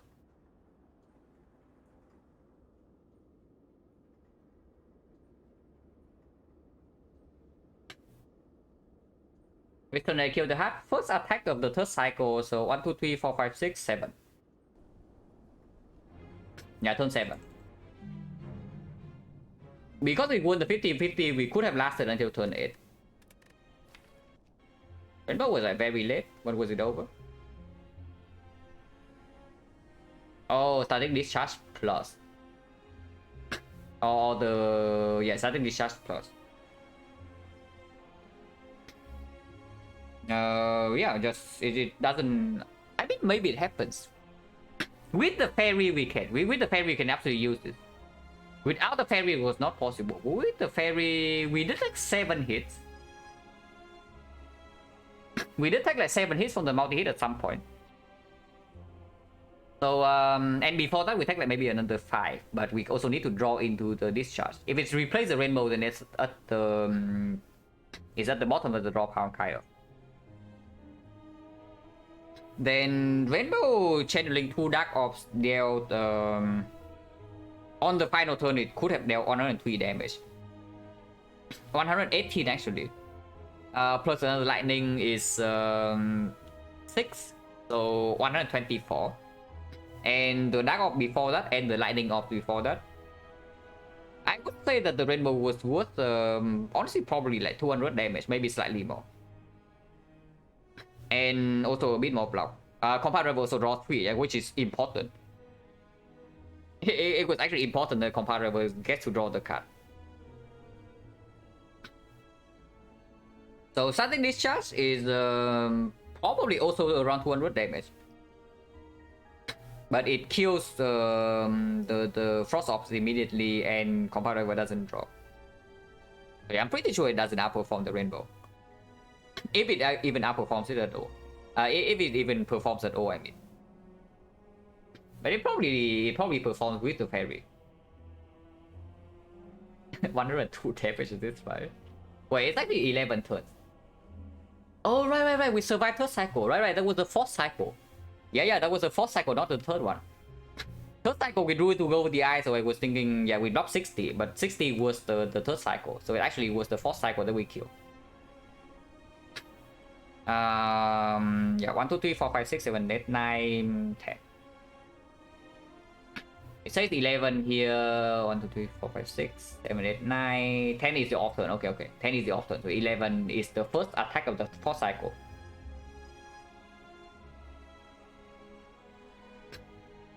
Yeah, Spear and Shield slightly worse than expected, but still kind of fine. Right? In the end, we only took like 16 damage. It's okay. I like this one. Like, it could have been boring. Like, honestly, look at this Act 2. How much did earn heal? 87. Red 11 healing is mostly in Act 4 though, because before that, I honestly, the missing HP doesn't matter too much. So the healing is mostly in Act 4. We enter with 66. And we live with 55, yeah? So we lost 11 HP. Then we pay heal 7. So we heal 18 in this fight with the... No, wait. 11, 7, yeah. 11, 7, so 18, so the earn heal 13 in this fight. And in this fight, it heal fully from start to finish, right? So every single power. But the self-repair doesn't come in play. So how many power is that? 1, 2...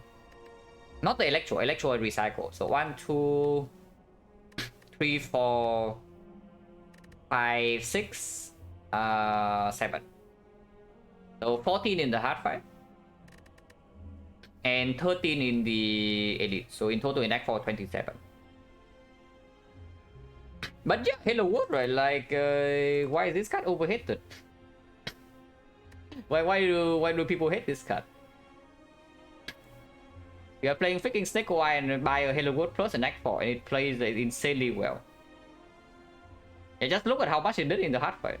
The Hello World.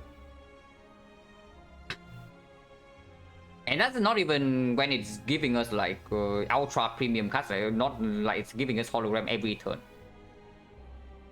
It gives one charge battery, one compound driver, maybe 2 compound drivers, streamline, hologram, and some other stuff. But it was very positive.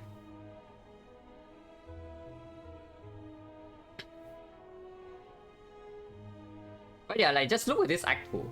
0, 0, 0, 0. Okay, 14, but whatever. We low roll this file slightly. But then 0, 0, 0, 0, 0.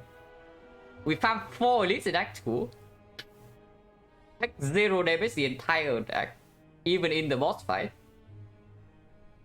And then we suddenly like fall off the cliff in Act 3 because mainly just because of this. P-Energy is Neko when your front node damage is like 100 damage and then you stop is not performing super well Act 3 apparently.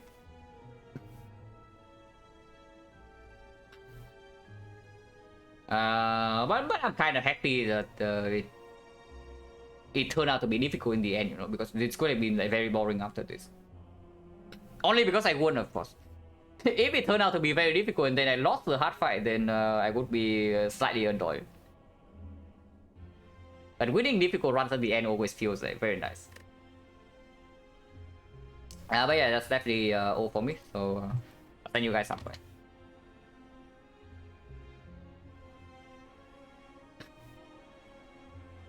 Oh, Terran is on. Go over there. And Terran's also playing the good character.